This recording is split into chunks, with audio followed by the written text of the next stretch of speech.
risk. I'm gonna take the risk and go live. I'm just gonna go live. I'm not sure if everything is working properly, but guys, if you can hear my voice, hit that upvote button before we even start, and let's get on with the show. Let's get on with the show, guys. I'm back, guys, after the craziest day of my life yesterday. It's good to be back. Good to be back. Let's get Buckley on here. Hey, Buckley, how are you doing? Oh, you muted. You muted. Can you hear me now? Hey, now I can hear you. How are you doing?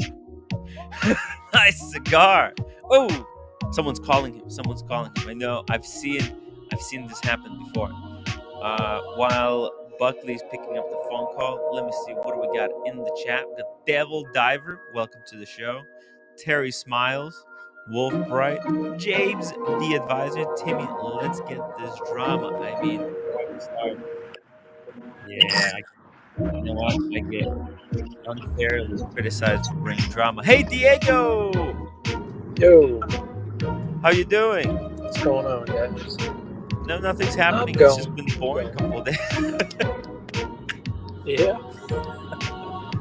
Yo, where you at? You're coming home? Headed to the hospital. Oh, you're on the way to the hospital. Okay. Yeah, Okay. your music's still playing, by the way. Oh my god. There we go. Yeah. Thank you for letting me know. See, Buckley's finally grown some balls and decided to go outside and smoke a cigar. Hell yeah. It's good weather outside. Today is a good day in New York. You know, I'm glad I woke up early today to get a nice walk in. You know, I only slept like 4 hours today. It's crazy. It's really, I don't think it's good. Hey, But by the way, I have to apologize. to who? To you. To me? I didn't know the full scope of why you wanted to talk to Roman so bad in Miami. Oh. I thought it was all the Portnoy stuff, and it's giving you a hard time about how you're going. I still think you went about it the wrong way, but I can definitely tell why you were so, or now I understand why you were so pressing, why it was so important for you to get a one-on-one conversation with him. So I did not see the full picture.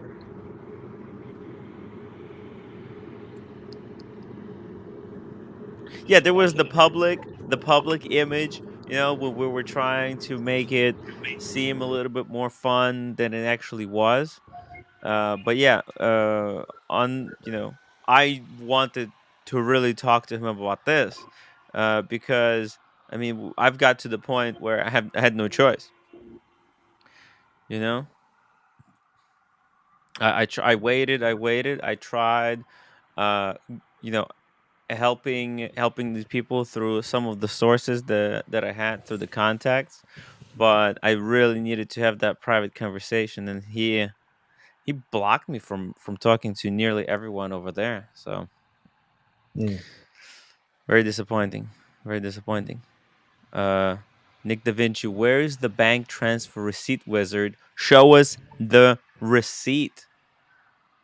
He has the money. He has the money. Mark Gerard, what did they yesterday? Yeah, I'm still recovering, but it's good to have. Look at this. We got 200 people watching, guys. Thank you so much for joining us today. If you have any questions, shoot them in the chat. We're gonna answer everything. I think today we'll have a little bit more freedom um, to address the questions. I also clipped some of the most important things that were said on that Roman said on different streams with regards to this whole issue. So we can play those as well. Hey, Beanie Buns is about to go to bed, but I'm sure the stream will be going in the morning. So if someone could summarize at 7 a.m. UK time, that'd be great. Beanie Bunny. We're not gonna do that today. I do need a rest. And there was already a massive community stream earlier today, guys. If you're not subscribed to the other Hey, channel, I'm gonna huge drop. props to Marcelo for starting that too. Um, That's right. everybody gives Marcelo shit, but if it hadn't been for him to start that thing, that stream never would have happened. So big props to Marcelo. That's right. I think sometimes people will attack Marcelo all the time, for being quirky and weird, but he contributes a lot to these streams. Like turning on the show is the hardest part, and him doing it earlier today was just brave. Yeah, So go yeah. It was a Marcelo great time. show. It's Hmm. a great show. Buckley, OC, Boston, Brian, George V. Yes, Anybody else I forgot? It was and there was a Basil pretty. Beazles America joined to was on share for a his bit. story. America. Carolyn Martin hopped Yes, on. She was yes. figuring out she didn't know she had to turn off the YouTube before joining the stream. That's why she wasn't able to talk. She hit that delay. Big Meech, thank you so much for the $10 super chat. With OC now paid, we can expect to see more super chats from TGO1.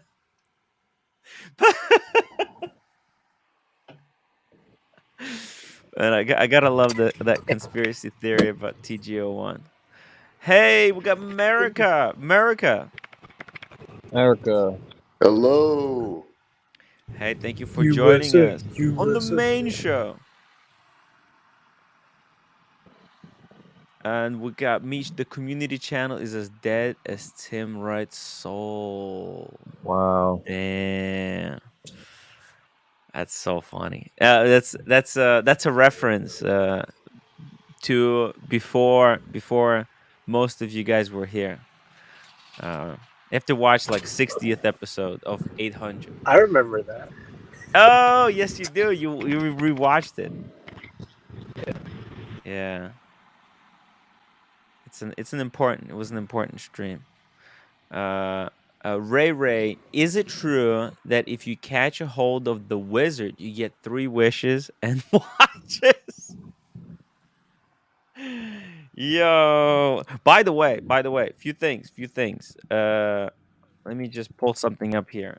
Number one, Paul Thorpe has re-uploaded the stream. Yep.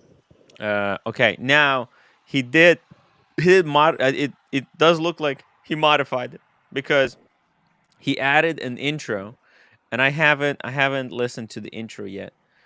But I'm also interested whether he just messed with the intro or was there stuff taken out.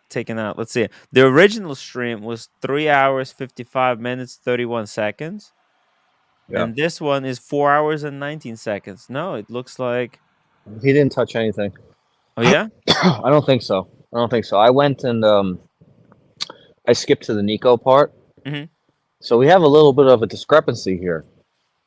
If anyone watched, Uh-huh. Nico said, I called Roman about the wizard a Mhm. few months back, and Roman warned me and said, that's a no-go.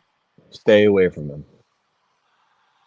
He said that on Paul's stream before Roman came on and said that I would tell people that there's nothing wrong with the wizard and everything's great. And I've never had an issue with him.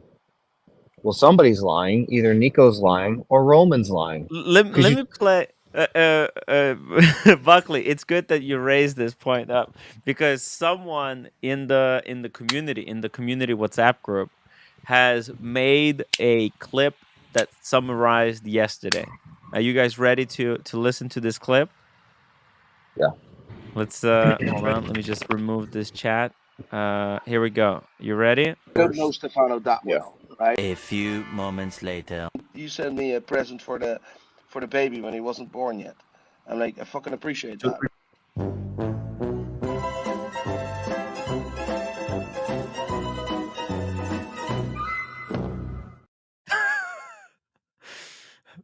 then on Paul Thorpe's stream, he says, "I don't know this guy that well."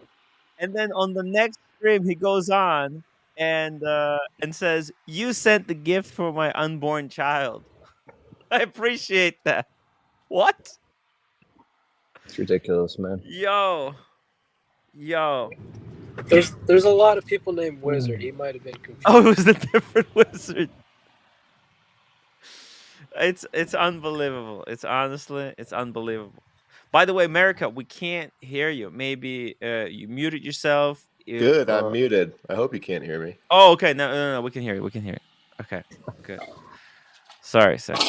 Anonymous Joe, we wish the wizard good health and prosperity, lest you be hexed. He is Grand GD Wizard, Grand Wizard.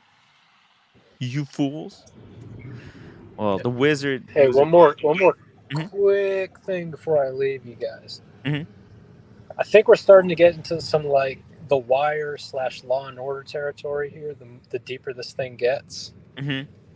there's got to be a point where you pull back and you kind of just get hands off on this. You know what? I know you want to dig deep No. and like figure out all the parts, but there's gonna come a point where it's like this is getting too dirty.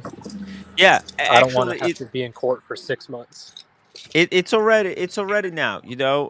Look, we got 3 clips here, 3 important things that Roman, 3 important points that he's made that we want to address and show what's wrong with the gray market as it stands right now. Okay, Right. this whole 2 types of vouching bullshit that confuses everyone. Okay, and a little bit of a cover up, and then we're gonna give Roman the opportunity to audit Wizard.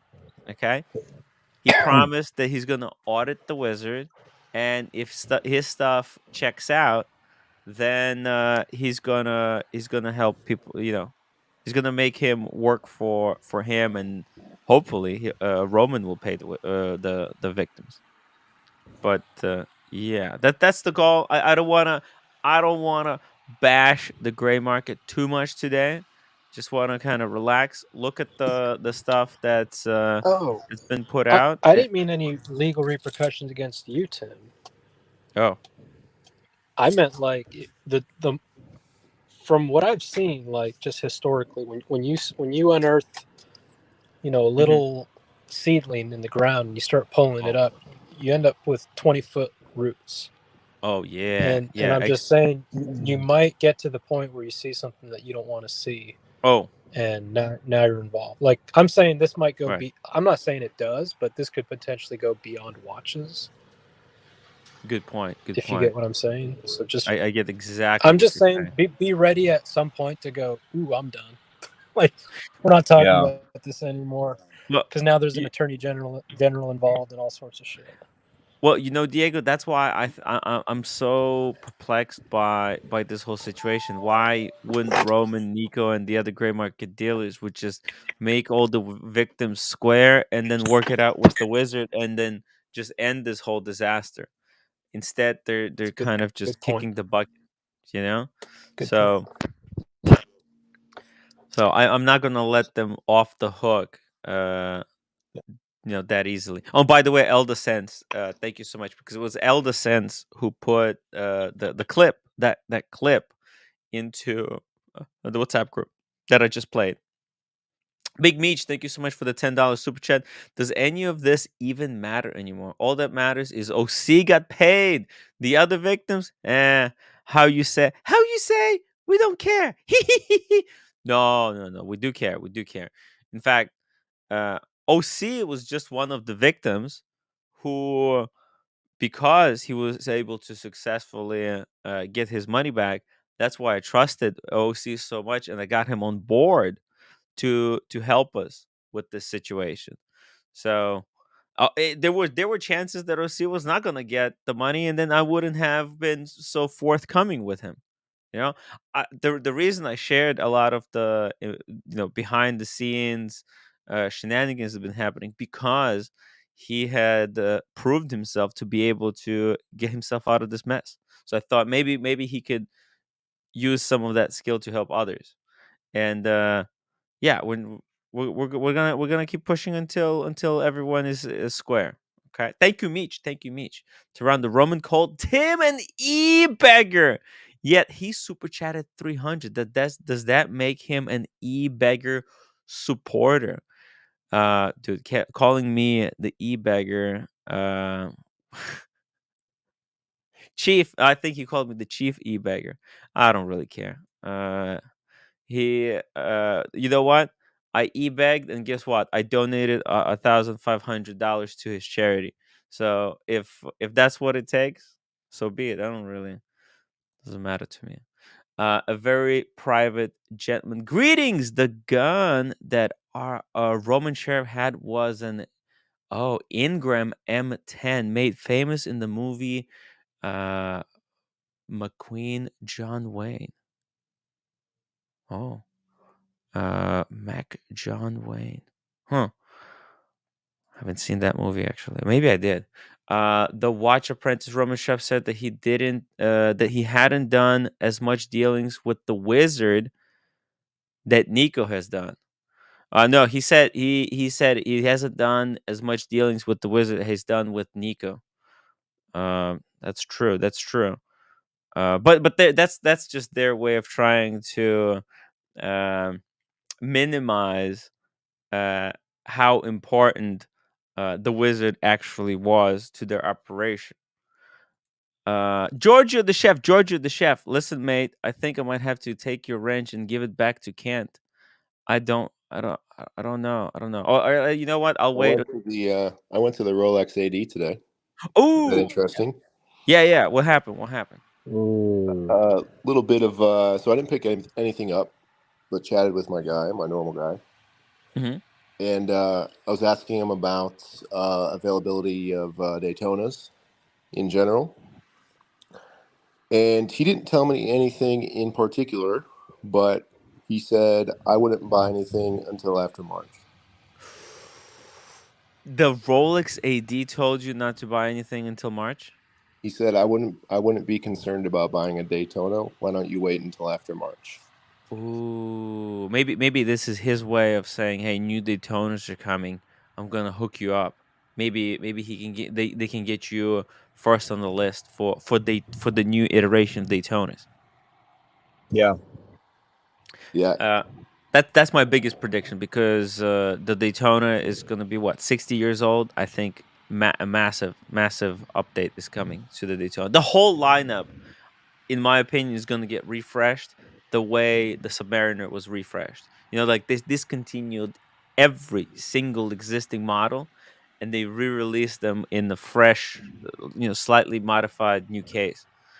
So that's my prediction. I think because 2023, the Panda came. Oh, sorry, 2013, the Panda came out, and and the black Daytona, the new design.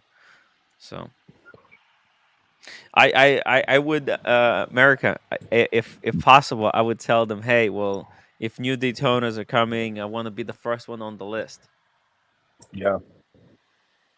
You want to get in on that well, because you can put wish in one hand and do yeah. something in the other and see which one fills up faster. The thing uh, is, what else did you ask them? Like, did you take that at face value, or did you like kind of question him on it? I tried to probe him a little bit. I mean, everybody knows how cagey they are. He's not going to tell me anything, straight up. Um, I bought a few pieces off of him. We have a good relationship. We're connected on LinkedIn, all that sort of stuff. But yeah, he didn't say anything else about any other models. I'm waiting for a couple of other pieces, but it was strange how he phrased it about the Daytona. yeah. He was being That a little I can't really tell you Cryptic. I can't really tell you anything in particular, but why don't you just wait? I wouldn't buy anything right now. what that probably means is because obviously he doesn't know, right? Nobody Mm. knows, but what he does know is how many shipments they're receiving of Daytonas right now. So if that number has slowed down substantially based on his years of experience, he can kind of gauge, like, okay, there's not any more of these coming. That's the biggest thing with the Milgauss and other models that have been discontinued. months before they discontinue it, there's like virtually no shipments. Buckley, you might be right. Think about how many people have gotten Daytonas in the watch community in the past like 6 months. Like so many people finally got their Daytonas. Look, They're even pushing out even the last Rolex stock. got a Daytona. They're pushing There's out the last stock. Yeah, could be. yeah. Could be. I mean, Like, I wouldn't hey, guarantee here's it, the but last batch. Make everyone who wanted Daytona satisfied. It's done. You're not getting another one until the refresh. yeah, I mean, it would be pretty cool. Instead of a 38.5 real feel, if it was actually a 40 or a Yes. 41. Not, I would hate them to do that, and then we come back and it's I like a think they'll 39.1. what they need to do what they need to do is they need to split the line. Okay, they need to make Daytona 2 a big Daytona, a big fucker for people with chunky wrists, kind of what they did with Yachtmaster 2. There's the Yachtmaster 40, there's Yachtmaster 42, but that's too confusing. But there's a Yachtmaster and there's a Yachtmaster 2, the big fat version, okay, for people with big wrists. They want us, and that would actually, they if they split the lines into Daytona 1 and Daytona 2, that would increase demand for existing Daytonas, because suddenly, they're making half as many, hopefully half as many of the Daytona 1, and now there's a new equation. There's new uh, number in this equation. The Daytona 2, the big one. They can put in possibly a flyback. If they do a flyback, perfect. Well, if they did a Daytona too big, it would Mm. be it would have to be a real feel of a minimum Because of a if they 42. redesign current Daytona and just make it bigger, they'll fucking start a war. Okay. That's what Because I'm saying. Yeah, that's what I'm saying. But what you're talking about, it would have to be a 42 real feel, not a 42 and Mm, it's a 40.5, because there's not enough spread there. It's one of the biggest issues with the mm. Yachtmaster line and the Aquaterra line is it's like a 2-3 millimeter jump and there's four of them. So you need a nice split there to make people decide which one are you going with. Otherwise, I don't think it'll work. uh, I think the key here is to split the line. Make two versions. Make two versions. A big one and the current one. They have to keep the current one. The reason they were able to change up the 40 to 41 so drastically, even though it doesn't seem like it's drastic, but the changes are huge. Because a lot of people really hated the fat lugs Submariner, and it gave them a lot more freedom to modify it. With the Daytona, dude, there's people who freaking love Daytona as it is. Yeah. Just really quickly here, Marco B, Tim, UNOC, and the Sheen were unreal yesterday. Honestly, you're doing great work. The truth needs to come out, and people who run cover for scammers should be exposed. Thank you. And this harass this 30 shekels on the community stream. Few panelists talk down to Marcelo like he's a kid. While he does tend to burst into other words, that's no way to treat a person. Treat others as you expect to be treated. I second that. I think Marcelo needs to be respected a little bit more for his contributions, and hopefully maybe Marcelo could also change and you know be a better panelist. I really hope uh that he can become more integral as the show gets more serious, because we went from a little bit of a joking show to, like, right now it's a really serious, and Marcelo, I feel like he wasn't ready for the switch that, hey, we're not messing around, this is serious business right now. But yeah, this, you're 100% right. Marcelo, I always stood by Marcelo. The roommate loves him, and I have to take care of him. He's my Hmm. boy. He's my boy. Yeah, Uh, he doesn't. He just needs to stop screaming at him. yeah. And then, well, like it happened to me today. I was trying to tell Mhm. a 30-second or a minute point, and in the middle of it, out of nowhere, he starts screaming. How are we supposed to conduct? This is why the other streams are calling your stream conspiracy theorists full of clowns. Mhm. Is if we can't get through the serious points because people start screaming and going crazy instead of, more of a Paul Yeah. Thorpe type of situation where it's a calm, collected interview Yeah. or getting through the points. He just can't scream like that. There's no Yes. reason for it. Otherwise, he's great. It's same thing yesterday with the with the wizard prank. You know, Yeah, yeah. having him on to kind of relieve a little bit of tension is fine, but there's really no need to have that joke go on for 10, 15, 30 minutes. Okay, so What's the deal yeah. with the man's microphone, by the way? Is Marcelo. that shtick? Is that shtick or what's he can't find a normal microphone?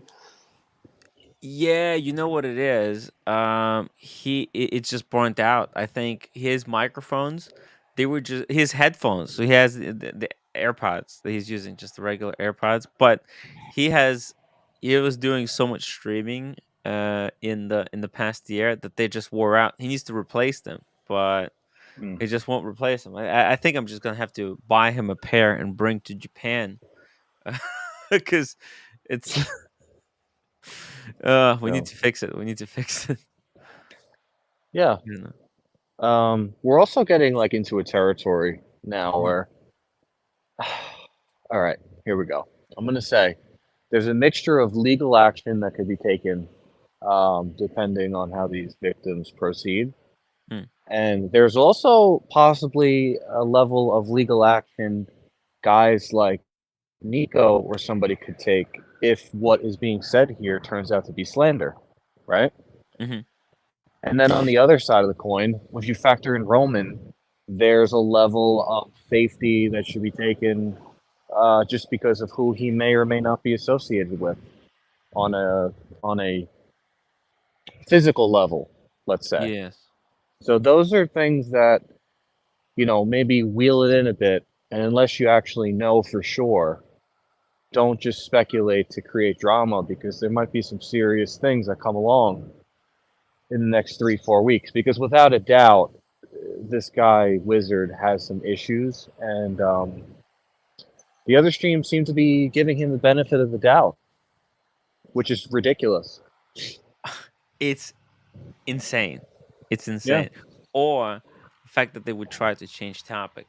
But guys, Lolex in the chat. Can you believe it? Lolex, please. I'm so sorry, Lolex. I'm not gonna pull up. I'm not gonna pull up those mean comments anymore. I believe you. I believe you. I learned my lesson. Okay, Lolex. I'm sorry. I'm sorry. I'm coming to LA. It's already Monday. Friday. I'm flying to LA. Lolex, please. I'm sorry. I'm sorry. And Timepiece Esquire, the Esquire. How do you take $100 million business and turn it into a $30 million business? By supporting the Wizard. That's how. LOL. Roman is fiked. Yeah, I think honestly, I think he is. I mean, if he doesn't, and it's not because of the things that I'm gonna do or anything. I just think, listen, now that this news is out, this is bigger deal. Oh, this is not helping.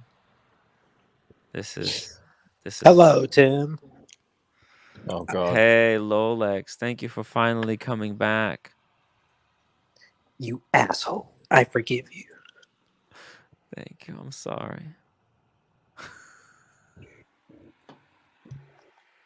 Everybody missed Lolex. Everybody missed Lolex. Look, even Carolyn Martin. Lolex, I miss seeing you. Please save me from these guys. Oh, come on, Lolex. I promise. I promise. I will not bring up those guys who comment. They're gonna have to super chat now. All right. It's actually better for me. That way, at least. I don't know. I don't know. By the way, Buckley, have you watched the Paul Thorpe re-upload? Oh, we lost Buckley. 1 second. Let me just pull this up. Okay, this one, because there is this intro now, and I'm not sure if because I haven't watched the intro, so I want to watch it and see what he said. Love reacting to the new intro. Welcome back, watch people. Well, what a night last night was. Sunday night, I did a marathon. I think it was almost a 4-hour live stream, during which Ushin and myself lost our tempers with each other at times. It wasn't pretty, it wasn't pleasant. And No. I've got to tell you straight, I take no pleasure in talking down to anyone. I take no pleasure in being involved in any drama. And I took the decision overnight to remove the video, which probably wasn't the best idea. I'm going to put the video back up. It's coming up in a moment. So you can see it in all its ugly glory, if that's the right expression. I've spoken briefly with Asheen this morning, and I wanted to give him the chance to have feedback on whether he wanted the video to remain live. My view is that neither of us ultimately came out of it with any credit. You know, I think arguing like a couple of schoolgirls is not to anyone's benefit. Probably only the trolls that either dislike me or who've seen it only really gives them the food that they want. But look, ultimately, I think the vast majority of you decent people out there deserve to see what was said and what went on. I certainly have nothing to be ashamed of, and I don't regret anything that I said. And I'm sure Sheen feels the same way. I just really don't want the grief, to be honest with you. It's not where I want to be in the YouTube space. One thing I will say is this latest spate has come about again by me trying to help people. Yeah, helping people is freaking hard, Paul. It's really hard. Timepiece Esquire, $5 super chat. Roman needs to pay back all the money that Wizard stole and try to collect the money back from the Wizard himself. I mean, that's the only way to guarantee that these people are going to get paid back. Because the Wizard is just going to continue scamming other people to pay these people. And over time, he somehow continues to rack up more and more and more debt. What is he doing with all the money? I agree here with the Timepiece Esquire. That was my suggestion. Hey, Reaper, I see you. I see you, Reaper. So far so good. Nothing. He just says he removed it because you know what? Paul the biggest reason that Paul Thorpe should have removed this video is that this is actually going to affect his algorithm negatively. These really long videos really screw with your analytics. And whenever I try and help someone, not whenever, but a lot of the times when you try and help someone, it ends up exploding in your face. And I've got to come to a decision soon. And you guys might be able to help me with that. A lot of people, Paul Thorpe is regretting perhaps helping wrongly, people. look at me as being some kind of watch YouTube policeman. That I am not. I've never wanted to be. I've always wanted to help people and warn them of any potential Let's ask Red problems in the Shovel what he community. thinks. But when you're faced with catch-22 situations, damned if you do, damned if you don't, it's very difficult to deal with, especially when you know that whatever decision you make, certain sections of the community are going to attack you and use that to their advantage against whatever you've done, whether it be right or wrong. So I've got to come to the decision whether I'm going to continue to try and help people of different scam victims, robberies, etc., or whether I step aside and let people who want to tell me that I've done it wrong, maybe they'd like to put themselves forward and volunteer to do the job on my behalf. It would be a great pleasure if someone would step forward and say, Paul, don't you worry, the next time a problem comes up, put it on my doorstep and I'll deal with it free of charge in my own spare time. What do you guys reckon? Should I, next time something happens, should I take on the responsibility to try and help people? It's hard. I don't definitely don't want that responsibility. Mr. Tutor, to you bullshit. Roman shouldn't have to pay squat. A verbal vouch means nothing. Whoa. But it's not like he's not going to get the money back, Mr. Tutor, too. He's only paying to make sure that everyone is square. I mean, he's not new to paying for people while they're waiting while other people are getting uh collecting their other money. So actually I have a clip where where Roman tells everyone that he had a situation like this previously where Wizard owed money to Federico, and Roman paid in secret. He sent like an anonymous wire and made sure that Federico was square, and then the Wizard paid him. So I don't understand why he can't do that now. So let's play that clip. Let's play that clip. I believe it's this one. There was a situation about a year ago, maybe a little more. That Yes. happened during the whole Osin Nico thing. Again, not get into details of that, Yes. but Stefano owed Federico money. Federico Yes. from Del Rey watches. It was $38,000 some odd dollars. Yes. He was having issues. Federico called me and Yes. said, "Hey, what's going on with Stefano and this, that, and the other?" I called Stefano. He mentioned to me, "Listen, I'm waiting on a payment to clear, and I just don't have the money to pay him, but I will pay him in either case. Yeah. I don't even have the product yet. He never shipped me the product. I owe him. I Yeah. gave him my word that I'm buying something." So what I did anonymously, I didn't even tell Federico about it. I sent him the wire for 38.5. Stefano got paid 2 weeks later or something, cleared up the whole mess, wired me back every single cent. So that happened. That And wasn't Nico me. got the watch. Yeah, so that's why I don't understand why he can't do it for the victims here of this robbery. Now, obviously, it's a lot more than the 30,000, but I mean, he's a serious businessman, so I don't know. The Watch Wizard, $2 super chat. I'm the victim. My heart. Ooh. Wow. Says poof. The meaning gun. Okay, very interesting. Very interesting account. Roman doesn't lend money, but he lends money to the Wizard. I know, right? It's so much contradiction. There's so many contradictions here. Uh, First, he lends people money, then he doesn't lend people money. He lends dealers money. They're vouching.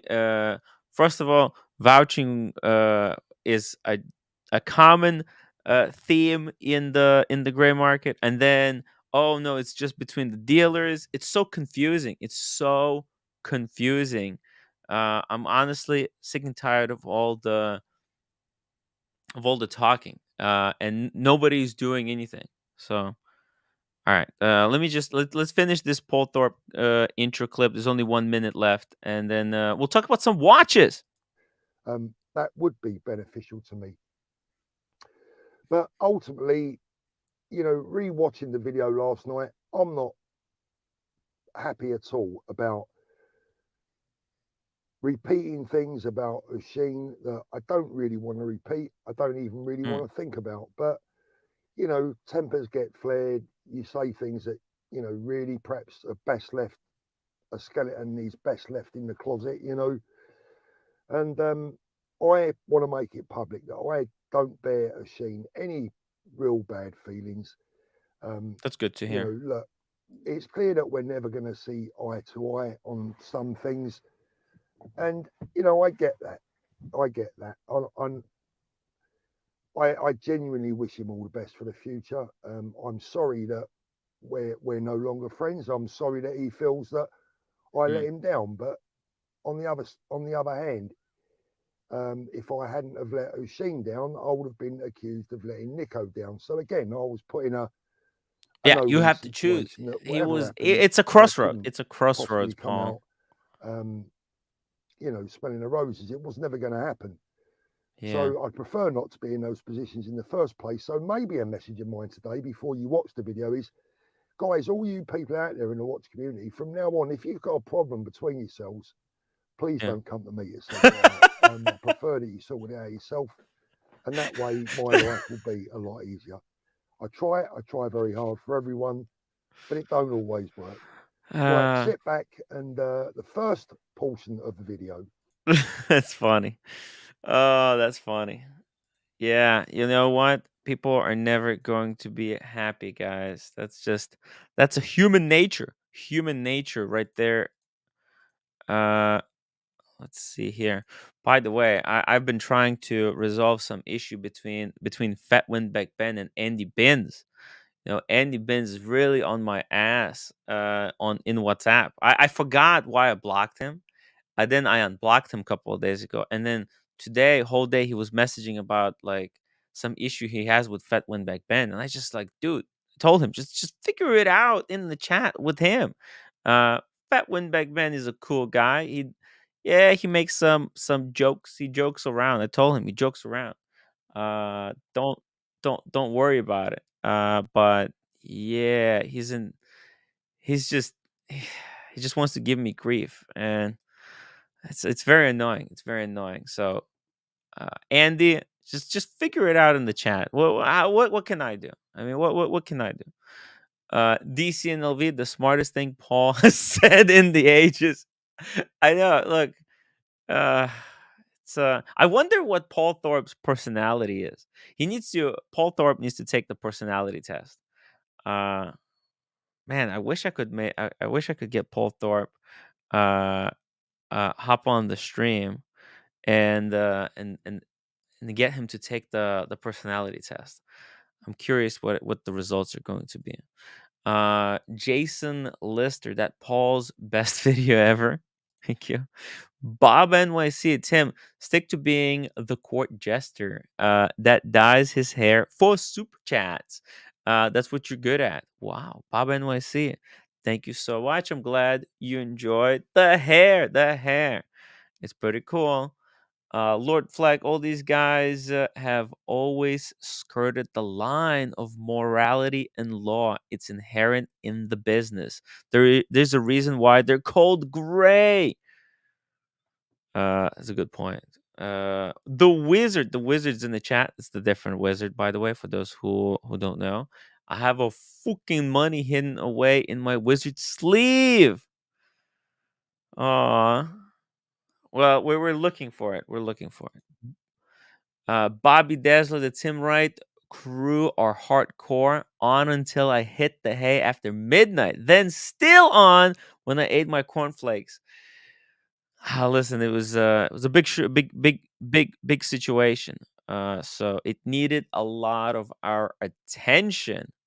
Speaking of attention seeking, hello.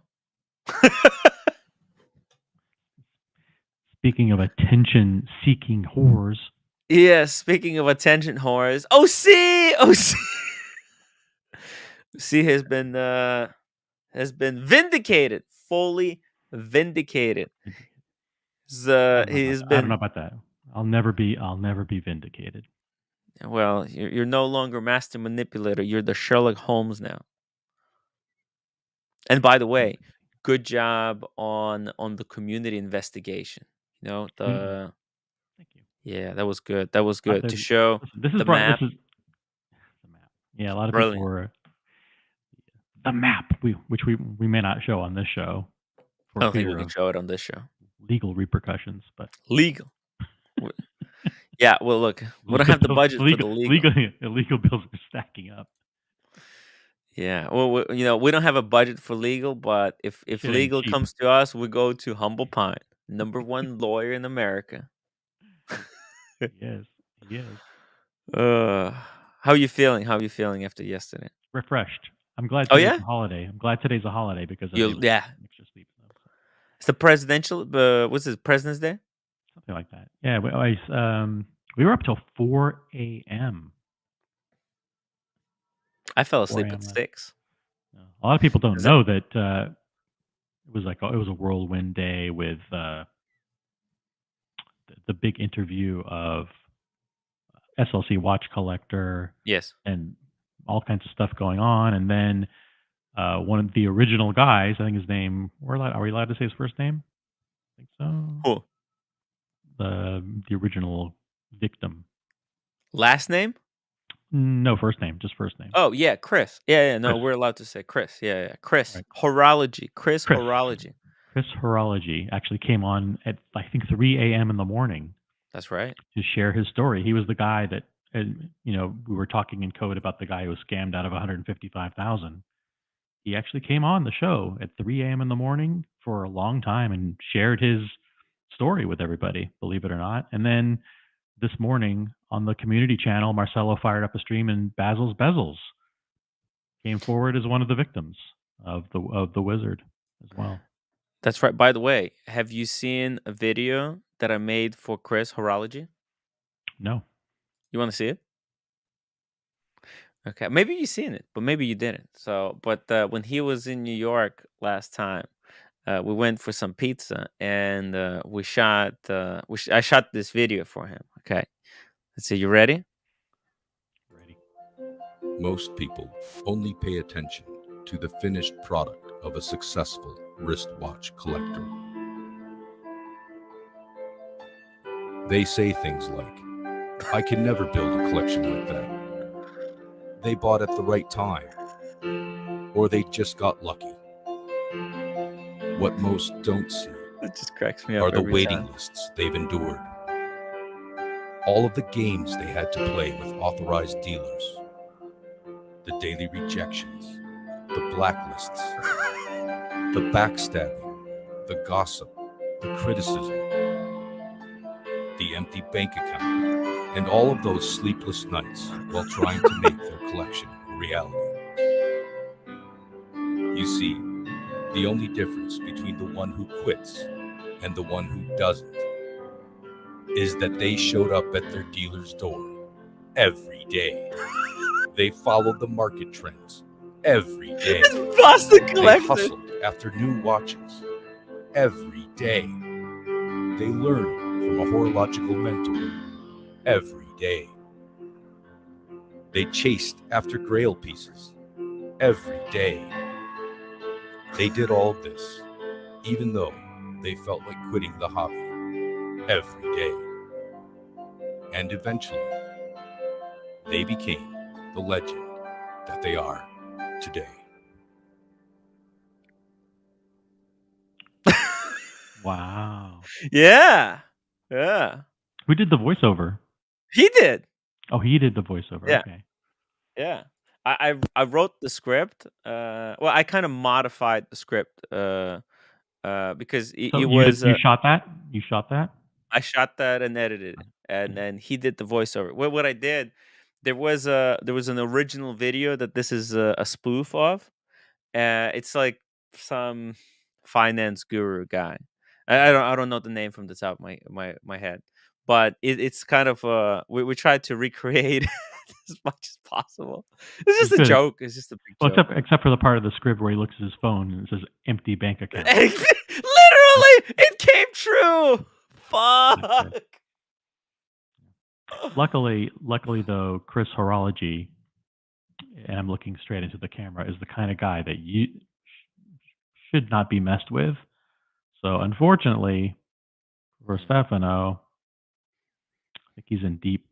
You could just tell from the way Chris looks. He's not the kind of person that got to where he got in life by taking any guff. We'll get that money back. Don't worry about it. Roar of the Tiger, $5 super chat. Roman has said he's going to take his company from 100 million to 300 million business. This is not a good look. The Portnoy was not a good look. This is a terrible. Since the plan was more retail/consumer sales. Yeah. I mean, Roman always wanted to try and get to 50% retail, but they stalled. They stalled at 20% retail. The Wizard, I owe more people money than OC has friends. I only owe one person. That time, peace, Esquire. System sorry.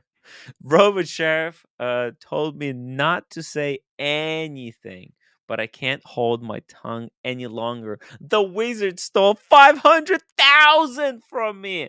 I demand a refund, Roman. Hashtag me too. That's actually, we should start that trend. Hashtag me too, Roman. Hashtag me too, Roman Sheriff. I was a victim of a wristwatch scam as well. Listen, I'm lucky. I'm lucky. Uh, I was like this close to do some deals with the wizard as well. You know, I think the only problem is that Cam hasn't done any deals with the wizard.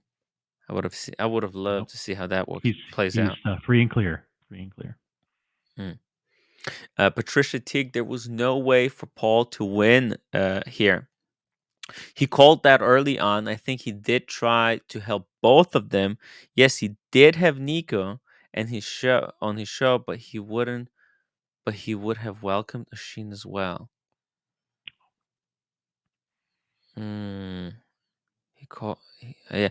Look, for Paul, it's really it's a irreconcilable situation because one, he's loyal to the gray market. There's his sponsorships, and every time he tries to reconcile this kind of situation, he kind of has to look out for the gray market, and unfortunately, that's just Did you watch the entire 3 hours of Paul talking to Oshin, or I no? think no, I think I did. And is it worth watching, or is it just No, a it's just a lot? lot. Just keep going in circles. The same thing. It's about 9,000. You didn't pay in time. Spencer and the OAP and all this Oh, by the stuff. way, Spencer addressed the bezel. They said it was an embezzlement.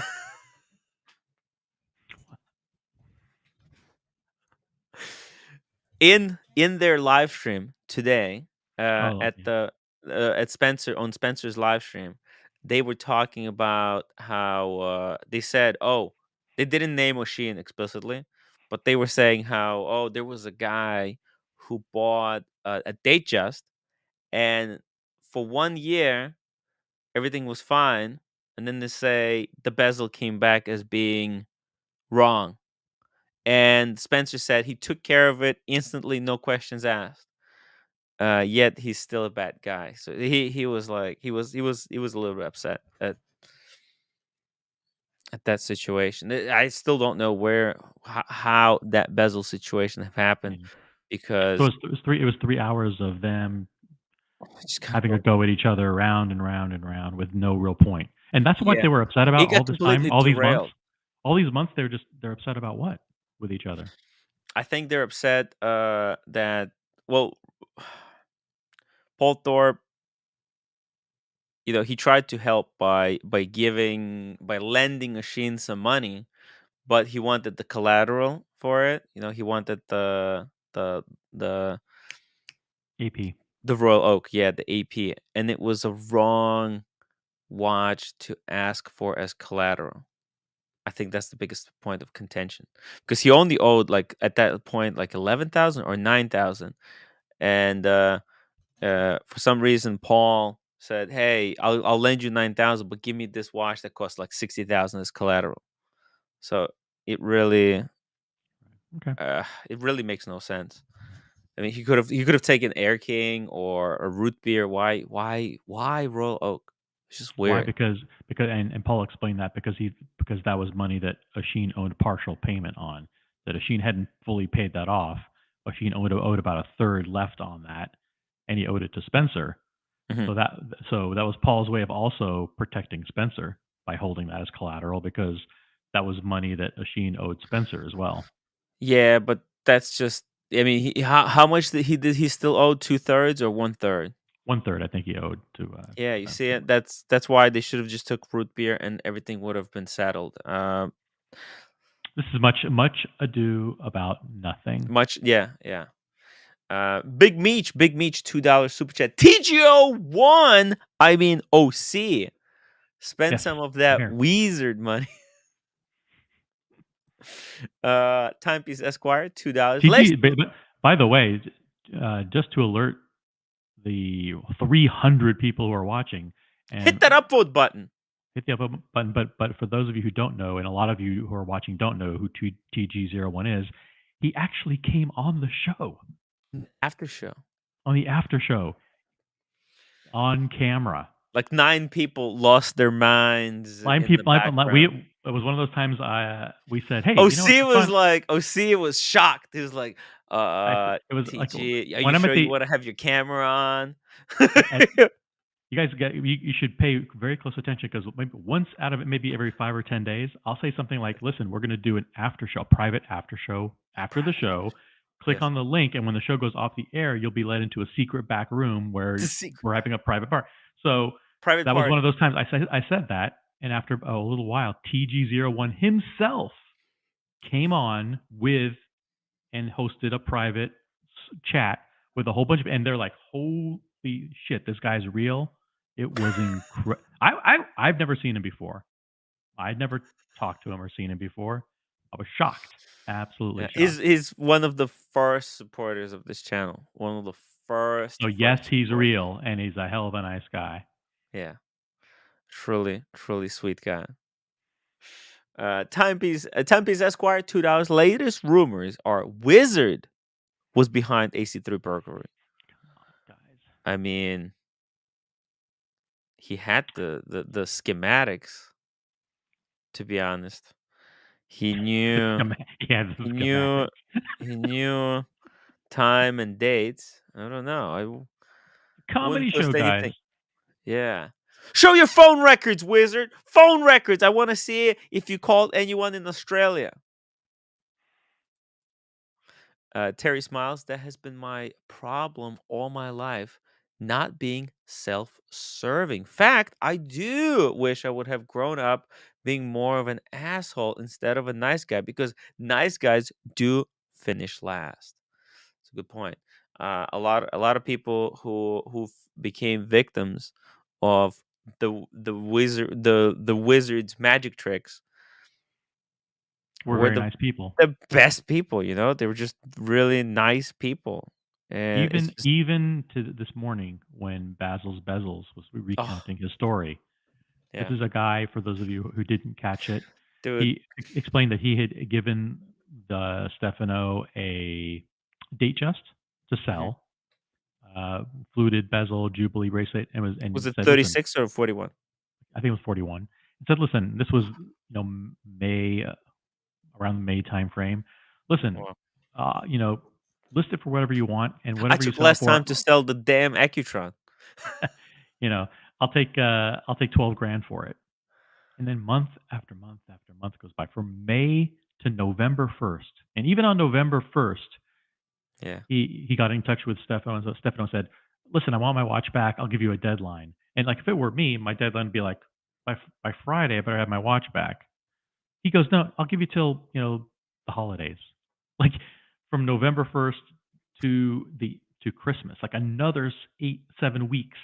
I'll give you another 7 weeks on top of the 5 months I've already waited. Yeah. Where I've gotten no money, and you're making up all these excuses why my watch is supposedly lost, which was, we all know that it was stolen right away, and who knows what he did with it. But the people who were scammed were so nice. The Wizard said that they just was stolen in shipping. Oh, the Wizard said, "Oh, it's gone, and it was shipped to a guy in Europe. We don't know where it is." Like, meanwhile, pay the guy the money for the watch that you stole. Wow. At the end of the day, Basil's Bezels accepted 2 watches in return, and he's lucky. He actually loves the watches that he got, and he's happy. But he shouldn't. The point is, he shouldn't have to settle for anything. He should. He sent a watch to a guy on consignment. Yeah. Consignment's a little bit different. You're not going to get paid right away, but consignment means, listen, I'll give you 2 weeks to sell the watch. And after 2 weeks, we'll talk about it. And if it doesn't work out, maybe I'll give you another 2 weeks. But if I decide that's no go, you ship the watch back. Simple. Like, these things aren't hard. These things aren't hard. Sell the watch, send me my money. I'm Hey, buying we a have the watch. wizard here. We Ship have me the my watch. wizard joining the stream. Right. The wizard! The wizard! Welcome to the stream. Wizard, where is the money? Where is the money? The wizard doesn't talk. The Inside wizard. the hat. How Inside come the the wizard hat. looks so cute, like he's Mickey Mouse? The original wizard. Oh, yeah. Tim, You see the name? The original wizard, the original OC. Tim, how the fuck you came with that wizard name that actually nailed it to the bone what this fucking cunt came up with? Oh my I God. have a knack Fuck me for dead. naming things, and then those things coming true, becoming reality. Marcelo, it's just a special skill. The funny thing is how long does the original wizard have to stay in that position with the hat just right there in front of the camera while he's ducking down? That's very uncomfortable. He can stay as long as he has. But who is this original wizard? We don't know. He's shaking his head. No idea who it is. Well, we will never know. Oh my God! Does anybody want to try and guess who the original wizard is? Try, guys. Shoot your guesses in the chat. Timepiece Esquire, thank you so much for the $5 super chat. Rumors are that AC3 is secretly envious of Wizard's scamming ability. He's negotiated a panel appearance for the Wizard, 1,000 a month to pay back the victims. Yeah, 1,000 a month. He'll be paying back till the next millennia. I think Wizard, even if Wizard would be 7 years old, still wouldn't be able to pay. By the way, Marcelo, you got huge props today for Community starting stream. Yeah, the community stream.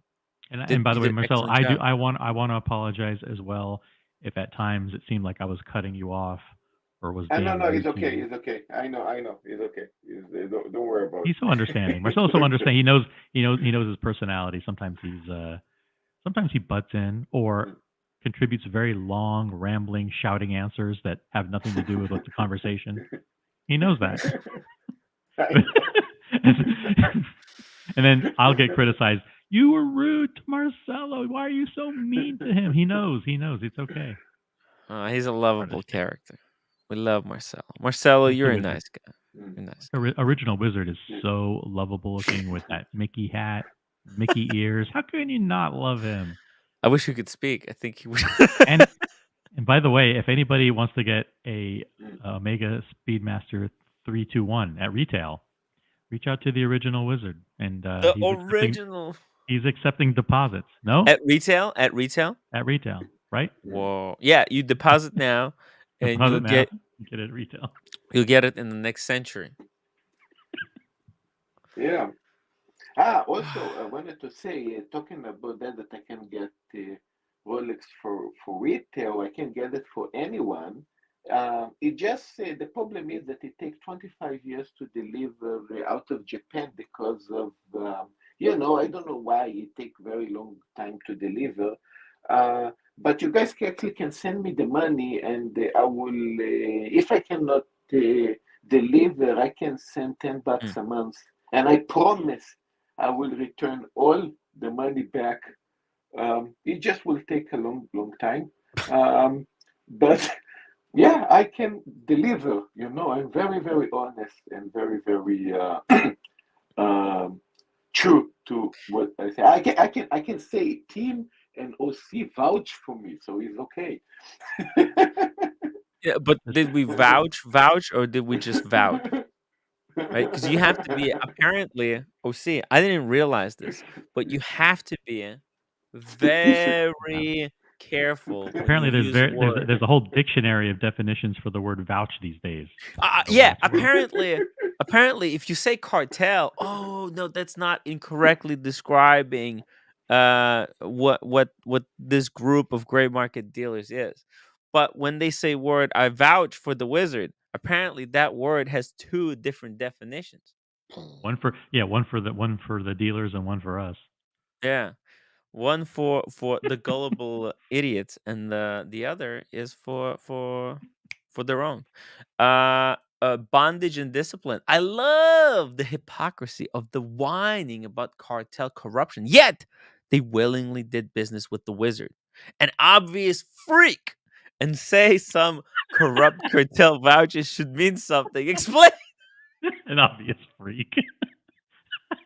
Yeah, and suddenly the $9,000 Oh, of Oshin came up to be so vicious and so bad. Even so that the other guy owned maybe $2-3 million. No, he's okay. But the $9,000 of Oshin, God forbid him, bad Oshin, you know, bad.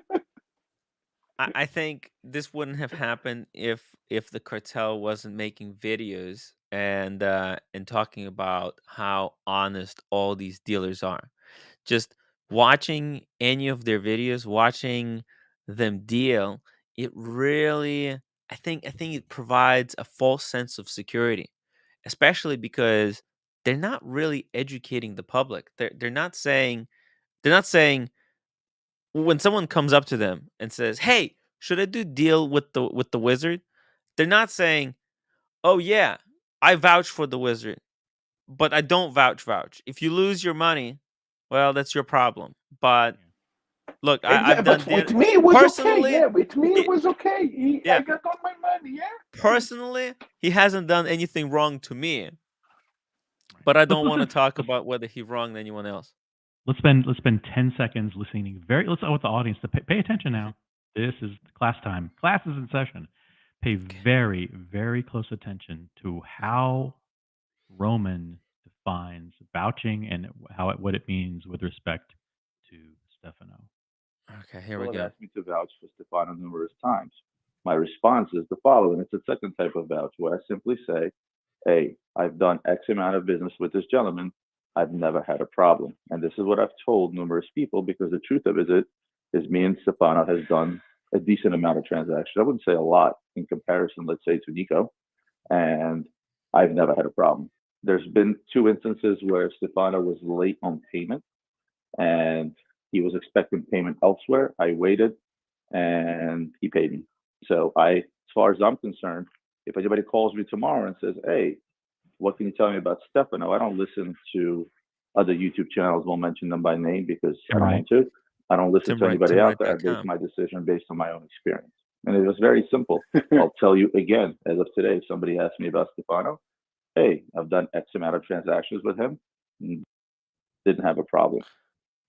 Wait a minute. What about all the people that he knows that Stefano has scammed? I don't. How can he be not responsible? Let's parse that a little bit. First of all, he barely knew Stefano apparently, but he's done quite a few transactions with him. Stefano said that he know him for 25 years. He do deal with Roman. 25 years. Now, he's done quite a few transactions. Not as many as he's done with Nico, but quite a few. And he's never had a problem. And then he goes on to explain 2 problems that he had with him. Yeah, never had problems except these glaring problems. Except for the fact that I was owed tens of thousands of dollars by Wizard on 2 occasions. And he worked over months and months and months to pay it off. But I didn't have any problem with him. And if anybody asked me today, this is the crazy part.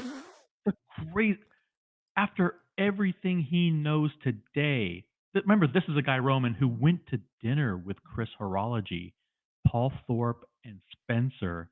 That's right. In Las Vegas. They know each other. Chris Horology reached out to Roman directly and told him what was going on. I set them up. Paul called Roman and said, hey, my guy Chris, remember Chris from Las Vegas? Stefano owes him scammed him for $155,000. Oh, see it. Do you remember the famous Lily Bar? Oh yeah, the Lily Bar incident. Yeah, that's where I set it up. That's where Chris came to have a talk with Roman. Right. So anyway, just real quick to finish the point. So he had 2 problems, and he knows of this guy that's owed $155,000. But if you ask me today, what my opinion of Stefano is I've done quite a few transactions with him, and I've never had a problem. That would be the advice he would tell you. Are you out of your fucking mind? If that's not this is like buying a car that's clearly busted, somehow driving it home without it breaking, and then listing it as saying, "Hey, this car in my possession had no issues." Zero It's like, issues you kidding me? whatsoever. Wayne Basha 279, original Wizard, Diego NOC fan club. Thank you, Wayne Basha. Really appreciate your support. Timepiece Esquire, $2. Luxury Bazaar should change the name to Bazaar. It's a Stefano, huh? Sorry. Go ahead. It's a bizarre. It's a weird dealings. It's a magical place where watches go and disappear, and they change form. They get I keep, bust down. They become busted down. You know, it's where the real watches get shuffled in with the stolen ones. The box papers, everything gets mixed up, and everything gets sorted. yeah. Now keep in mind, not only did he have two problems himself with Stefano not paying him back, and he knows about Chris Horology, but there's also this issue, which he talked about in depth as well. Let's listen to this. Here we go. owed Federico money. Federico from Delray Watches. It was $38,000 some odd dollars. Yeah, He was having issues. Federico called me and said, "Hey, what's going on with Stefano and this, that, and the other?" I called Stefano. He mentioned to me, "Listen, I'm waiting on a payment to clear, and I just don't have the money to pay him, but I will pay him." Super chat, by the way. Case, I don't even have the product yet. He never shipped me I'm the beggar product. stream. I owe This him. is the beggar stream, by the way. So what I did anonymously, I didn't even tell and Federico fuck about OC. What's the super chat say? Fuck OC. Okay. Fuck O. So Roman is on the stream with someone who, literally, someone is like, he is complaining about us. Yet he's on the stream when there's $100 super chat, and it says "fuck OC" right under his face. Okay. It's unbelievable. I like the super chat. It's funny. All right, cool. Yeah. Let's go back to this. Didn't have the product yet. He never shipped me the product. I owe him. I gave him my word that I'm buying something. So what I did anonymously, I didn't even tell Federico about it. I sent him the wire for $38,500. Stefano got paid 2 weeks later or something. So listen what he did. Yeah, just quietly Stefano owned Federico money. $38,000. He didn't tell Federico. Roman covered for Stefano, and he sent the wire and made Federico think that Stefano sent it to him. He sent the wire to cover for him anonymously. Why can't he cover now the victims? All right, why is he covering Stefano? Right, here it goes. Something clear. Because it was 38,000 and not 500. That was not me lending anybody money. That was me doing it for the sake of keeping things quiet within the industry and making Stefano good on his deal with Federico, because me and Federico go way back, and that whole situation was squashed. That's why he did it, to keep things quiet, because it was bad for the industry. It was bad and for the business. He wanted to squash it. That's why. And this is not bad. I don't understand. This is so much worse. Well, so he knew of two situations where he got slow paid from Stefano. He knows another situation where Federico, his good friend, was also stiffed. He had to step in and pay Federico. And he knows another guy who's owed $155,000. Oh, but by the way, if you ask me today, I'll say that I've done lots of transactions with him, and I've never had a problem. Oh, see, Come on, man. This is the script. You can't even write a script like this, guy. You can't You couldn't write this. You couldn't make this up. Did you watch that clip about Nico contradicting himself literally within 20-minute window? No, I didn't see that. Do you have that, or did you? Yeah, I'm gonna play it. I played it already one time before, but let's play it one more time. It's turning into the dungeon, where it's now a clip show. Look, we're not gonna be doing these clips too much, you know. It's just. But this is important because there's literally like 12 hours of content that was generated yesterday. So it's like no one's gonna be able to sift through it. So. And these guys way too afraid. Like if we drop link for Roman Sheriff, You think he's going to join us right now? Let's Yeah, drop a link for Roman. Drop the link for Roman. Have him explain. I think he's a coward at heart, though. Okay, let's play this clip. Here we don't go. know Stefano that well, right? A few moments later. You sent me a present for the baby when he wasn't born yet. I'm like, I fucking appreciate that. There you go. I don't even know him that well. He sent me present for the baby before he was even born. Don't know him that well, by the way. But remember, he was the one who Stefano approached him and said, "Hey, I want to sell you 3 watches," and got him into that whole mess with the Sheen. I don't know him anyway. He doesn't remember that whole mess. Look, what I understood now from this whole cartel is that we got all scam and all basically manipulated and fucked up about things that are not true. I mean, we all thought how they actually dealing with watches, what were they doing, they checking the things, they have inventory. The truth is that I think the scenario is going to be like this. Hey, I am a watch dealer for 25 years. Let me tell you guys how the industry goes. I mean, I pretend to have 500 watches, but here is what is amazing. I don't actually own them. And when people send me money, I actually collecting money, and then I starting to buy watches, and they waiting for a couple of weeks, and then I'm lying to people to say that actually I'm checking the watches because I actually don't. I actually don't even see the watch. The watch just passed through. Brian! Brian, Oh, welcome to the show. Hey, Brian, you just missed it. The original Mickey Wizard was You with us missed a little while the ago. original Wizard. No, he was shit. on here. And I just came here to see mi amor Marcelo, you know. Yeah. Oh, thank you. So The you see, guys, the original Topolino. you see, guys, me being a professional dealer is dealing with watches that I never saw, and I never even touched them. I'm just playing around with people and people money. Why? Because I'm a fucking cunt. That's why. Marcelo, Great, by the right? way, Language. yeah. It's just come on, this is a the family children's show. show. So, Jesus. Sorry. Yeah, I heard There's kids watching. I heard there was a cartoon wizard in here. Did you know there's a higher percentage of kids 12 to 18 that watch the show than female? That's right. Hey, Eric King Ben is watching this stream with his kids, young kids. They're very young. Female audience is 0.02%. Yeah. 12 to 18 is much higher than that. McKinsey, by the way, Tim, you should make a good featured documentary about the cartel nature of the gray market. It's called Timmy Down Under. Man, that would be something. Holy shit. You see? But the only thing you need is a skill to lie, and that's it. You don't even need money to be a watch dealer. You can just lie and pretend that you have millions of dollars in stock and millions of dollars in inventory, and it's okay. Hey, it's actually, okay. let me make a poll.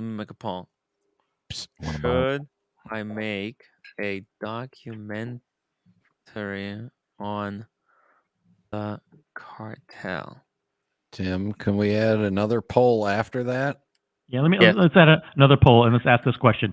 Tim, isn't it bad, because Chris J is our new favorite fan, isn't it bad to keep quiet about the Wizard like you did, okay?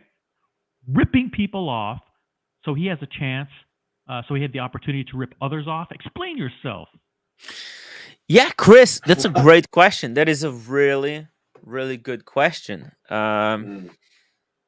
He keeps asking it over we and didn't over realize it. See, the problem is that we didn't realize that he's still going to be ripping other people off because we told Roman about what is happening, what the Wizard is doing. Okay, so and the way Roman explained it to us is that he's gonna take care of the situation, right? And then Chris started seeing slow results. There's been progress started to be made. He went down from 150,000 being owned to 100, but we didn't realize that That was to Roman keep him wasn't gonna. quiet. Yeah, well, we didn't realize that Marcelo. Wait, no, we didn't realize that what's gonna happen is that Roman is not gonna tell Wizard like, "Hey, Wizard, you have to stop ripping people off. You have to pay them back." You know, we didn't realize that he's gonna just allow this the scams to continue. So uh, on one side, you're right, but also we didn't know how to handle the situation. Like okay, if I knew of a better way to handle the situation, when Chris have contacted me, I would have, he told me, Tim, This is why Tim say, would never be allowed to testify in court. yeah, but he told me to basically be quiet. I'm just telling the truth. I mean, I have nothing to hide. Okay, look, he told me don't say anything. If I knew how to Yeah, you handle the guys didn't situation, have enough I would have information that told time. him like, hey, it's really not good not to say anything. Let's tell everyone that way. I didn't know there's gonna be other people who are gonna be ripped off until OC got ripped off. Then we went into phase 2. And everything changed. Everything changed, yeah. OC, And then when SLC came forward, it was over. That's when it was done. So Tim, Carolyn Martin. So Tim, you're Carolyn saying Martin, who's the head of the cartel, the actual head of the cartel. Oh. Just for the record, I don't know.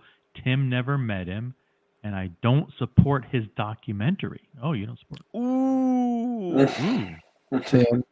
Tim, what you're Yeah. saying is you didn't care about this whole ordeal until your puppet master got burned. Then he unleashed you on it. Well, you have to also understand. A year ago, in September, I was I think Chris told me about this October, maybe November, maybe December of 2021, and at that time I was nobody. I was getting 50 viewers. I can vouch for that. I was watching. Yeah, Before there was only like few people watching. There were like me going forward would have made zero impact on anything. Yeah. So my question is over this year that OC's known about this and held it to himself and let you in a little bit, that stress has weighed on you, and while watches and money were disappearing, your chins were multiplying from the stress. How do you think I paid for these chins? Well, it's from the stress of it all. So you need a good punitive damages attorney. Tim literally got rich with super chats and engorged during this whole time. How dare he? Look, if you guys want to blame Team NOC, you guys should blame all YouTubers that actually allowed and glorified the Stefano. Well, listen, you know what? Let's just blame YouTube in general. Like if there was no YouTube, then these scumbags wouldn't be making videos and wouldn't be promoting themselves and scamming people. Well, it's YouTube's fault. Yeah, in fact, that's not nice to say about Marcelo. I think he makes good videos. I think the real culprit here is language. If people weren't able to talk to each other, they would never be scamming each other. I'm going to sue my mother over this, because if it wasn't for her giving birth to me, I wouldn't have experienced it. Her fault. FG, I think it's fair to say that if you had it to do over, OC and Tim, you would have stepped up and made a loud, direct warning about the Wizard a lot sooner. Is that fair? Yeah, that's fair. That's fair. Yeah, a little bit sooner. It's a number. It is a number of variables there that have to be kept in mind. It's where in the industry we had reach, right? Who can we contact to make this to try and solve this issue? Because throughout the development of the situation, we were like getting in touch with new people. Tim, the thing is that when I tell you that I have something, I have a Ferrari or I have a property, a house or whatever, you should not trust me and believe in Believe me, we everything don't. that I say. Yeah, no, we don't. We don't. FG, I'd Yeah, love okay. to see a documentary on the cartel, but Tim doesn't understand it enough to tell the story. Not only that, by the time Tim did the movie, the people in it would be actually deceased of natural causes, and YouTube would be over, and there'd be all new technology. So, And Tim's hair would be gray instead of blonde. Yeah. Damn. And, Well, and by look, the way, I could do a short film, like a short 30-minute video on the cartel. I can go down to Philly, do a little bit of a Tim, I have a shooting question. Tim, outside of the luxury bazaar, just no, the luxury, especially this luxury bazaar. I'm gonna You zoom know, in on different employees walking in and out, Tim, on the dealings. Tim, Hold on, Marcelo. Hold on, seriously. Marcelo. Just give me a second. Just let me finish. Let me finish the sentence. Marcelo, oh, by the way, one of the biggest complaints is that you interject in the middle of someone talking. Just wait Yeah, until because they I've got warm naturally up. I come got warm to up. Hey, the end of the point that they were trying to make, and then say something. hey, don't pick on I got Marcelo. warm He's up. not in today. He's in tomorrow, and so therefore he's got a time lapse thing. Yeah.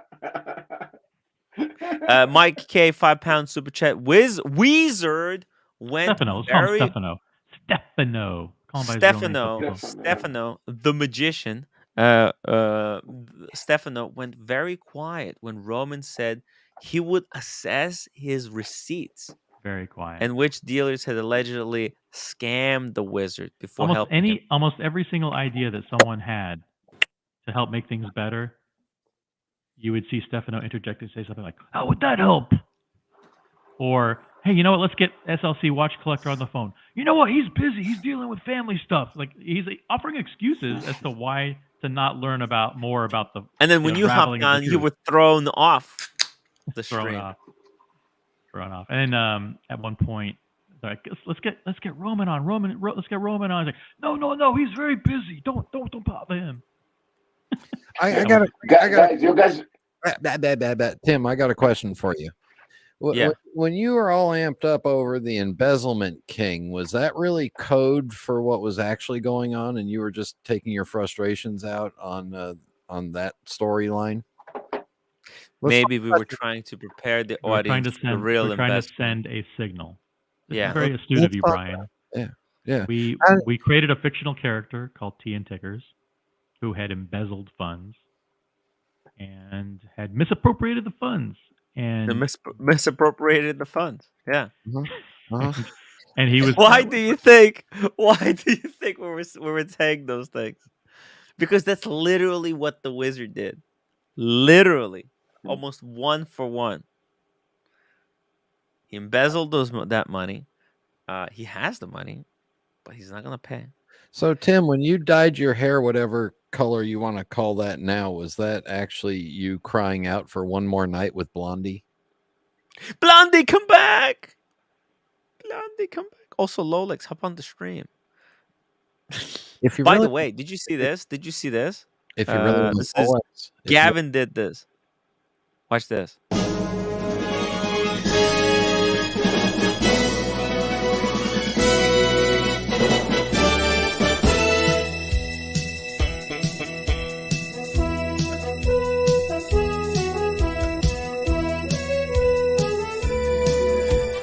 Oh my god! That's it. It doesn't go longer. It goes longer. It goes like it's the whole music. I love that. That's the Dallas theme. Dallas. Grew up with that. Yeah, shout out to Gavin for sending me that clip. Very funny. That was boom. That and the characters, if you notice, if you watch all the different characters, they picked out perfectly. Carolyn Martin, thank you so much for the $5 super chat. Sorry, Tim, I'm old, slow, and easy to shoot. I have to sell you out. No, not me. I was looking forward to doing some hikes this year. I was looking forward to so much. Please, guys, just give me one more year. One more year. Hamilton Juan, wristwatch check. What are you guys wearing? Got the Air King on. I've only. Loving the Air King. Oh, see, what are you wearing? Oh, see, do you own a watch That- still? Yeah, it's Oh, still the Daytona. the Daytona. The two-tone GMT. Whoa. Nice. Man, I love these vintage pieces. I love the gloss black dial. Damn. Is that an acrylic crystal? It's got to be, right? Oh, yeah. Here, listen. Yeah. Ooh, nice. Sounds like a Seiko. That's nice. Amazing. A huge super chat from Bondage and Discipline, $20. Here's the bottom line, guys. Only a shady person in the watch business would try and use Archie or Timverse. I don't buy for 1 minute that people didn't know Wizard was a small time huckster from watching him on Archie. Ooh, Bondage. Some people they're a little bit more astute than others, and the Wizard totally manipulated me. He had me He wrapped around manipulated his. everybody. Yeah. He manipulated everybody. And by the way, The talking only about person that knew the truth about the Wizard was Marcelo. That's why Wizard came up with that bird brain yeah, nickname fuck to him. try and Yeah. push Marcelo out of the streams. Oh, that's it. Now I'm pissed. The Wizard's the one that called I mean, Bird Brain? Nobody Yeah, calls he Bird created Brain. that name. Yeah, He created that name. nobody calls my Bird Brain but me, Bird Brain. Okay. No, Jello Bizarre or whatever. Do you guys can really make sure that actually have the business for so long that this business is settled, even with the selling fake rebounds and all everything that's going on there? I don't trust that business either. It's okay, Marcelo. I think. Look, I think this is OC. You're gonna attempt to answer that question? As Yeah, it's Roman not reliable that tried place. Really, I'm telling you. as Fuck them. There was a question. Well, look, I was gonna say that I forgot what I was gonna say. You guys completely. Sorry. Because Oh yeah. everybody's Do you afraid guys of think? Roman. Do you guys Roman think is a they're fucking gonna that the mafia Wizard's guy. gonna send receipts to the to Roman? You think he's actually going to send the receipts? What kind of receipts is he gonna send? He's A gonna WhatsApp send message with some he's fake gonna numbers? send- he's gonna send a documented evidence of how he got scammed, how he was scammed with the ragu jar. Come on. First of all, I've been to Hong Kong today scouring the markets all day long, and I don't see any ragu there. But let me answer this directly to the camera so that no one can construe what I'm missaying here. All right. Here we go. Yes. They can't provide paperwork because the paperwork would create a trail that would lead back to the real reason why the Wizard is where he is. Brian, could I steal money and put in a bank account in Hong Kong and pretend to be homeless and everything works out? Could I? Yeah, just make sure mommy doesn't find you, because when you steal her money, she's going to kill you with the Ginsu knives. No, because I think Wizard exactly did that. Hamilton Juan has trouble sending a super chat. I get a message that says something went wrong. Who can help? I think there's some super chat issues. Sometimes people they can't send $5, or they can only send $10 super chats or something. Well, and see, Tim, the other thing you don't understand is that sometimes super chats from Florida take 2 to 3 weeks to clear because of 9/11 and the border between Florida and the rest of the country. Border between. Yeah, I mean, look, Florida is soon going to become its own country. It's insane over there. Yeah, by the way, Wizard went to Hong Kong a couple of times last year. You guys wonder why? I don't think he went to Hong Kong. He went to Hong Kong. How do you know? He also Did you see the pictures? I know, because they appear in the stream talking about it. That was but before. How do you before know the it's London the truth, stream. Marcelo? Are you that gullible? Are you really that gullible? Did you send any No, watches to the Wizard, Marcelo? Look, I No, mommy know how wouldn't let him. scammers work. I know how scammers work. He did went to Hong Kong because he actually stole money and he put the money there. I'm telling you, he doesn't want to show that there is money in the state, and also some money are in different members of his family. He have money and he have the watches. Is this the first time we've seen Brian smoke weed on the air? On air? I'm so stressed out and worried about Tim's chins that I decided. I've seen you with a pipe. I'm losing chins. I'm losing chins. Aren't you seeing? Aren't you guys seeing the progress? Golden vagina. Golden vagina, everybody. Wow. Yes. The I want original to see if golden, Roman have the the original balls. golden vagina. Is that I how want it to see smells? Roman.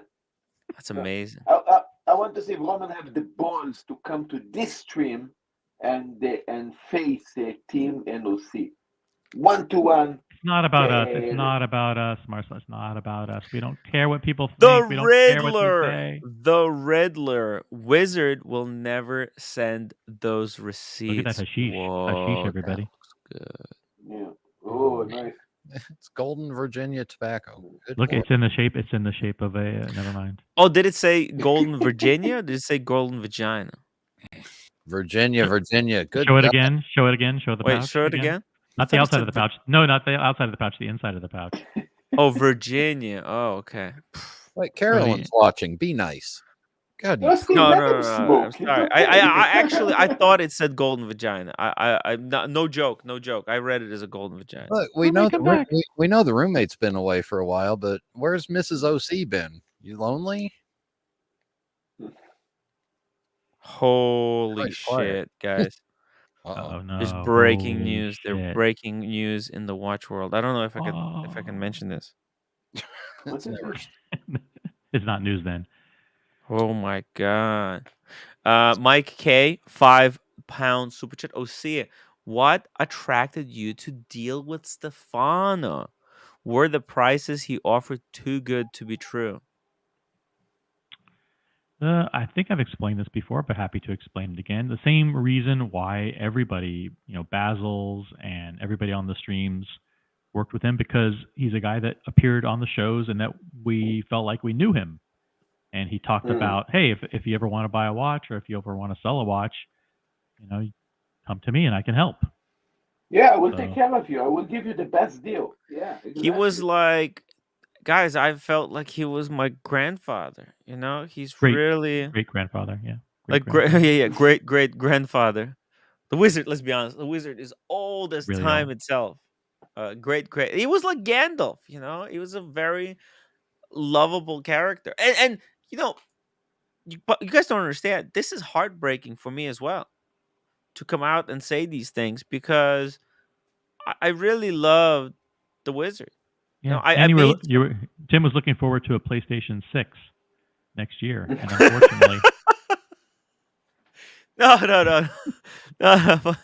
But no, I really loved my it broke my heart when I found out. Is a fucking piece of shit. They actually put me in a It fucked me up graveyard. mentally. It really fucked me up mentally when I found out that he stole all this money, because I fought for him. I made videos for him. I had great laughs. It's like Brian. Like Brian, someone who's been on the show. He's shown his watch collection. He's obviously someone of means. Yeah. He probably has more evidence that he is well off than anybody, way more than the Wizard, who's like in the basement there. But if Brian said, I want to sell you a watch for $50,000, I would have absolutely zero compunction wiring him $50,000 tomorrow. I wouldn't even think about it for a split second. Except it's a Tudor Black Bay Silver, but go ahead. I wouldn't do it. Well, in that case, $500, but now imagine now here, look, like, I trusted Wizard. Do you understand? You know how he made, like let me tell you guys this story. He asked me to do him a favor. He asked me to buy this really expensive bottle of whiskey. It was like $1,300, right? So I went out, I bought it for him, right? And then it was at my house for like 6 months. Why? until he said, "Well, I'm telling you the story." Until he asked me to ship it to his friend, but like he trusted me, cause I trusted him. I went out, I got it for him, and I mean that's the way, that's the strategy. That's the strategy he used to You gain never trust. said, hey, like you never said, like, hey, I spent $1,300 Tim, on this bottle. What do you want me to do with it? No, I Tim, did, and Tim, I send you something. he said, yeah, I'll tell you, I'll send you a label, send it to my friend, and then it just what I just went on and on and on, and I had this bottle, And when you did you know. get paid though? You Huh? got No, paid I got before? paid. No, no, no, no. Oh, He before? sent me. No, no, no. This is what he did. He sent me. What happened was he found out that there's that my liquor store had this bottle. Okay, so he said, "Hey Tim, can you go check if they have this bottle and buy it for me?" Wait, So I went there. Tim, I you own a found the liquor bottle. store? Yeah. Tim, I send you something in Your WhatsApp. trust Tim, fund, your trust I, fund owns a liquor store too? Shit. And the Tim, building you're no, no, no, what else? Tim, no, I no, send you no. something in WhatsApp, and I in heard it. I Hebrew heard we it the say, first time, Marcelo. I heard it. I yeah, just can I check it and who's later? laugh? Yeah. We always say in Hebrew, check who's laughing, laugh. Fucking piece of shit. I mean, this what they did to me. Fuck, I'm going to step on his grave. Fucking piece of garbage. Yeah, please go ahead. Kids show. Kids show. Remember, Marcelo, it's a kids show. Relax. Yeah. L'chaim, my Uh, L'chaim. yeah, Lahaim, Lahaim. Forgive and forget. Shane Apum. But so what happens? I go to the liquor store. I call him. They have a bottle. He sends me a PayPal. I buy the bottle for him. I bring it to my house. I even showed it on the live stream. It was like $1,300 bottle. I think it was like Hibiki 21. It's probably more expensive now. Let me see. Hibiki No, the market 21. crashed on those too. Oh shit! Yeah. Right Ooh. with Fuck. Daytonas. Yeah. Yeah. Well, they came back down to 1,100. Well, anyways, I don't like I don't remember exactly how much it cost, but it was like 1,300, I think. So anyway, so I had this bottle for 6 months in my house. So he trusted me to hold on to it until he wanted me to send it. So you understand, like that's the tactics. Imagine So I leaving trusted Tim. him 100%. I mean, Well, he he must have trusts me. he had an incredible amount of trust because leaving you with an unopened bottle of alcohol for any time period longer than 7 minutes is dangerous. Problem. It's problematic, as you know. Anyways, I wonder if he I actually love how you now store alcohol like literally by the side of your oh, desk everything is because within reach. Yeah. it's too far to walk to the Oh, pantry. I'm too tired, guys. I'm too It's like, tired. I need alcohol. When I need alcohol, I just want to just bend down and pick up a bottle. And drink Tim, it how's Do you whenever that? I want. understand how it fucked me up mentally? That someone who showed that they trust me so much, and I It's not about trusted you. them, All and right, it's then I find not about out. your mental state, Tim. Yeah. Tim, No, I know. But Tim, I'm just saying. It's a weird. I'm just sharing the truth, how it went down, how I was used. he used you like you use Red Shovel for free hotel rooms. You know what? We Think we about it. actually we split the hotel room in the thing, but No pay, we no. were able to fundraise. If I don't see receipts, I don't get it. I don't have any proof. By the way, guys, if you want to help me and Red Shovel with the hotel and the LA trip, Red Shovel has a GoFundMe.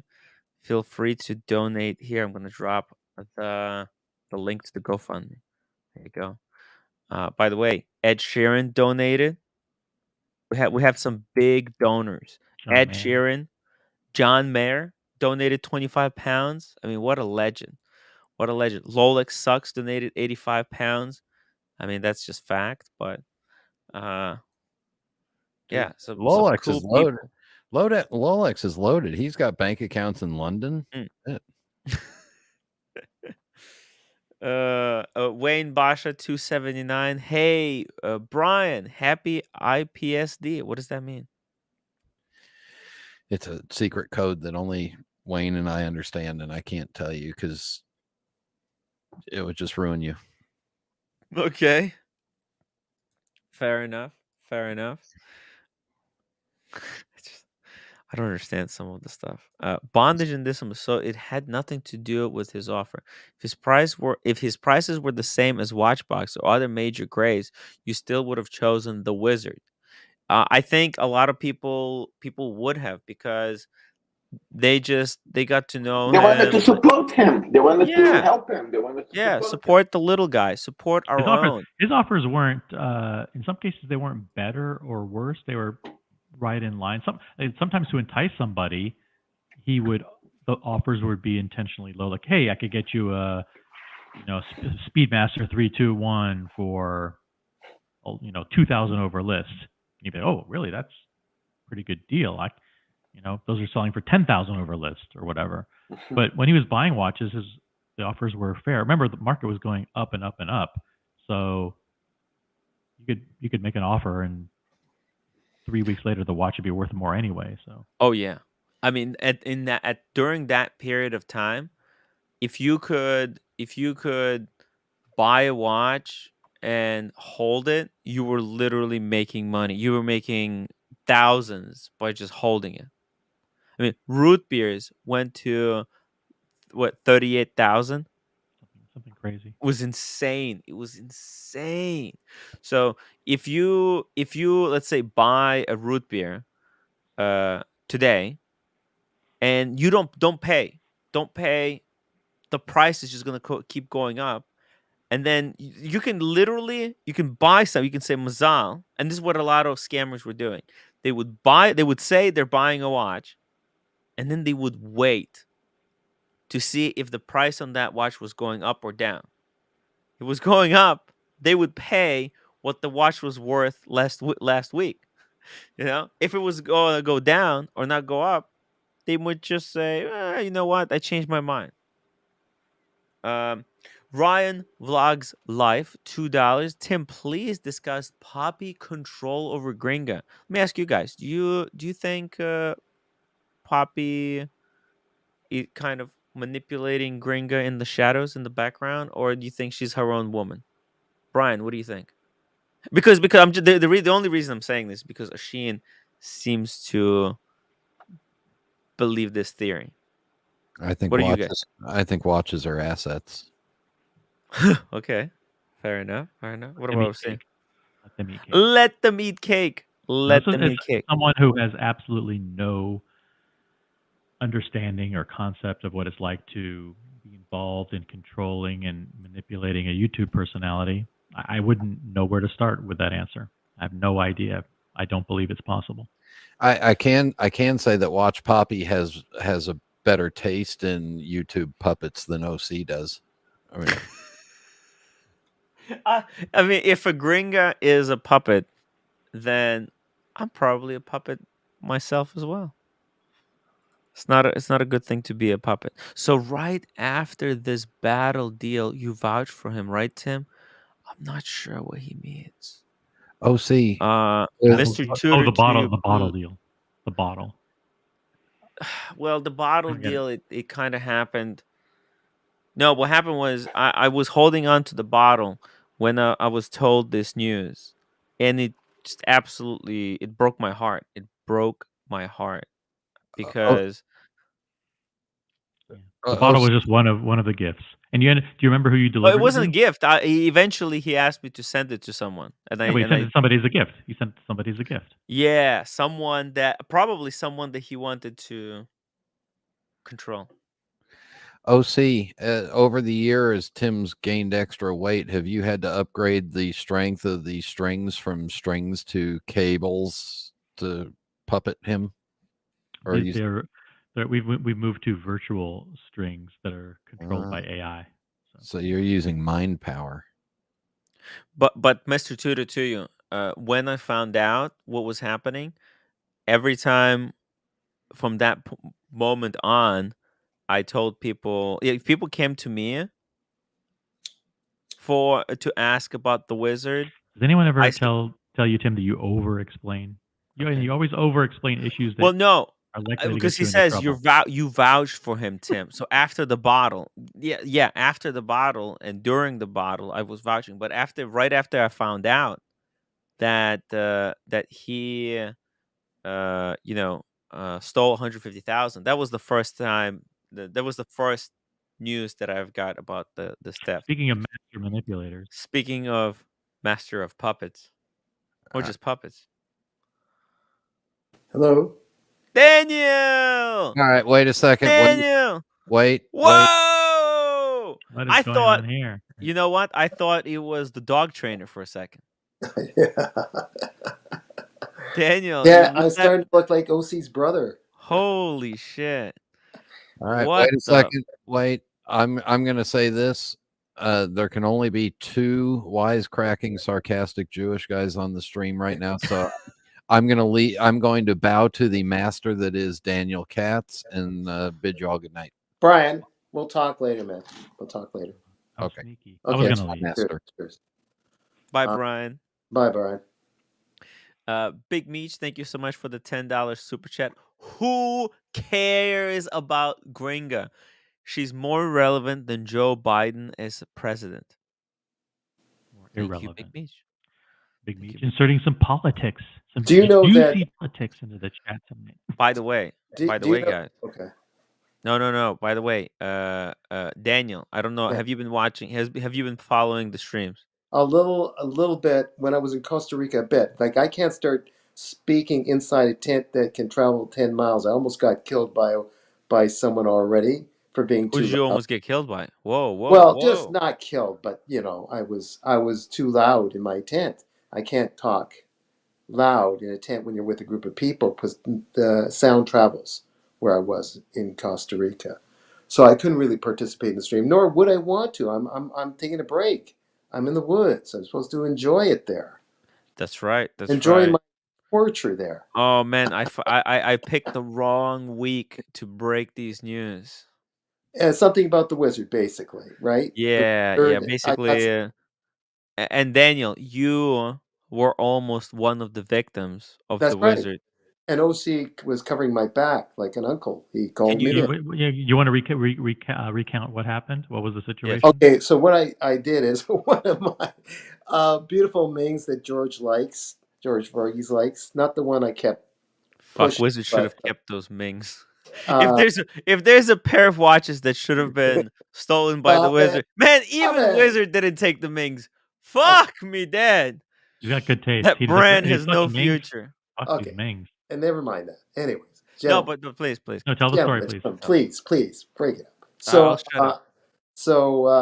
It was the monolith, 1706. Both the 1706 monolith and the salmon are still highly revered. Whether they get that price, people are stubbornly asking for around 5,000 Canadian, which is about 45 American, I guess, somewhere around there. So they're still popular, and I've got both of them for now. I have to admit, these aren't bad. These aren't bad looking watches. Yeah, and it's the top end 2824 movement. It's been placed properly by was it Judith Perret, I think. And I never got tired of the watches, but sometimes you had one watch or 2 watch? Both of them. I got both watches. So okay, I want to pass them on to an owner that will love them. I wanna buy from okay, I'm gonna tell you guys. I was gonna keep it as a secret, but actually I wanna buy this Ming from Daniel, the one on the right with the salmon dial. Yeah. That's my favorite Ming. That's the first Ming that I saw, and that's the Ming that started my journey. I can source it for you, Tim. For how much? Talk to me later. It's Daniel. Wait, hold on a second. Daniel, how much are you willing to part with this the Ming on the right for? Let's talk about that offline. About 2,000? Is that good enough?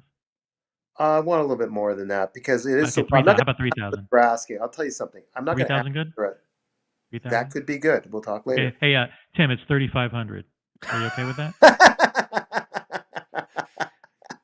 That's fine. OC, you've done so much for me. I would love to. All right, let's okay. So you have these So you I thought, had listen, the I want to bigs. sell these 2 watches. I want to sell Okay, these 2 so I watches. wanted to sell these two. Well, originally I wanted to keep the salmon. Now I want to sell 2 watches. Let's get back to the story.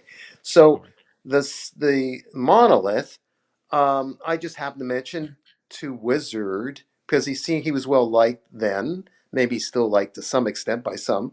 Uh, uh, I asked him if he'd be interested. He didn't sound too excited at first. He says, "Well, send it over," and he gave me the American address. And I quickly contacted him and said, "Why would you want that? I'm in Canada. You're in Canada. Why can't I just send it to you in Canada?"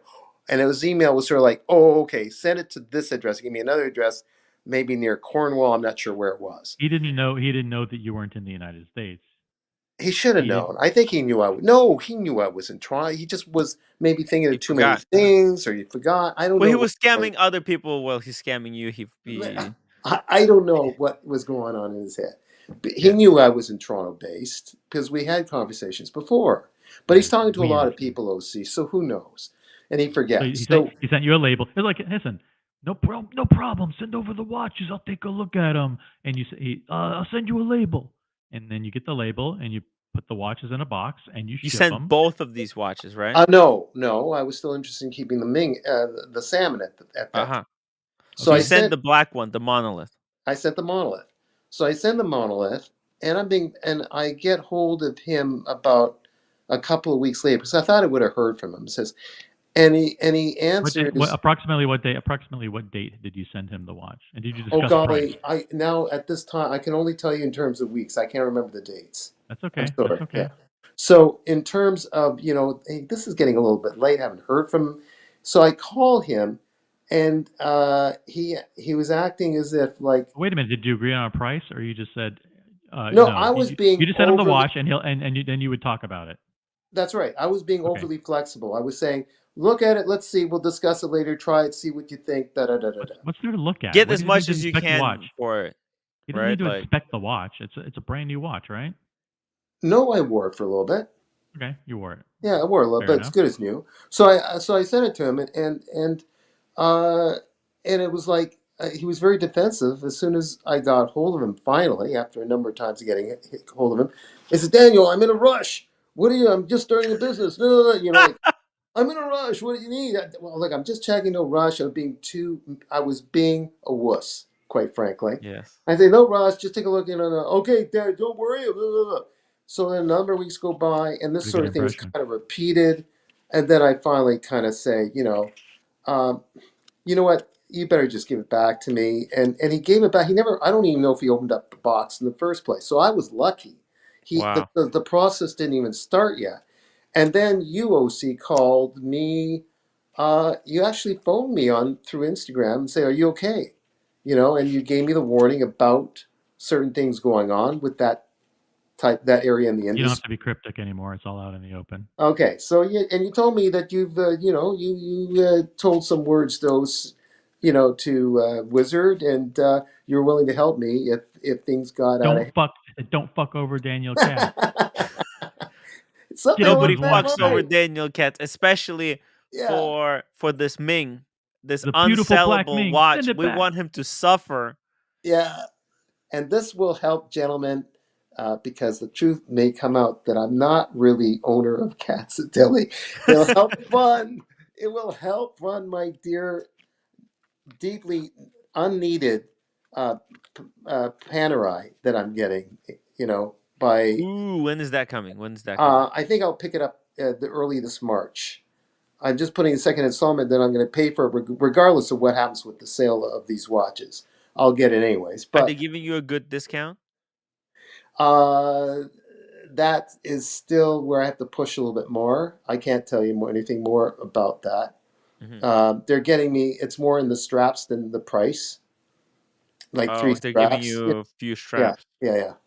They So, give out a lot of straps. They give out well, give out. I didn't really Are they get giving it. you 3? How many straps are they giving you? Well, I'm More? including. I'm being silly. What it is there's the strap that's on it, the blue sailcloth strap, which I think I'm going to want them to put on it right away. I sent you a picture. The blue cloth strap Beautiful. is amazing.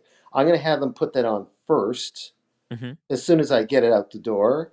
But it'll have the kind of that beigey orange the khaki strap, and then there's a I think a dark brown color that's there also, and then a rubber strap later, like for later. Ooh, Billy West. Wizard knew a local Canadian has more recourse against him. Ah, so that's Very the interesting. It's story. Ah, probably thanks, Bill. Okay. and Honor Belly, $5. Looking forward to the Con. documentary on the cartel coming out fall of 2026. Actually, you know what? You know how Paul Thorpe wants to make a movie? I'm gonna make a movie on the fucking cartel. I'm gonna start working on the script. I'm gonna put out Do the it. Australia film, okay? But right after the Australia film, I'm starting to work on the script, and I'll give you guys some of the things that we could possibly include. Interview with Paul Thorpe, with Spencer, with Roman Chef. I'll go to Luxury Bazaar. I'll ambush him in the parking lot if I have to. Interview with yeah, sorry. Yes. No, just it sounds. I don't want you to lose your momentum here, Mm. but just be careful. We don't want you to get arrested by the Russians. Okay, carry on. They don't arrest people. Okay, Uh, I yeah. have to jump for carry dinner. on. I'll be back in a bit. Okay. Yeah. We have while OC's away, let's talk about the biggest breaking news in the watch community as of right now. Guys, America, Yeah, no. 5524G, $2 super chat. Breaking news, guys. Breaking. Whoa, hold on. Because I want to pull up a website here. Breaking news: June is going to hurt. Wait, June is going to hurt. Me. For me, Tim, send money, please, guys. You heard it here first. Lange is going to increase the prices in June by whopping. Do you guys want to take a guess how much Lange is increasing their prices by? What's the 40%. percentage? 15%. 40. What? 40? Come on. Yeah. Marcelo is Really? unrealistic. But hey, guys in the chat, try to Yeah. guess how much Lange is going to increase the prices by. It's I'll tell you this, it's a big amount. It's a huge number. Oh wait. I'm shocked. But on the other hand, I'm not surprised because I believe increasing price is a little bit better than increasing production. Because a lot of other brands, the way they you know, make more money is by increasing the number of watches. Is it better than But the flipping nonsense? What their increase? I come from ignorance. Is it Yeah. better that they, look, in a controlled way, increase the pricing as opposed to flipping? The flipping that's been going on in the last year. look, look. By the way, my prediction of 40% maybe is not necessarily correct regarding Mm. this thing, but it did happen with Patek when By Nautilus used to 100%. be. Yeah, when Nautilus used to sell for 27 retail, they Yeah. actually increased 40% to jump the price to 38. Okay. Well, maybe that was So when they were so changing models, no? no, that was no, that was when they started to see the gray market starting to sell the watch for almost triple Oh. price. That's why they actually decided to increase the price, and they realized that it didn't affect them at all. Actually, the gray market just continued put the price even higher. Well, And Marcelo, they're going to increase the price by whopping 20%. Holy well, they're going frick. more gentle. Yeah, they're increasing, but they're going more gentle 20% because is gentle, Marcelo. yeah, because they could go even higher, and because the market is a bit soft, that's why they Yes. went only 20%. Wow. There's also Mm, it's not mm, if there's greed in it or not. There is a little bit of reasoning here. I'm guessing because of the supply chain for everything in every industry, sourcing parts for anything and everything, and it goes right down to food. Things have gone crazy this year with supply chain and other things that just tightened up so the people can make their end product.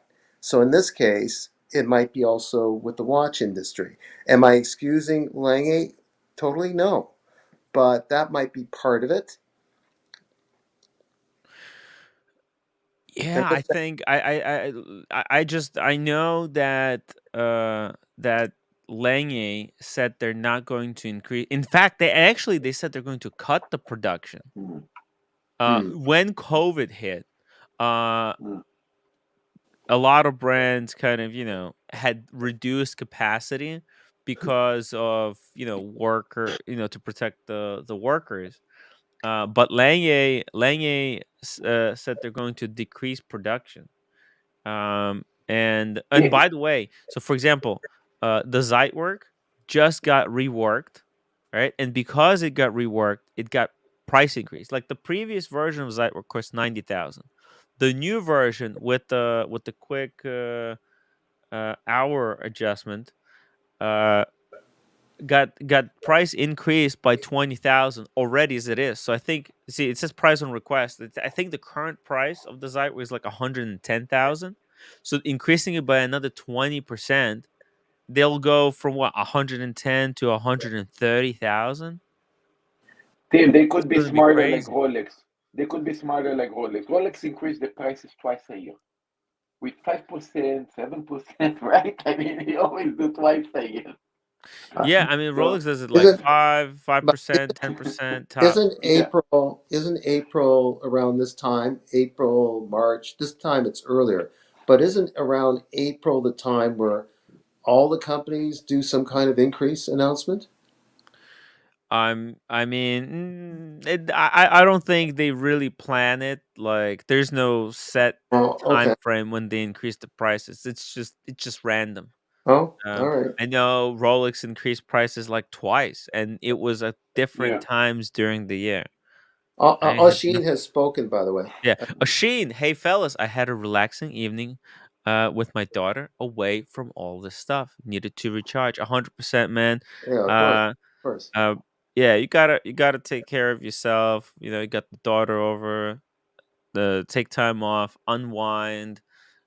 Just yeah, it's been crazy day yesterday for Sheen. He was on all the different shows, and Yeah, it's yeah. disappointing the way the gray market has tried to pivot this disaster and blame him for it somehow. It's very disappointing. Mm. Mathis, $5 super chat. I hereby forever vouch for Daniel Katz's life. One hair harmed on his beautiful head or attempted scam, I will bury you. And Oshin, you were right. There you go, Mathis. How do you like that? Nice to see you again. There Oh, you go. great Florida King. Mathis! Yeah. Mathis, The I had King of Fort Lauderdale. he was on the community stream earlier Oh, today. they, yeah. Mm. So funny. It was so funny. He's finally recovered after hanging out with me. Oh, yeah, yeah. Okay. Yeah, I could be a handful sometimes. I need to recover from my trip. My Uh, God. But I'll talk about it later, another time. Big Meech, love how Tim glazed over my super chat of roasting Watch Gringa. Uh Beach. I think, look, there might be a like that theory, it does ring a little bit true. I don't know to what degree. But well, you know what? More things will come out. We'll see how it develops. America 5524G, $2 super chat. 20% increase across the board, Daniel. It's across the board. Meaning the other Yeah. companies too? Is that what you mean? Not just Lang? Is that what he's saying? America? Are you saying across the board, like everyone's increasing 20%? Mm. Tim, I'm asking Yeah. you.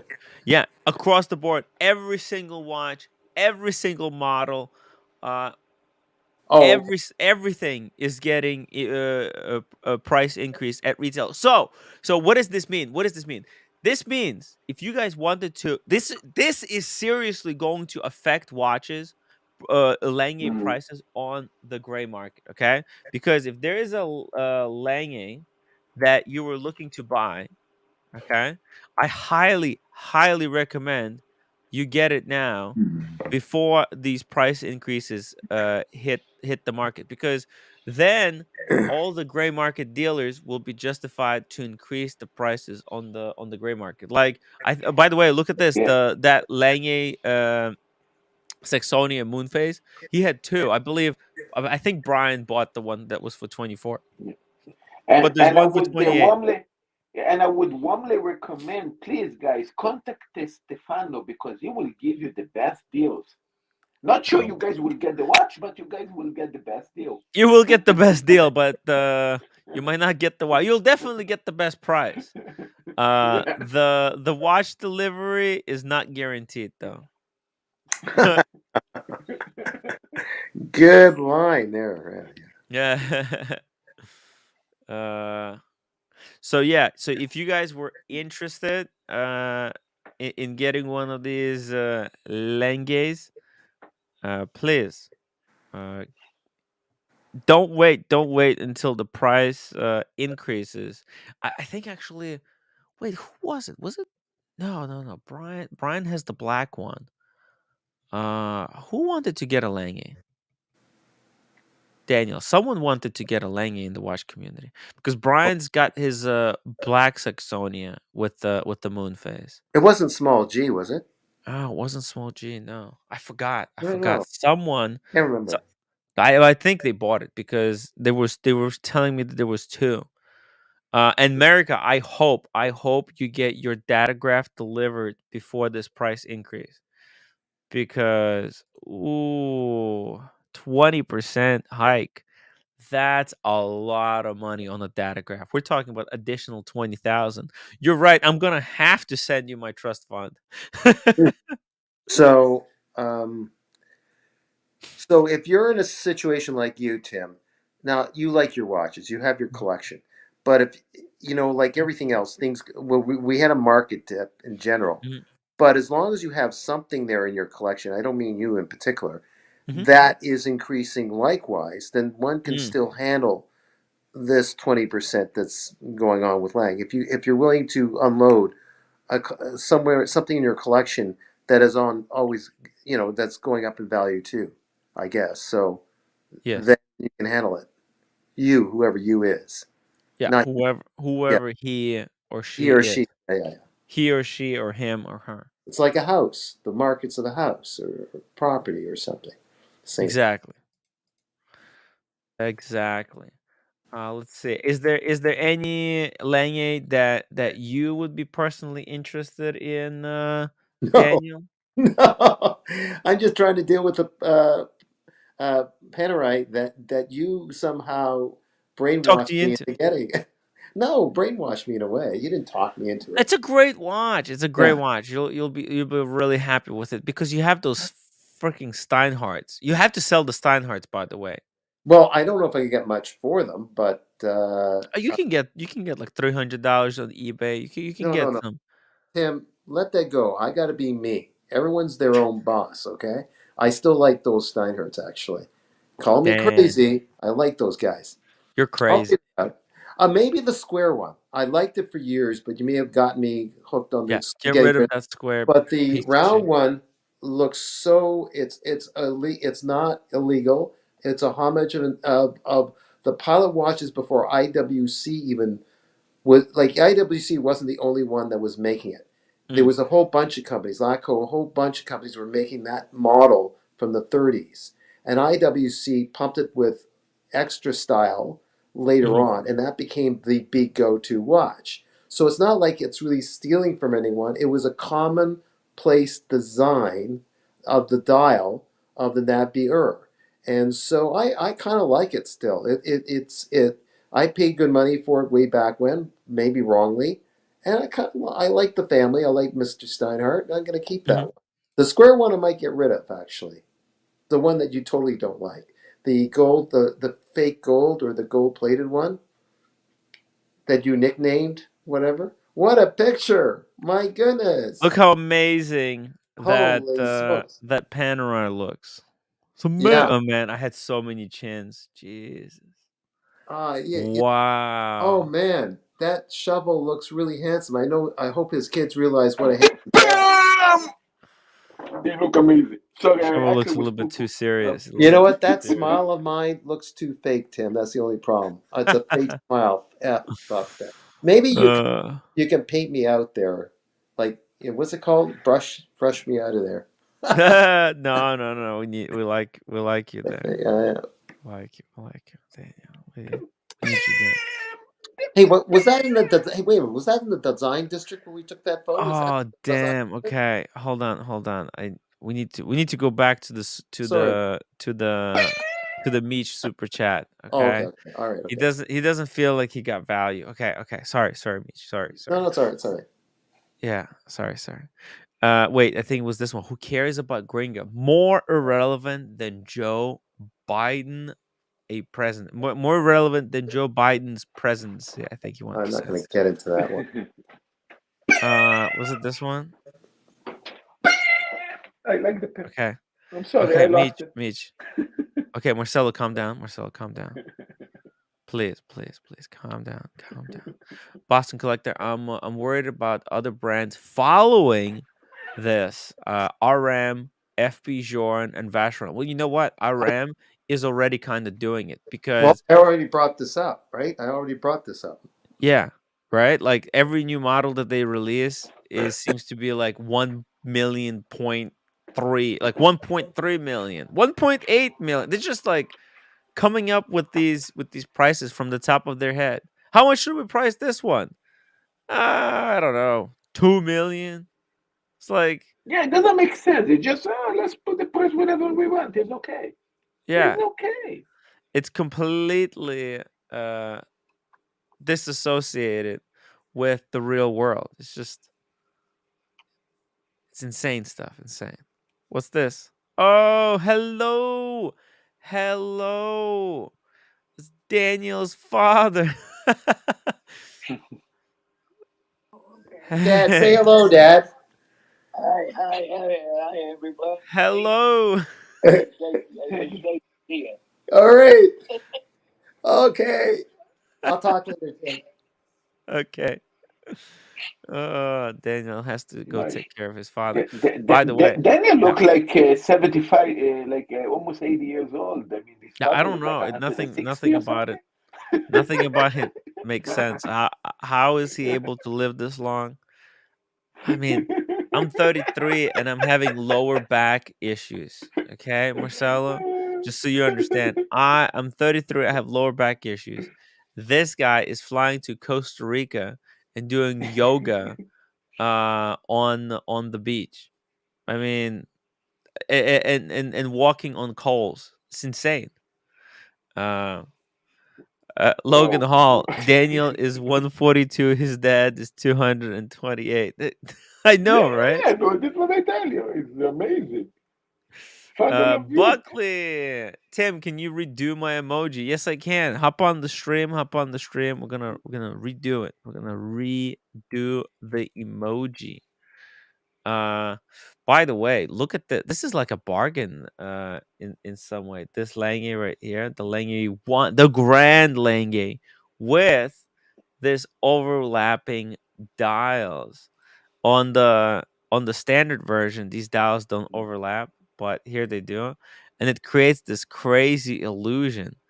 I remember this watch. Yeah, you freak out almost that the Yeah, hands the minute touch each hand was other. like a Yeah. 20 over here, and I thought that the seconds hand was gonna hit the minute hand, but they kind of they're just positioned one like a micromillimeter above each other.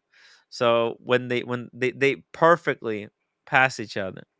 Yeah, but it looks scary. It looks scary nonetheless. Look, so if you vibrate the watch, maybe you actually can make them touch. You know, I mean, if you move your hand too much, I guess. Oh my god. Diego's so funny. Now Diego wants me to redo his emoji. What's next? Blondie's gonna make me redo hers. Daniel, are you happy with your emoji, or do I have to redo yours as well? No, You know what? Does anyone know that you changed the title? My what did they call it? The saddle name or whatever. You changed my name, which is okay, but I was just caught by surprise. Like in the Instagram, my title. And I Oh, do like your emoji, the emoji you did for me. Yes. oh, You, okay. you know, Daniel, when I grow up, I want to be like you. You know, I mean, you are a person that you can buy watches when you're 95 years old and you still have 150 years ahead. I mean, Well, okay. amazing. Yeah. Well, you guys saw it. That was my dear old dad. He's real. He's He's real. real. He's not fake. By Yeah. the way, Daniel, is this true what Newbie's saying that those yoga trips are just giant orgies in the evening? There's some weird retreats going up in them hills, I'll tell you. But Yeah. but I wasn't one of them. No, I wasn't one of them. We were up in some obscure. No. I don't want to get into details. I don't want to get in trouble. There's some of the people on Snapchat or whatever you call it. They might kill me if they hear it because everything's so interconnected through the platforms. I don't want to reveal stuff, but I don't know any stuff. I'm sounding like You the gotta wizard. get me into those groups. I want to get in on the Okay, action. look, one of the guys who's sort of the hypnotist, a hypnotist there. There was a hypnotist therapist there, and he told me how. Speaking of Giorgio the chef, he said I need an emoji to go along with my wrench. Just there, Yeah, but Georgia the chef. Yeah, Georgia the chef. I'm actually gonna be taking your wrench and giving it back to Can't Dago when you're cool with it. When you're cool with it, just let me know when you're ready to give the wrench to. Yeah, and by the way, link for captain. Link for captain. oh yeah. So Oh yeah, we need captain. Yeah. That would be so great. one of the guys that was the hypnotherapist there, Yeah. but it's really personal trainer type guy, really nice guy, said how you actually get the was it ayahuasca? I'm gonna mispronounce it, ayahuasca Uh drink huh. or whatever. And he learned through a different retreat, and it's a long development process, not just to get smashed and have a good time. It's about getting to that process of finding yourself, kind of thing, but in that healthy, original, hallucinatory, whatever it is, and it's to What? get rid of all those fake things that we keep within ourselves, and then find clarity, supposedly. Okay. So let's just drink the Kool-Aid for a second. So he did a different retreat, I guess, where he was with shamans and all that stuff, somewhere in the hills, somewhere in Costa Rica, Was the and they wizard there with the shamans? no, the wizard wasn't there. They wouldn't leave. Is They that how wouldn't he have makes him watches there. disappear? No. Well, that's Wow, we taking. just found the secret. Wow, it's amazing, Tim. Wow, you're good. You're good. Yeah. Wow, Well, this that's is for brilliant. wizard. Who knows? People can take good energy and put it in the wrong direction, but it wasn't for wizard. And anyway, so he had to go through a special vegetarian diet. Hmm. Oh, Oops, we lost Daniel. I Someone didn't touch called him. him. Yeah, I No, didn't. no, no. Somebody called him. Al, let me read this Uh, chat from Al Bundy. It says Tim Nico admitted a bombshell on Thorpe's live stream 6 months ago. Wizard owed Roman a lot of money. It's 108.55 in Thorpe's live. No wonder it was kept quiet. Let Wizard scam to pay back Roman. Yeah, we mentioned that. We mentioned this that probably the reason Roman told everyone to kind of stay quiet was because he was owed money. He wanted to make sure that he's going to get paid mm, first. Then once it all comes out, then they're gonna come up with some other uh, they're gonna come up with some other excuse.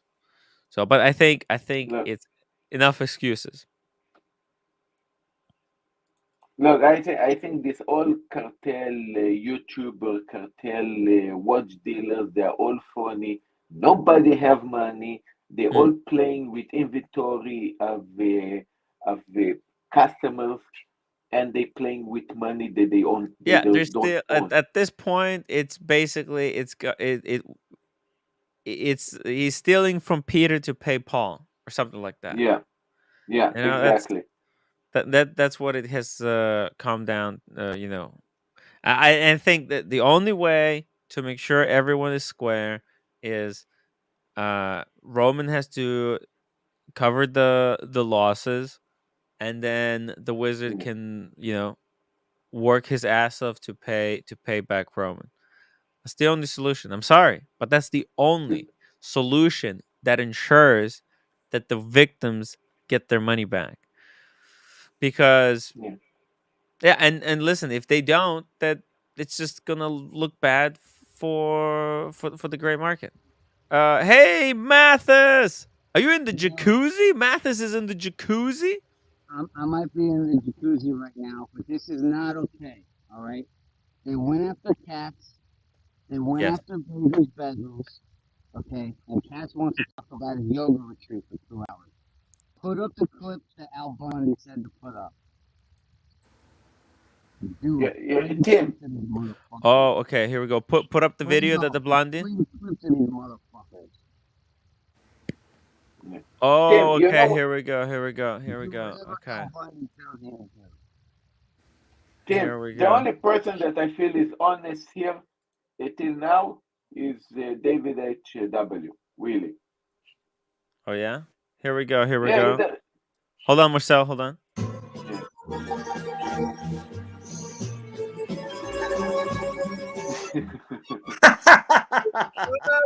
The world. I can't play the music.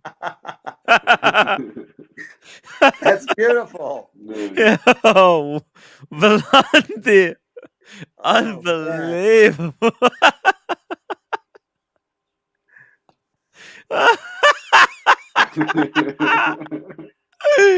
Wow. Touche.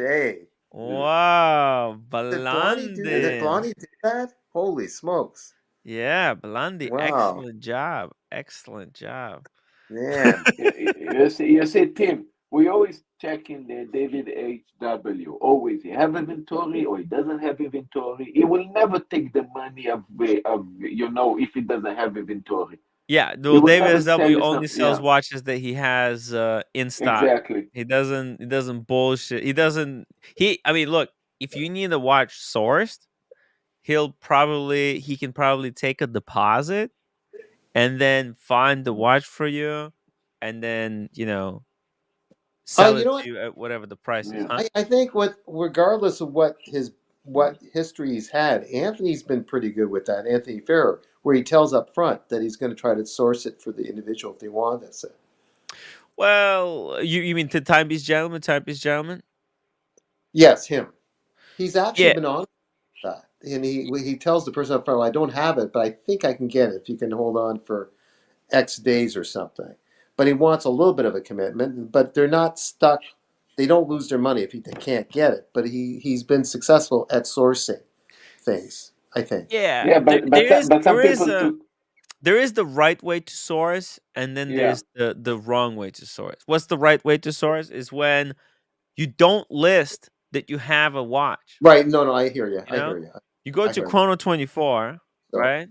You go to Panda Daytona, let's just say you want a Panda Daytona. And then there's all these stock images. Like this is not an image. Okay, that's an image of the real watch.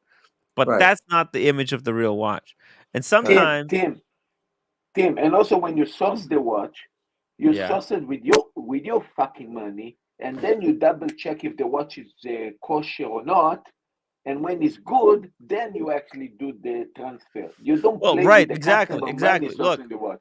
I think it's okay to take a deposit, some type of non-refundable deposit. If you're gonna take on the job of sourcing a watch, let's say someone comes to me and says, "Hey Tim, can you find a Panda Daytona for $35,000?" I'll say, "Okay, make a $1,000 deposit. If I can find it for you, okay, you can buy it." So let's say I'll take the deposit. I'll find the watch. It might take me a week or I don't know how long, 2 weeks. Let's say I finally find the exact condition that the guy wanted. Yeah. It's and then 35. You buy it with your own money. Yeah. And you check if the watch is real or not. That's right. And then if the watch is real, you suffer the cost. Right. I will then buy the watch with my money. Let's say maybe I'll resell it for 35. But I found that, obviously, if someone said, hey, I want you to find me a Panda Daytona under 35, and it has to be in good condition. Obviously, okay, I'm gonna start sourcing. Let's say I find one for 30. Okay, that gives me a 5,000 profit margin. Is it good? Let's say And it's if perfectly. the watch turn up to be fake, this Well, means no, you I lost I it, then and you buy don't. it. I have to do all the checks, so I pay 30 for it. I then do all the checks, necessary checks. Then I say, okay, I find once I checked the watch, I ensured that everything is correct. Then I say, okay, now send the money. But let's say the guy says, Exactly. now I did all this work, right?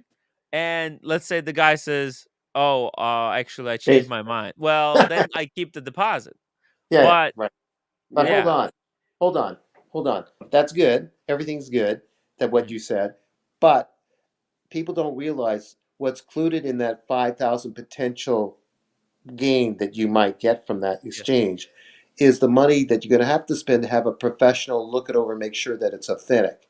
Well, right, You have to spend Yeah. that money. You have to do the other right. Yeah, due but diligence. but, but Right. Daniel, I know if that's included the in the watch came up to be 5,000. Yeah, not a, yeah. yeah, but Daniel, here's the thing: if the watch came up to be not authentic and not kosher, I mean, the loss is on team. Team lost the money, not I Right. know. If Marcelo that Oh, actually potentially gave him money to team to source the watch. yeah, yeah, yeah, Team would yeah, say, yeah. "Hey, Marcelo, take I your money shouldn't be back. accepting Sorry, I money screw up." until I made Mm, sure I did all the steps necessary yeah. to ensure that the watch is in good Okay, standing. before, yeah, Mm. Only right. then Okay, do I accept the right. wire transfer or Yeah, whatever. yeah, yeah. And then I sent the watch. Yeah. And you don't take the money from Marcelo to say, "Hey, I need to pay David," because I actually owe David money. And By the then, way, Eric like a Christensen pyramid says a scheme. non-authenticator is only $125 locally in New York. Mm, Not bad for peace of mind. Exactly, and that's the price of doing business and Mm, selling and buying watches. You have to mm, you take that cost and you pass it on to the person who's buying it. The person who's buying. I mean, there's a reason why uh, David SW's prices are a little bit on the more expensive side because all of his pieces are in exceptional condition, right? And most of them come with box and papers as much as possible, and they have been checked. They have been checked, and checking takes time. if So Tim. Actually, authentication. they're not. Guys, there is something funny. Regarding Alex, the watchmaker. Hmm. Last year, 2 years, you actually wanted to be very honest to actually release the system that actually somebody send them the watch and Hmm. somebody, let's say, send them the money. He have basically have the money and the watch. He actually checking the watch, is checking Yes. the money, and then he actually transfer. We're doing the how we say the honest transfer. He is actually the middleman in the middle that Yes. confirming that the money is kosher, the watch is Right. kosher, is getting his fee Right. for It's doing very that similar. That's check. very. That's Yeah, very but here similar, is the thing. Marcelo, But to here's the the thing, eBay Tim. authentication Yeah, program. yeah. But But Tim, look what is funny. Look what is funny. He what? actually was working on that, Yes. and look how suspicious the cartel is. The cartel, Oh, they don't Paul, want this. They don't. Nico, Yeah. all of them, they play him off. They play Yes. him off, saying, "Oh, you own it. Oh, you great. This is a great idea." And until now, he couldn't do that business because they shut them off. They Really. actually shut them. They actually put them down. For example, Alex cannot probably admit because he's still with the relationship with the guys. He cannot say in public, yeah. I mean, because he's under the influence of this fucking cartel. He couldn't do the Wow. honest job because they actually shut them off.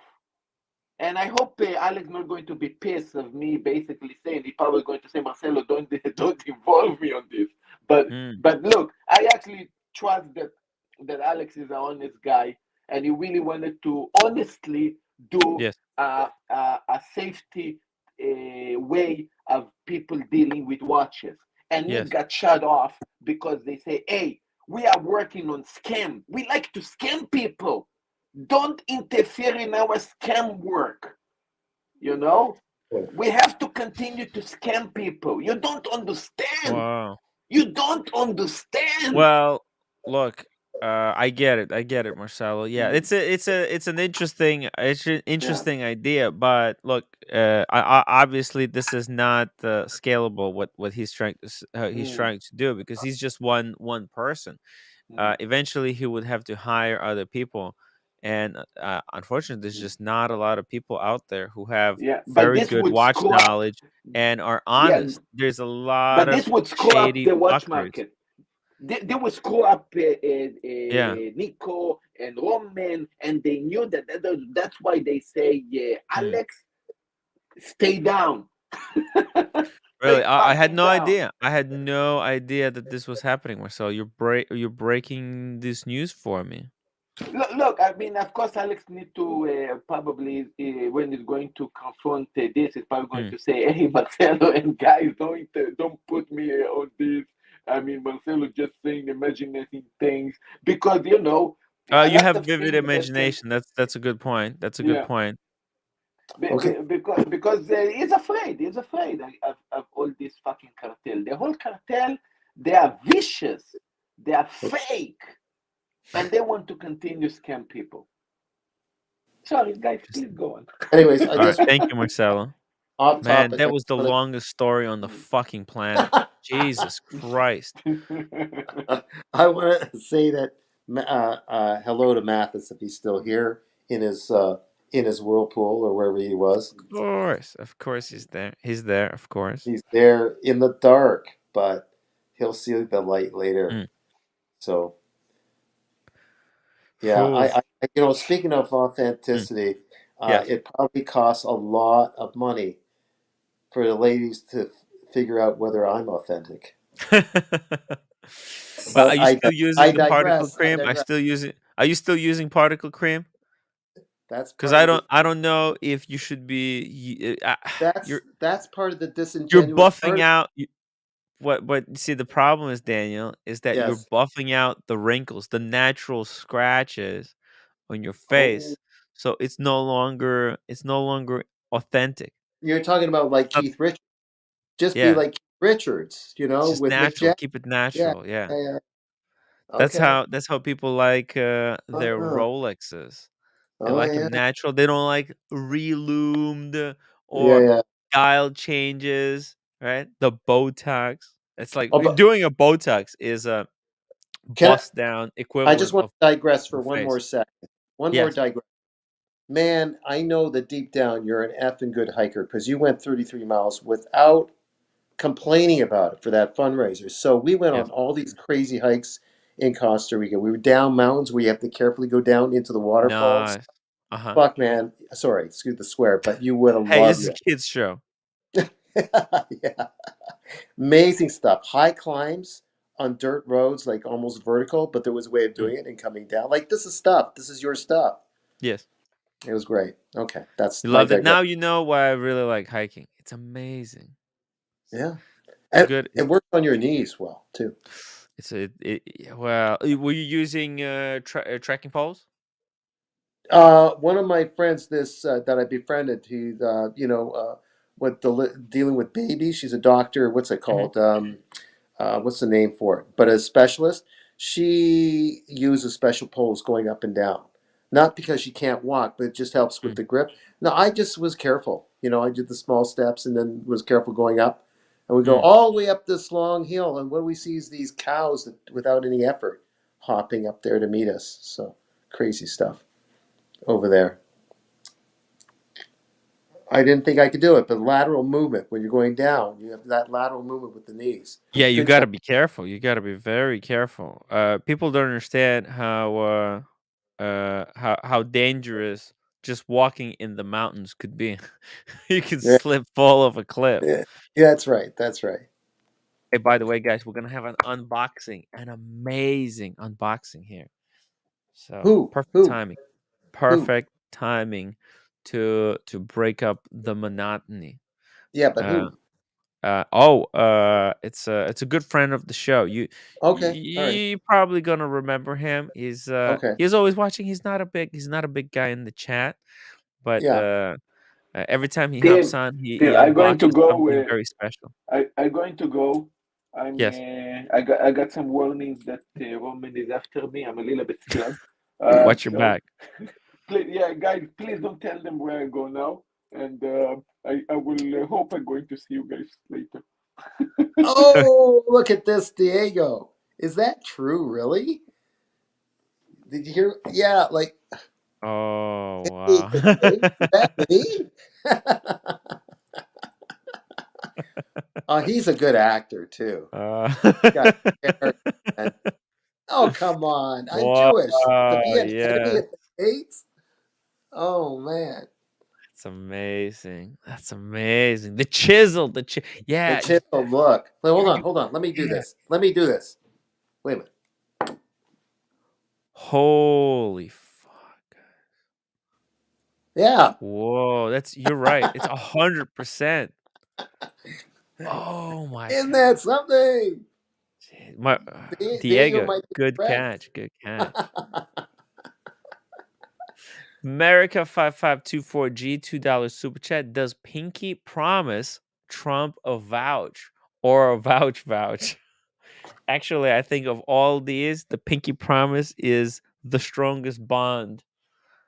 It's it seems to be. It seems to be the strongest bond because a dealer's word, a gray market dealer's word means nothing. It means nothing. When they vouch, it you know what? It's just as good as not even asking them for an opinion at all. It's completely meaningless. Okay? Uh Dirk Diggler, how's Maui? How's Maui going there, Dirk? Damn boys, I'm sitting literally in front of the shit of going home. No! Dirk. Well, at least Dirk is coming back home where the internet reception is a lot better. So that's good to hear. It's good news. It's good news. Nathaniel Hannon, thank you so much for the mic drop emoji. What am I? What does he want me to play? What? Sorry, I'm just trying to clarify some things. And America 5524G $2 super chat again. You can't triple stamp a double stamp, Tim.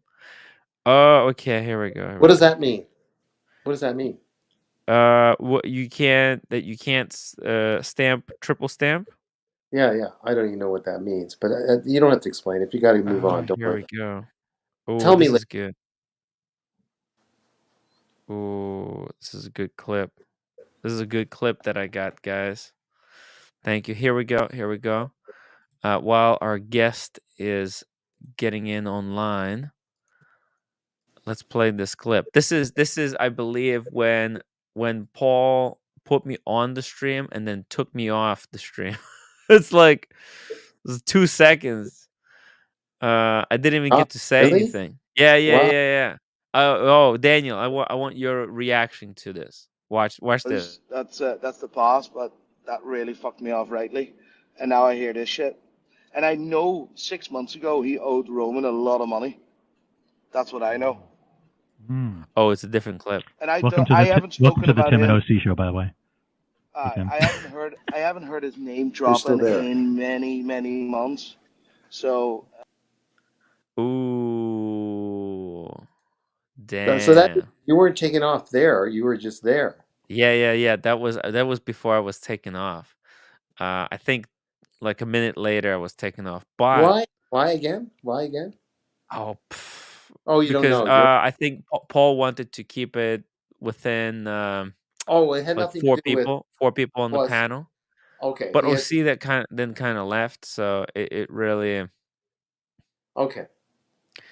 I don't know if I would have contributed anyways in any That may positive have way. been. That may have been just. He was just making a decision for a circumstance not to get at you. Is that Hmm. that could have been it? But it was just messy the way he did it. Yeah. Well, look, I think it worked out fine. Yeah. Buckley says, Tim, you had 300 viewers down to 220. Time to turn it up. Yeah, Oh man, look, a lot of people came on to the stream because a lot of people came on to watch because of we the were drama. talking about the whole wizard fiasco Yeah. at the start. But I don't want to pound the wizard too much. I want to give. I don't want no one coming back to me and saying, "Hey Tim, you didn't give Roman Sheriff enough time to," because Roman said he's going to. He's going to get the receipts from the wizard. He wants to get the evidence on the people who allegedly scammed the wizard. Oh, by the way, we have Hamilton Juan. Hamilton Juan, how are you doing? Good. How you doing? Hey, let me just finish this sentence I was saying. Sure. Yeah. I just want to give Roman a bit of a chance to try and get uh those receipts and before we start hammering him again. So yeah. Oh, but Marco's been getting on the streams more often now. Remember Marco? America. No. America 5524G $2. Tim, you are on a double secret probation. Double secret? Hamilton. Yes, sir. I'm on a double secret probation. What do you Oh man, that's think? gonna take at least two pinky promises to undo. Two pinky promises. Hey. Pinky promise is the strongest bond. By the way, that's the promise that I gave Bondage and Discipline that I will pay off the Grossman. Right? That was done on the pinky promise, guys.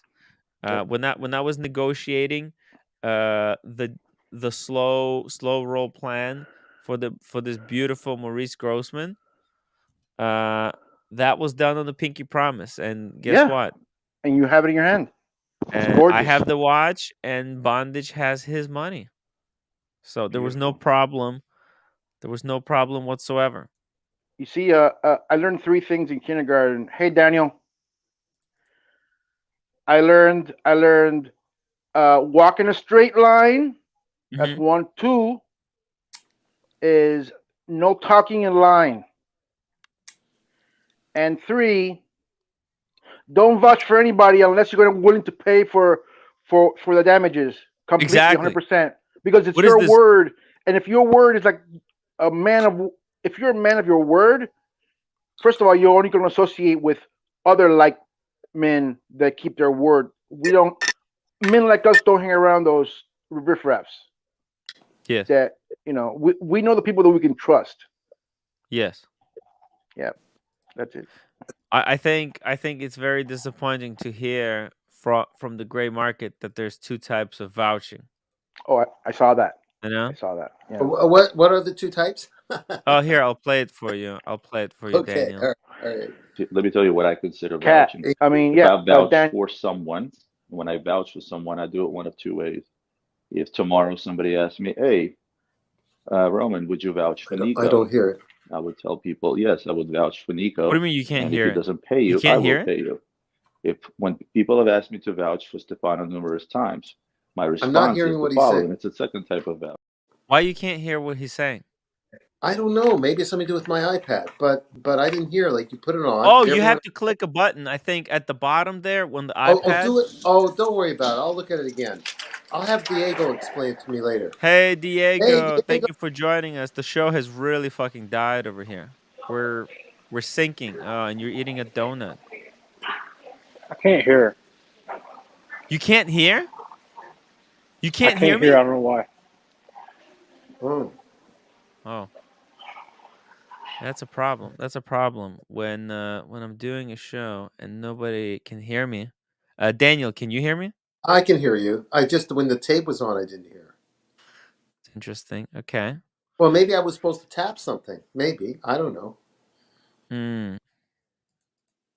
Yeah. Well, I think. Sorry about that. No. It's okay.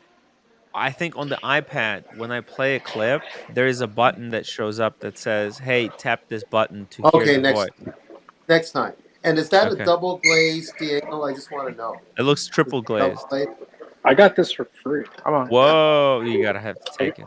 I got a coffee, and they were like, anything else? I was like, yeah, one of those free donuts. Oh. She's like, I got you, baby. Oh! Diego, I can't hear you. Speaking of free donuts. Oh, Can see. you guys hear me? I can't hear you. Yeah. Daniel, I can't hear you. Are you there? I'm here. I had a restart. It happened to me too, OC. Did you press the button? Daniel? I can hear you without having to press the button, OC. Daniel, can you hear me? Yes. I'm not pressing the panic button yet. Oh, he left. He just disappeared. Okay. He's rebooting. He couldn't. Oh, he can't hear you. Okay. I'm having so much trouble. I'm having a lot of trouble super chatting. The other day sometimes I was able you probably have to I try a can't. bigger amount. Nah, you have to try $10. You got to have money. Really? Okay. You have to have real money. What a rip! Can't believe it. You gotta have. You need big money. You need to have big money on the account. You need Otherwise, to have money in it your doesn't let checking account. Yeah. If they allow me to do it $1, I would. If your super comment chat so many is times. more than 10% of your net worth, it doesn't allow you to super chat. Oh, okay. Damn. You got to be able to buy the New York Yankees. Well, that's how we Daniel. know people that don't super chat. Are you going to dress up as a German sniper for Halloween, Daniel?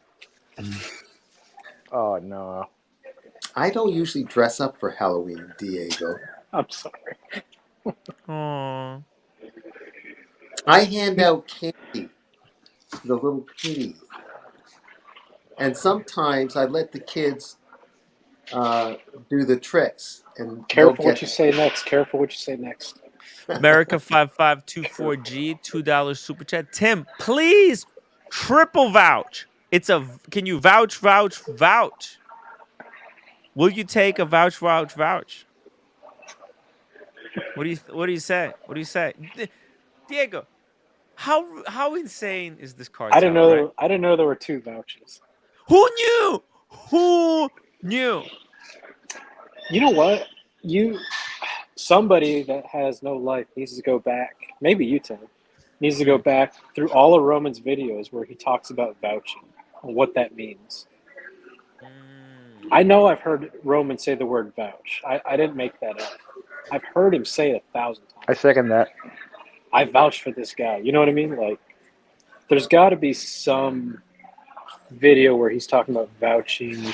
He's talking to a buyer, right? So, like, let's just say that someone's buying like a $1.2 million RM, and Roman's kind of like negotiating the deal. Like, listen, man, I vouch for this dealer. Don't worry, you'll get the watch. Yes. Yeah. There's got to be a clip like that. You know what? I think if we're gonna, this is it. I think this is the perfect opportunity to make a video, a film, a documentary on the inner workings of the cartel. But hold on, I've been behind all this. Has Roman not vouched for someone after you said he was PK? Hey guys. Oh, damn. I think everybody knows what time it is for. Oh, this is the special time. Oh, tech time, right? Look at that. Look at that.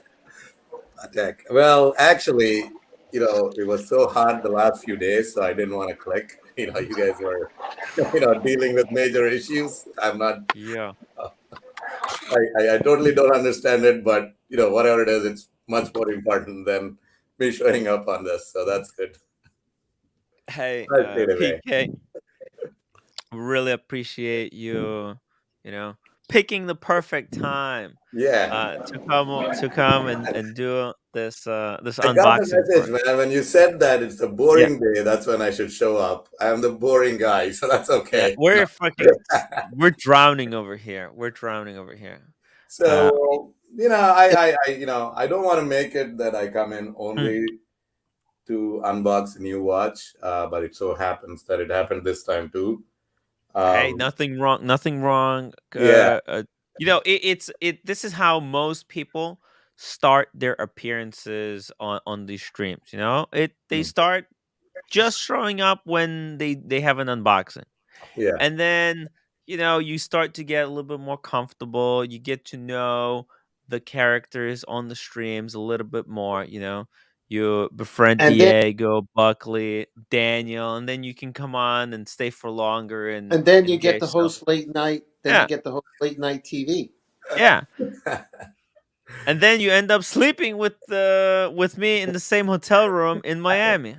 That's Yeah. just Hey, I heard you go to you're going to Salute, Japan. salute, Tim. Come on.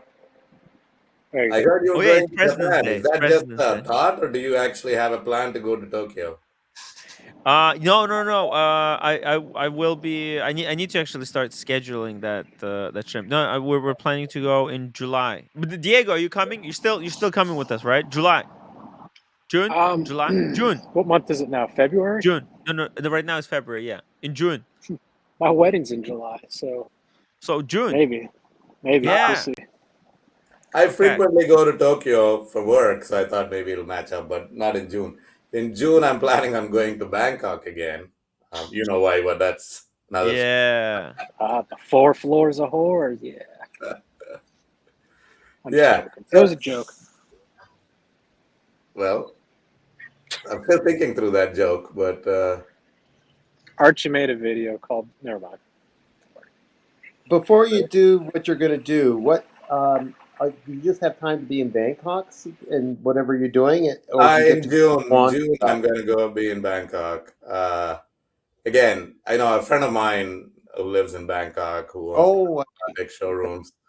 A few friends are planning on going this June. I went there last June, so give it a year because I need to save up for the next trip, you know, to Bangkok, which means I have to buy a watch there. So I guess. Nice. Well, okay. One second. I'm gonna read these super chats, and I want to Sure. know where you got this watch and the story of. I don't know. I'm just gonna say I don't know what it is. It's an easy guess, but let's finish your super Yeah, chat. Yeah. yeah. America, thank you so much for another super chat. $2. They don't teach triple vouching in college. Seriously. Oh, they only teach that the triple, single, and double vouching on the streets of 47th Street, the Diamond District. Nathaniel Hannon, $5 super chat. Diego, I remember a video about a year and a half ago in which Roman explained but a single kind of a vouch. Ooh, Diego. That's why. Yeah, I know I wasn't making it up. I know I Mm. heard him go on like a 20-minute, not tirade, but explanation of how my word is my bond. We vouch for each other. Blah blah blah. I've heard him talk about it before. This would be good to rewatch all of this content, compile it, and make a documentary about the cartel lies. I'm gonna start thinking about it. And one more super chat here from Casey Jones, Brooklyn, $2 super chat for Diego wearing a paddock at Dunkin' Donuts. Respect. I'm not at Dunkin' Donuts, but close. Hey, Close enough. if you take out the hype of these watches and the brands, I think Aquanaut is an all-time watch. You can wear it anywhere. There's no place you cannot wear an Aquanaut. It's such a versatile watch. Yeah. Seriously. I brought it the first time I came to New York. I brought it and I wore it around, and it was fine. Yeah, no issues. Yeah, I mean, well, you were lucky there. Are you a big fan of the Aquanaut? Pardon me. No, I mean, I'm. By the way, I didn't get a new Patek, but I told you this. I don't want to make it very hard. I told you that I was waiting for a watch for years, and I didn't get it. So I don't know if anybody remembers. So finally, they gave me a call, and I got it after many years of paying for it in 100%. That should give it away. I don't know. I'm assuming it's not a Patek or a Rolex. Okay. FP Journe. No.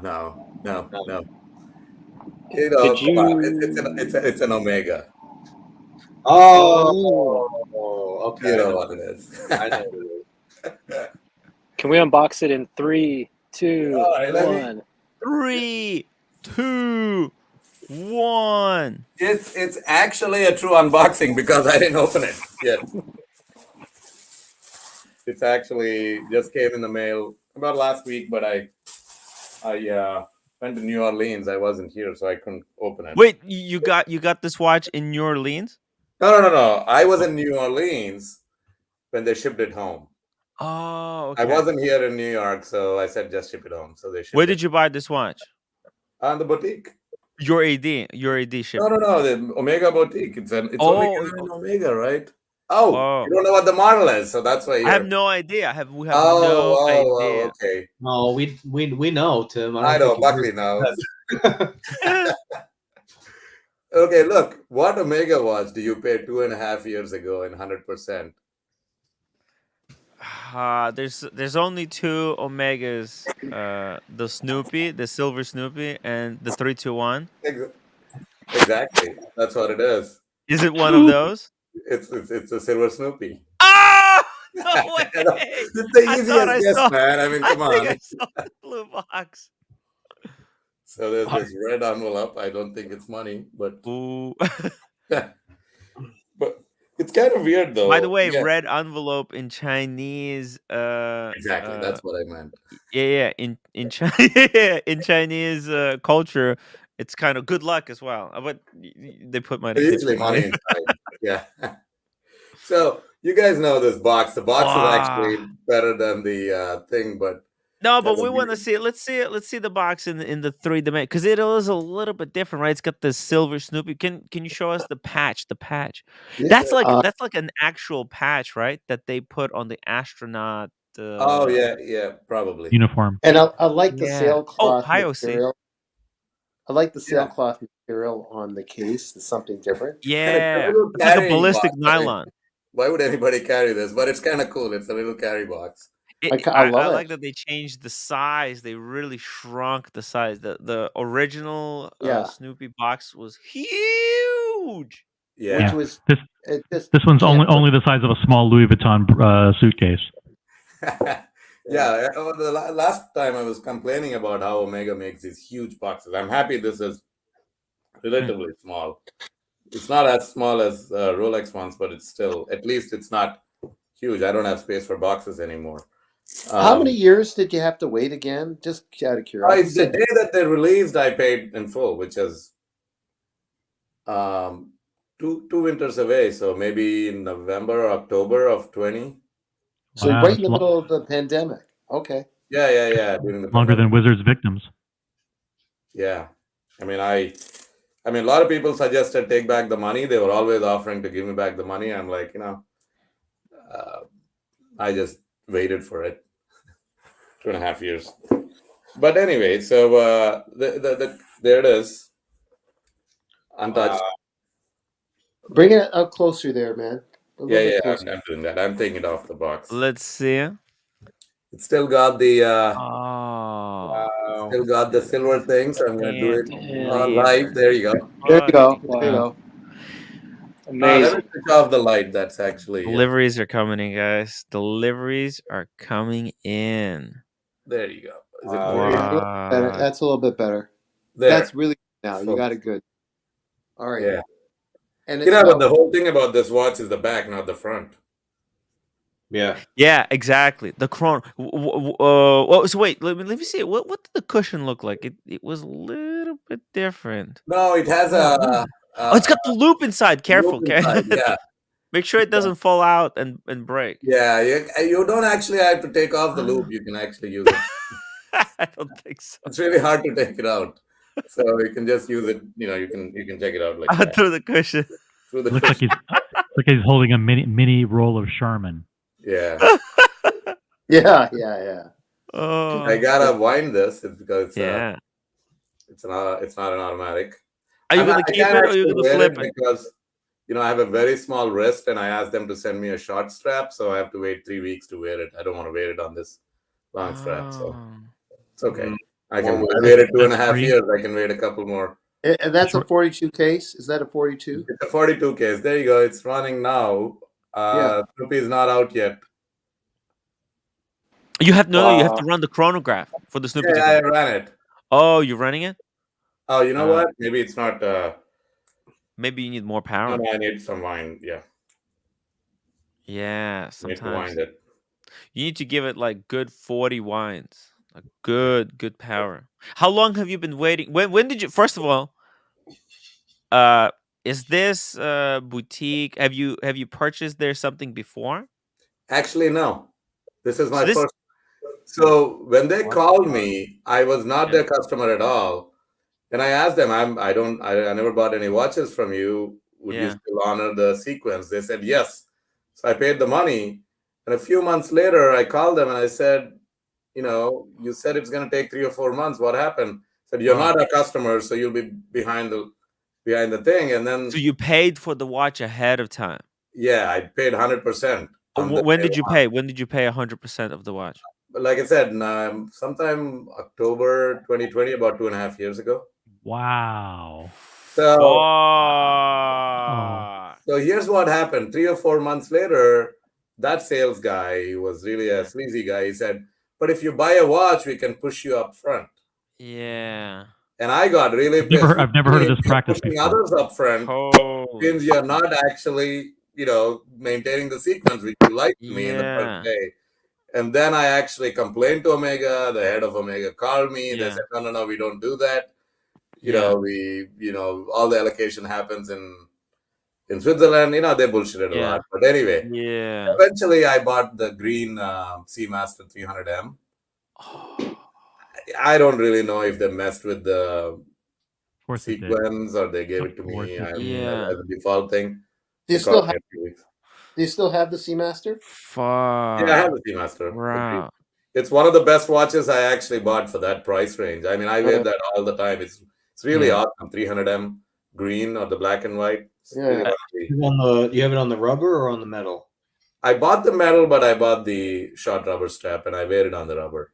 Oh, the Yeah. rubber is so nice. It's so nice. I mean, See, that's a except little hidden gem. that's Yeah, it. that one. That's my travel watch. Every time I travel, it's always it's such a beautiful. Omega, they make such great rubber straps, and it's perfect. It's just a Yep. perfect. I love the buckle. The fact that it's a pin buckle. It's a no nonsense. You I'm just thinking put it about that on. watch every day. Every day I think about Yeah. this watch if I should snag it off the. Look, it's $5,300. Yeah. In comparison with the amount of money we spend on the hype watches, this is The super bargain, value. and you can actually enjoy it if you travel a lot. This is a perfect travel Perfect piece. watch. And with the Yeah. coaxial movement, you don't have to Oh, service it for 12 years or something. And then the very good. timekeeping is perfect. It's really it Yeah. never grows old. I mean, it's just all ceramic. It's beautiful for $5,000. There's no better watch I can recommend at that price range. Wow. Yeah. Or am I close Great to? choice. Anyway, here I think my Here we Snoopy go. is Here we go. working now. America 5524G 2 dot. Bring it closer, closer, closer, closer, There closer. you go. We can see. Snoopy is still coming out. Yeah. It's taking its time. It's slow. But Prasad, who will vouch for Omega? I had to fight myself. Nobody vouched for it. There you go. Yeah. Ooh, look at that. That's Snoopy. The How interesting cute. fact is that Snoopy Yeah. from nose to tail on the Earth takes 14 seconds. That's how long they used on the The rocket to complication. refire the engines to come back into the path. So that's Yeah. exactly 14 seconds from tip to tail on the Earth when he passes. So little facts that nobody really should care Cool. about, but Yeah. No, that's cool. That's a very cool feature. It's very cute. Yep. It's very cute. Omega knows how to appeal to watch nerds, right? Yeah. Yeah, but they also know how to make it. They made a manufacturing marvel. They don't hand make their watches, right? But they created a way to build watches of extremely good quality, mass Yeah. produce them, but still give you the quality of an expensive watch. So I think I don't think people appreciate enough what Omega does. 100%. Because like their quality of movement, it's top notch. It's Yeah. top notch. Some of their design choices could be questionable, but Yeah, if you get the right one, you size it properly. It's just, luck. man, the watch collectors nowadays, they're so finicky. Omega Speedmaster reduced is not good enough. It's not good enough. It has to be a professional. It has to be manual wind with Hasselite glass. It's Yeah, but that's the geekiness in us that they're uh, selling to, right? I mean, yeah.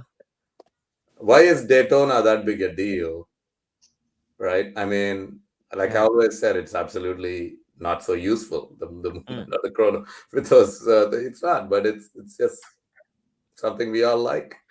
Daytona is completely useless. Completely useless. The only complication that it has that's cool is how difficult it is to get one. Yeah. That's the only complication.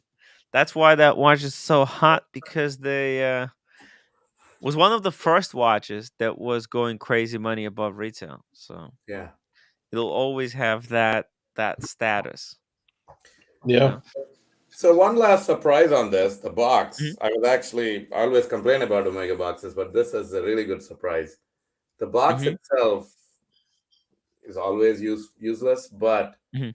when you open it, you can take the insert out, and it's a travel case. Oh, how do you like that? Yes. Oh wow. Yeah. Yeah. The insert It's a travel case. turns into a solid Oh, look at Yeah. that. travel case. So IWC did this. I was very impressed with that. Yeah. And now Omega. But that case though, that Omega case, that it's much stronger, because you can really put some pressure on it, and Yeah, yeah. It's solid.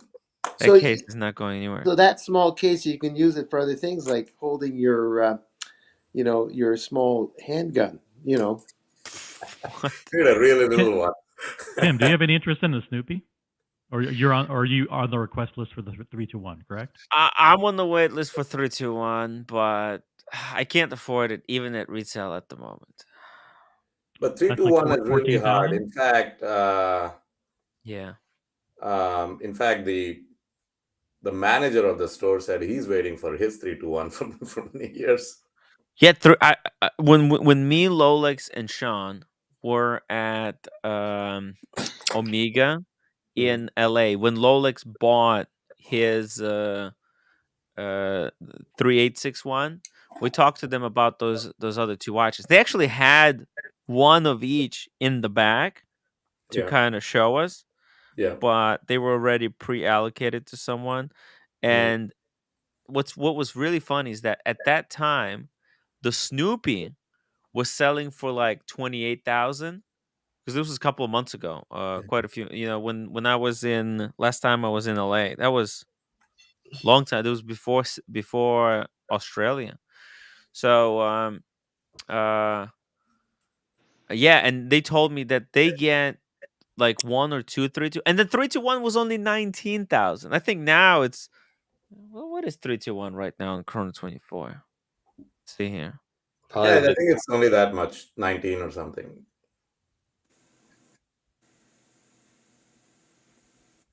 Let's see. Yeah, Low to high. 19. Look at this. This US 19.5. It hasn't gone up. Oh, it's private seller. This one, oh no, that's the, well, this one is the cheapest one. Where's this from? What is this state? 18,800 for 3 2 1. Is it box? Yeah, it's box papers, everything. Yeah, see, it never took off. It never got to that crazy price. The most expensive it has ever been is 23.5. That's it's weak performance. I think very very weak, Yeah. especially how rare it is. I Yeah. remember I remember talking to SE, and I was telling him like, dude, you probably should get the, because for his collection, I thought it would be really cool to add a 3 2 1 add white to his collection back then. And I was telling him, man, there's really no point of even waiting for the 3 2 1, because it's like 14 retail and it's 19 on the gray market. Why would you wait for that? Just just get the used one, and get the one on the gray market. It'll hold its value, and it's still holding. It hasn't changed much. I mean, Diego says he found one for 18,000. America 5524G, $10 super chat. What is a full Snoopy story and history? I don't think I've ever heard it. Why Snoopy? I think Snoopy became like the official NASA mascot for safety. They used Snoopy character to kind of teach astronauts about safety in space. Okay. And they actually gave that Snoopy award to their vendors that met a certain quality standard. That's right. That's right. Yeah. So that's how Omega got the Snoopy. Snoopy was awarded a Yeah. silver Snoopy medal from NASA because a Speedmaster was used to time an engine burn, and that saved the crew's life in space.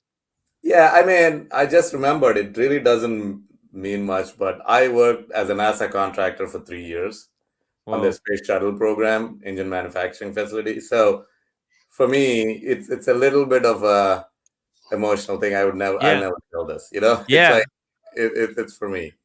Oh my God. I see. That makes that watch even more special for you. For me, I just Yeah. keep it good. My daughter may wear it after I die, but fuck, that's cool. Now we know PK was a rocket scientist. well, they didn't pay me much. It was like, trust me, I made no money, and I got greedy, and then moved to New York, and then it didn't work out for many years. Now I'm okay, but it was a fun job though. Fun job working for a NASA project, but no money. NASA is incredible. Oh, by the way, look at this. David Sheeran says Apollo 10's lunar module was also named Snoopy. Actually, I read somewhere, but I don't know how true this is. The lunar module was, called Snoopy because it snoops around. It was supposed to snoop around, whatever, that's why it's called Snoopy. But then it became the Snoopy that we know of. Oh. Yeah. Interesting. Okay. But again, I don't know how true this is. You read these things, but hey, it's all good. It's all good. What's most important? See, I think if you told him that story earlier, you would have been allocated the Snoopy watch sooner. Don't you think? it's emotional at all? It's very commercial. Who really cares? Okay, I got congratulations. I got to go. Buckley, I apologize. I haven't talked to you at all, but that's dude, I snuck in. No big deal. All right, good. Later. And, OC, we'll talk about this nonsense later. Okay, later, guys. Take care, Daniel. Okay, bye. Make sure to take care of your father, okay? Yes, sir. Okay, bye-bye. No, somebody said Daniel is jealous. No, I feel he's genuinely happy. Come on. He's would you consider changing? That's Diego. He's just messing with him. He's just messing. Would you? That's Diego saying that. Sorry. Yeah. But I'm jealous. I'm jealous. Seriously, congratulations. Apologies for cutting short your, the problems you're dealing with. This little. No, it's a necessary break. We can't just be pounding Roman Sheriff and Nico Leonard on here 24/7. No, it doesn't matter how fun it actually is and how good for ratings it is and how entertaining those segments are. I think this is kind of what's important, kind of sharing new watch acquisitions with each other. And that's would you consider changing your request from a 321 to a Snoopy, knowing that it is possible? Since you have purchase history, you bought a Speedmaster from the boutique. Would you consider changing to that? It's also cheaper. It's also cheaper. I honestly, I can't afford the 321. So what happened was I got the 3861. Mhm. Now, when I got 3861, I always said like, what I'm gonna do, I'll get the 3861. Second is gonna focus. There you Okay, go. I always said I'm gonna get the 3861. Mhm. Use it to to build the purchase history, and then when I get the call for the 321, I'm gonna sell the 3861 and put the money towards 321, because 321 is like, it's the greatest, it's the quintessential Speedmaster. But kind of over time, I really fell in love with the watch and Mhm. what this watch meant. People donated money for my birthday, and I got it with their money, and it's just, I feel a lot of attachment to this watch. Mhm. And actually, it gets the job done after a while. It's just it's I feel like it's good enough. I don't need the 321 anymore. So, but if I could get the Snoopy, what am I gonna do with it, OC? Can I say Repetitive, something right? about the Omega watches? There are two watches Yeah. that it's kind of funny. The Speedies don't really look like a fancy watch like the Daytona or something. Yes. But when you start wearing it, there's something about Speedies that get to you when you wear it. Not Hmm. what others see in it, but you really start enjoying your watch a lot more. Mm. And every collector should have a Speedy just to feel that. It's unexplainable why it feels so good on your wrist, and why it feels so good using it.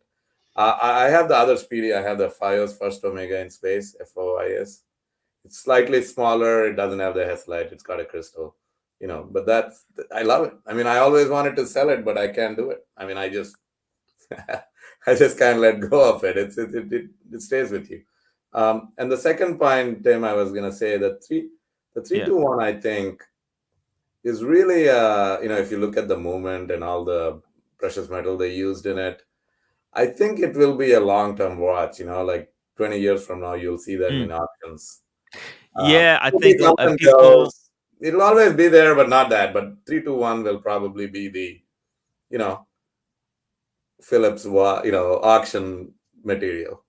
Yeah, there's a possibility that, because it was the remake, the first remake of the 321 movement. I think it's Yeah, always gonna be very historically important, and yeah, there's very they're keeping the quantity, the number of these keeping it 321 tight. Yeah, speedies very low out there, but the interest is also very low. So it just needs time.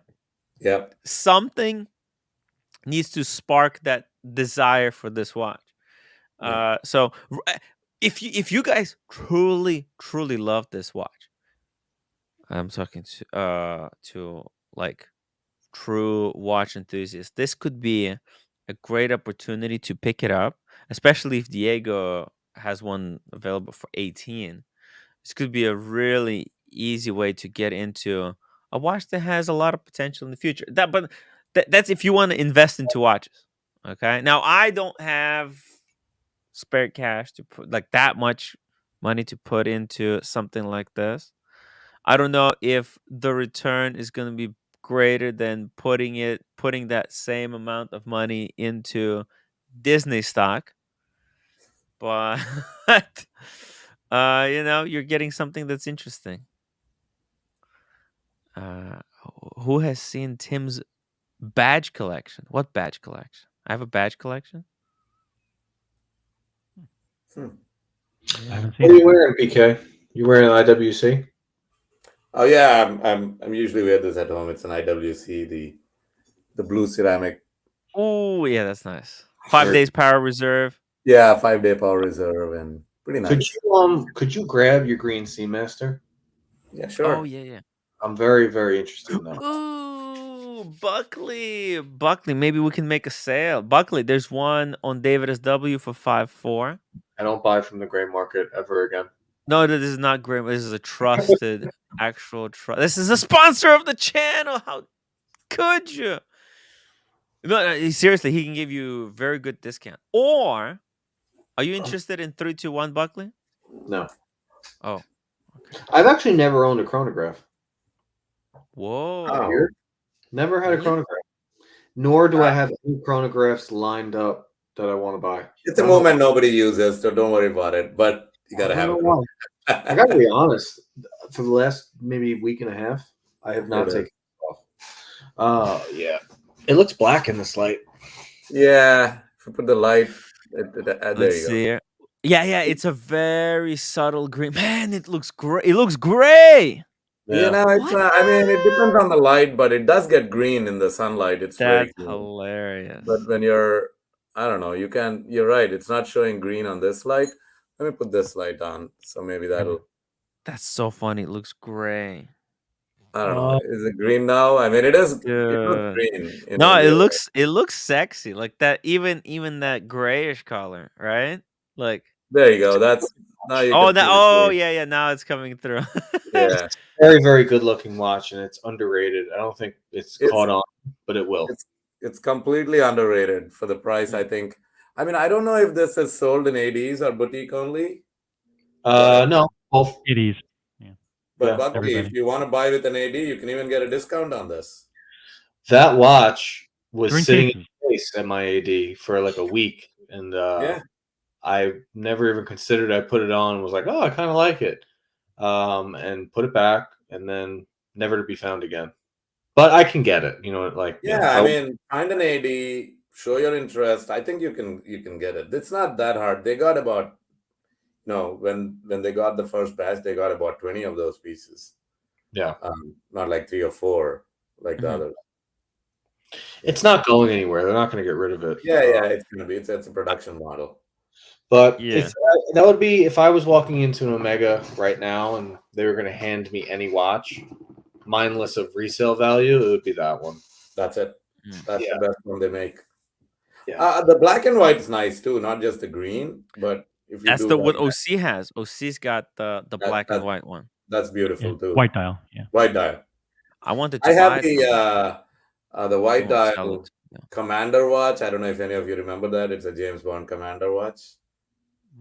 The Commando watch? Commander. It's one of these things where the movies are so spread out. They didn't have a new movie coming in, so they released a watch in the middle. Call it the James Bond watch. It had nothing to do with James Bond, but let me show it to you. It's pretty cool, actually.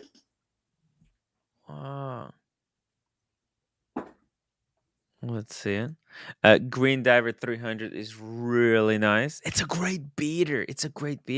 And the cool thing about it is that it looks luxury. Whereas Black Bay 58, it's so vintage looking. I had the Black Bay GMT at one point. Yeah, it's not exciting. It's very boring watch. Doesn't do it for me. I would sell you I would give you the white Speedmaster, but I sold it to Buckley last week. Yeah. Did you? Yeah, Buckley has it. Oh, see, how much did you want for your 1750? 1750. 1750? 1750? I'll buy it right now. Of course not. You accept credit card payment? Love that watch. It's really nice. By the way, is Kent Daigle in the chat? Because I really want to take the wrench back from Giorgio the chef and give it back to Kent Daigle. What did Giorgio the chef do? Nothing. You just want to take it back? I just want to give it back to Kent. I think it's enough. The joke is over. I What think happened? You don't be careful about doing jokes with wrenches. Yeah, jokes with wrenches never work. That's not a good idea. It's terrible. You think Giorgio is gonna turn on me? They're playing with fire. This might sound a little weird. I can't find the watch. Oh my God! Oh, did you have Wizard over at your place? I can't find it. Oh man, I knew that was coming. It's there somewhere. I'll show it the next time I come on. I mean, I wore it over the weekend. but I don't know where I left it, so it's not here. I mean, I'll find it somewhere. It didn't leave the house. I know that for Next sure. to the kitchen sink or something. Who knows? It's Oh there. my god. Yeah. The wizard stole it. Well, you can look on you can pull up Chrono or Yeah. something. It's a beautiful watch actually. It's 41 called mm, again? the older size. Commander. It's called What? Omega Commander. Omega Omega. Commander. COMMANDER. Wow, James Bond Yeah, Command. that's the one. Oh, That's the one. interesting. Oh wow. Huh. It is. Yeah. That's different. That's very different. 12,000. It's expensive. No. That's not right. You can get it for $4,000 or $5,000. That's Yeah. something. That's an odd listing. What I like about this this listing is this. It comes with this unique box. Look at this. Very That's the fancy. box it comes with. Yeah. Look at this. That's the one. Ooh. Oh, damn. It's got 007 on the seconds It's hand. easy. And then it has a red 7 on the date. Oh Only yeah, you see the date. date, The yeah. 7 is in red. So if it's any other date, it's not going to be red, right? It's only the 7. Yeah. No, I can't find the Interesting. watch. Anyway. Oh, look at the movement. Oh, what year was this made in? I actually bought it in 2018, I believe, or 19. 2018. Well, okay, Yeah, so this is the previous generation of Seamasters before they went with ceramic dials and ceramic bezels. This is like an aluminum bezel. No. It's an aluminum bezel, but no. That the actual dial is ceramic. It's kind of interesting. Oh, it's a flat ceramic dial It's a without. flat ceramic. This is the first ceramic dial they made. It doesn't have the waves, just flat. It looks better in person than on the picture. Somebody said it's ugly. It actually looks better. Trust me. It's definitely different. I don't think I've seen this watch before, but like I wasn't like paying. I haven't seen the box. Look at the box. Yeah. That 007. It's a button actually. This is a button to open the case. Yeah. It's pretty funny. That is a pretty funny. Yeah, it's an interesting watch. Yeah, it's a good presentation. It is cheesy though with that 007 on the seconds watch. That's pretty lame. I agree. It's not the end of the world. It's not the end of the. I've seen worse. I've seen but it's like really nice. I can wear it. It's pretty nice actually when you wear it.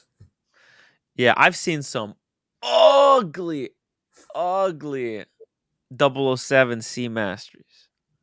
Man, Well, Omega knows how to make fucking somebody said ugly James watch. Bond wouldn't wear this, but actually Daniel Craig, he released the watch. They had a party and all that. He wore it for a few months. They made him wear it, I guess. There you go. Yeah. PK, cool. Congratulations on the Snoopy. Guys, everybody in the panel and in the audience, good night. OC's out. OC. Good job on the reporting. Look at that. We actually learned something about this watch. There was actual watch education tonight. It's actual watch education. What the? Anyone who's complaining that we're not talking watches, we're all about drama, just full of shit. Peace out, guys. Well, as I said, I'm happy to see you all. Have a good night. As I said, I can always fill in the boring days. Perfect. It's good. It's good. It's good to have you here with us today because listen, we like this kind of content. Gives us opportunity to talk about something different. Listen, Tim, I got to tell you something. Mm-hmm. Take his wrench right now. Okay. Take his wrench right now. Give it to Kent. Okay. Giorgio, you where's Kent? Kent, I haven't seen Kent in forever. Yeah. Maybe Kent is angry at me. Dude, you have like a little island of people. Yeah. You have like Lolex and Mickey and Kent and John D. And they're Mickey, all come back! And you keep losing these people. Mickey, come back, please. And Lolex come back as well. Link for Lolex. Yeah, like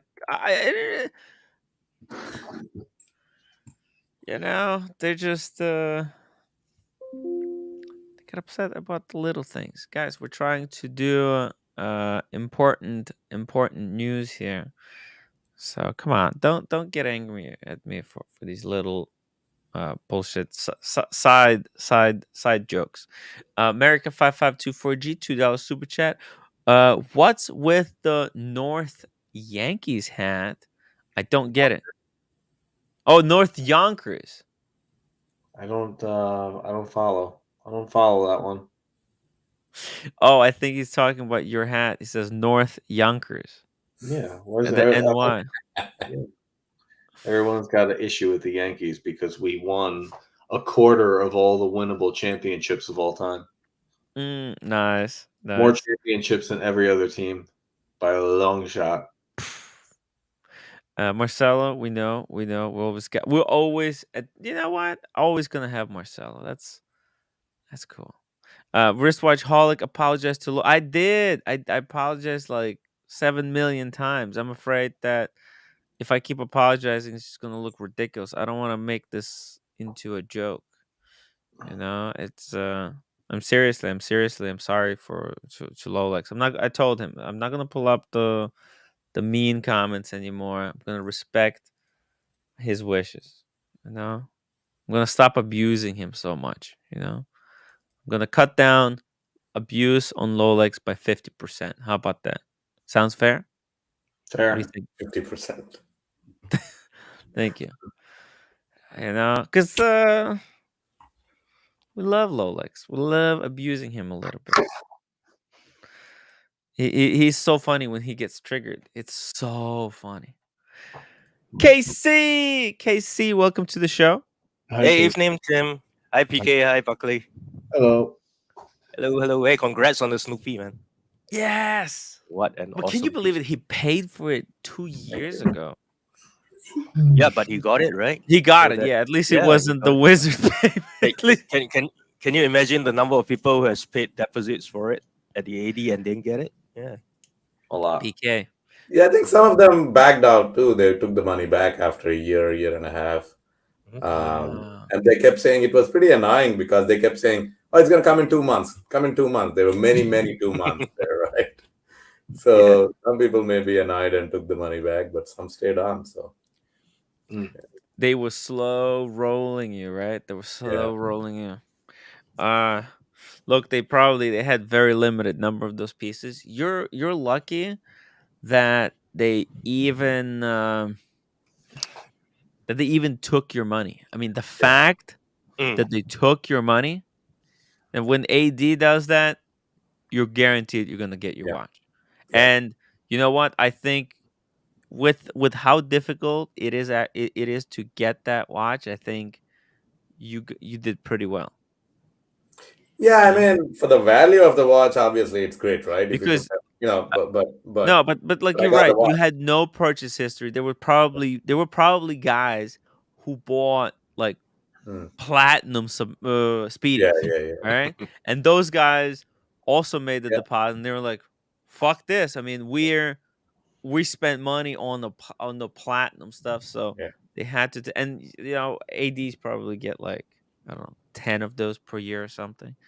No, but this was boutique though, so it was Omega doing it, not maybe. Oh, you mean from like headquarters? They ordered. Yeah. Fair enough. That's why I had a chance without a history. Yeah. Hey, you know how they designed the Moonswatch cases, right? Those big looking cases that you have on all the Moonswatches. Do they represent the life support pack that astronauts carry onto their rockets and all that? They always carry a case on their rockets. Yeah. Is that a representation of that case? Could be, right? I heard that. Yeah, I think it is. Or at least it looks like it. May not be the same size. The color is normally white for those astronauts. Yeah. Tim, you know what we are talking about, right? Or no idea? No, you mean like those twisted lugs? No. Let me No, show the you a box. photo. He's talking Yeah, about the let me box. Oh, the box. Oh, okay, okay. I've dropped it in the private chat. Let's see here. So Nick is asking how thick is the Snoopy? Oh my god. sorry. How thick is the Snoopy compared to the regular Sapphire? Mm-hmm. I don't know. I haven't seen the the specs, but I think it's very similar. It's not any. I don't. It is a thick watch, but it's not any thicker than the regular Sapphire. Mm-hmm. I think. I mean, I didn't measure it yet. There you go. The second photo is a better one.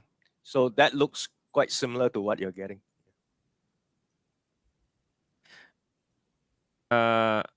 Yeah, look at the boxes that they're carrying, right? The blue boxes. No, I just dropped another one in the private chat. Can you click on that? That's the color of the box. Like PK, do you have that Omega box? Yeah. Yeah, pull it up. It's like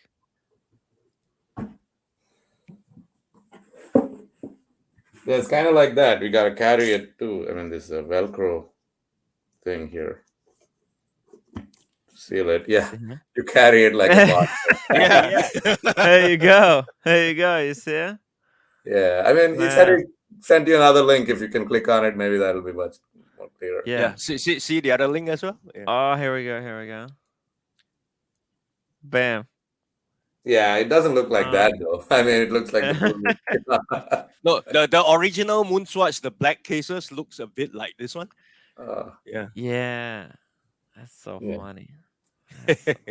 Yeah. Wow.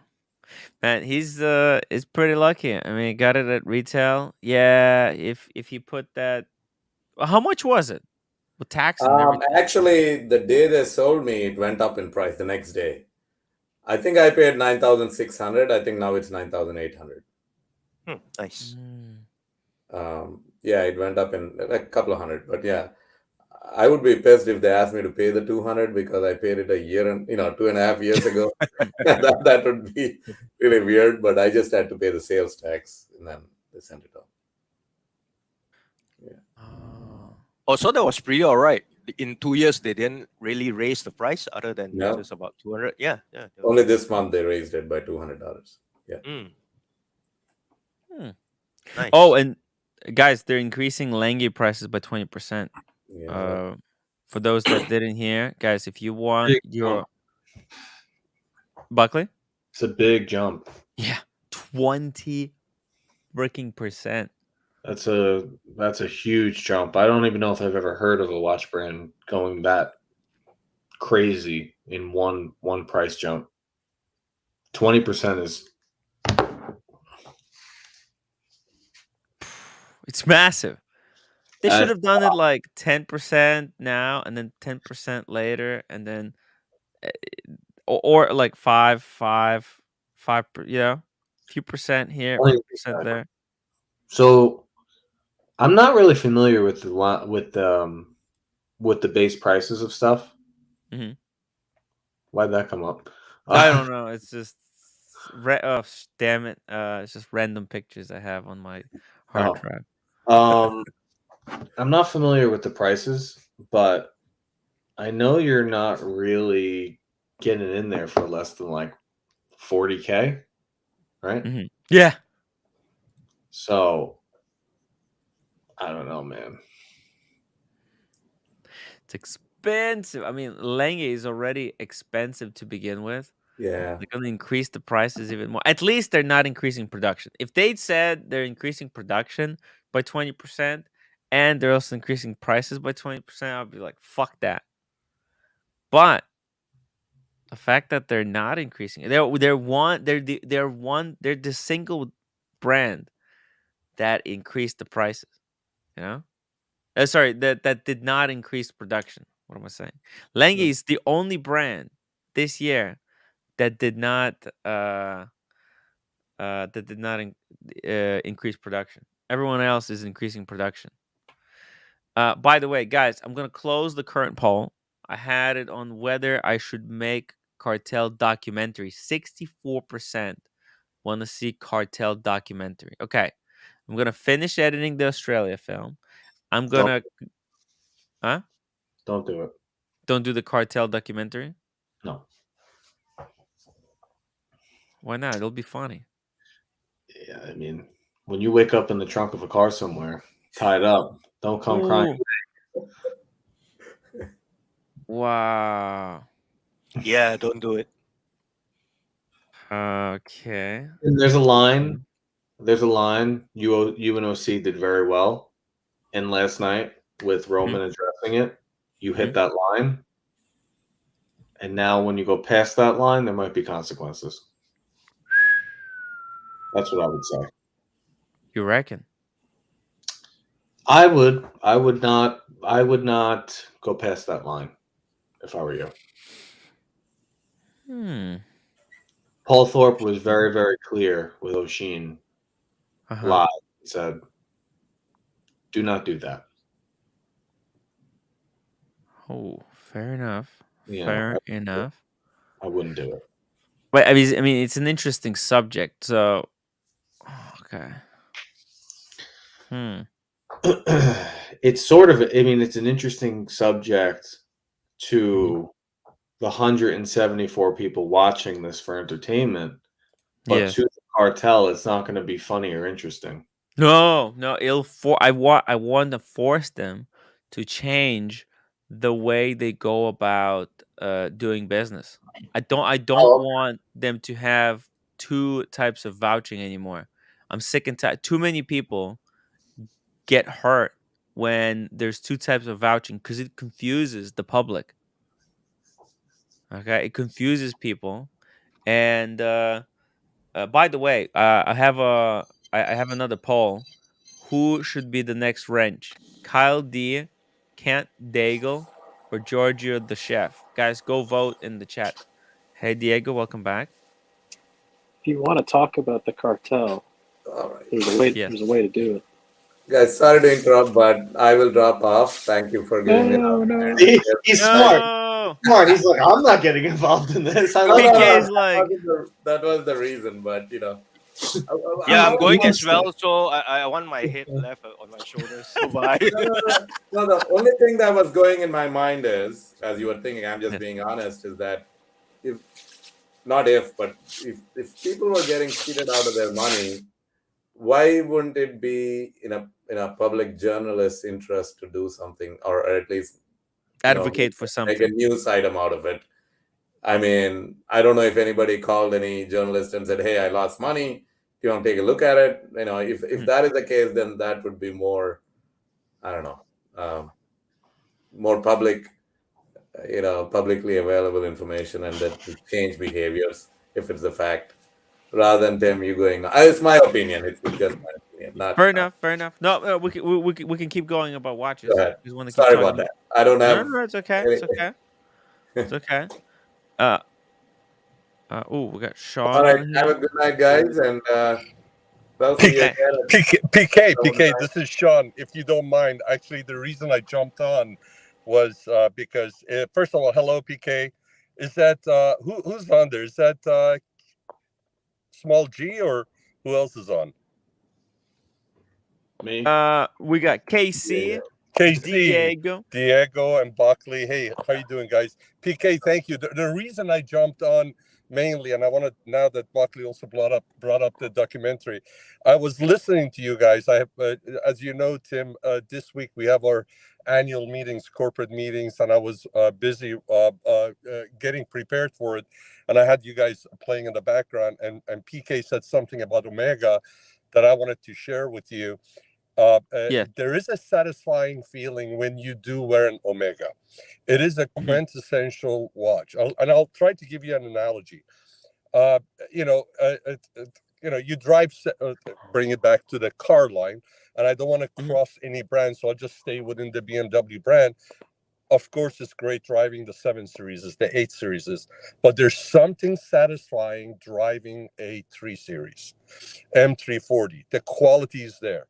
Everything you need in the car is there. So when sometimes you step back from the Pateks, the APs, and the Rolexes, and you put on an Omega, there's something satisfying about it. I just wanted to share that with PK since he brought up the subject earlier. Would you agree with that, PK?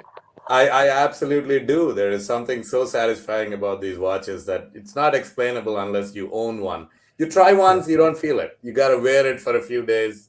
100%. And you feel it. And by the way, just a coincidence that you brought up a 3 Series. I drive a 15-year-old 3 Series stick shift still, and I can't find a replacement. Meaning, I can't find a car that actually feels that good to buy. I see here. I'm surrounded. I'm blessed to be surrounded with beautiful latest model BMWs, and I have an opportunity to drive any of them, and I do. And my wife has a beautiful car in the garage, but my couple of my favorite cars are a 2002 E39 M5, which is of course stick shift, original owner, and the other one is a Z4M stick shift. Ooh, and something about I've never these. driven that. They're analog cars, and there's something satisfying about I them, love that. and it's just like when you put on a chrono, Patek chrono, or you put on a Daytona.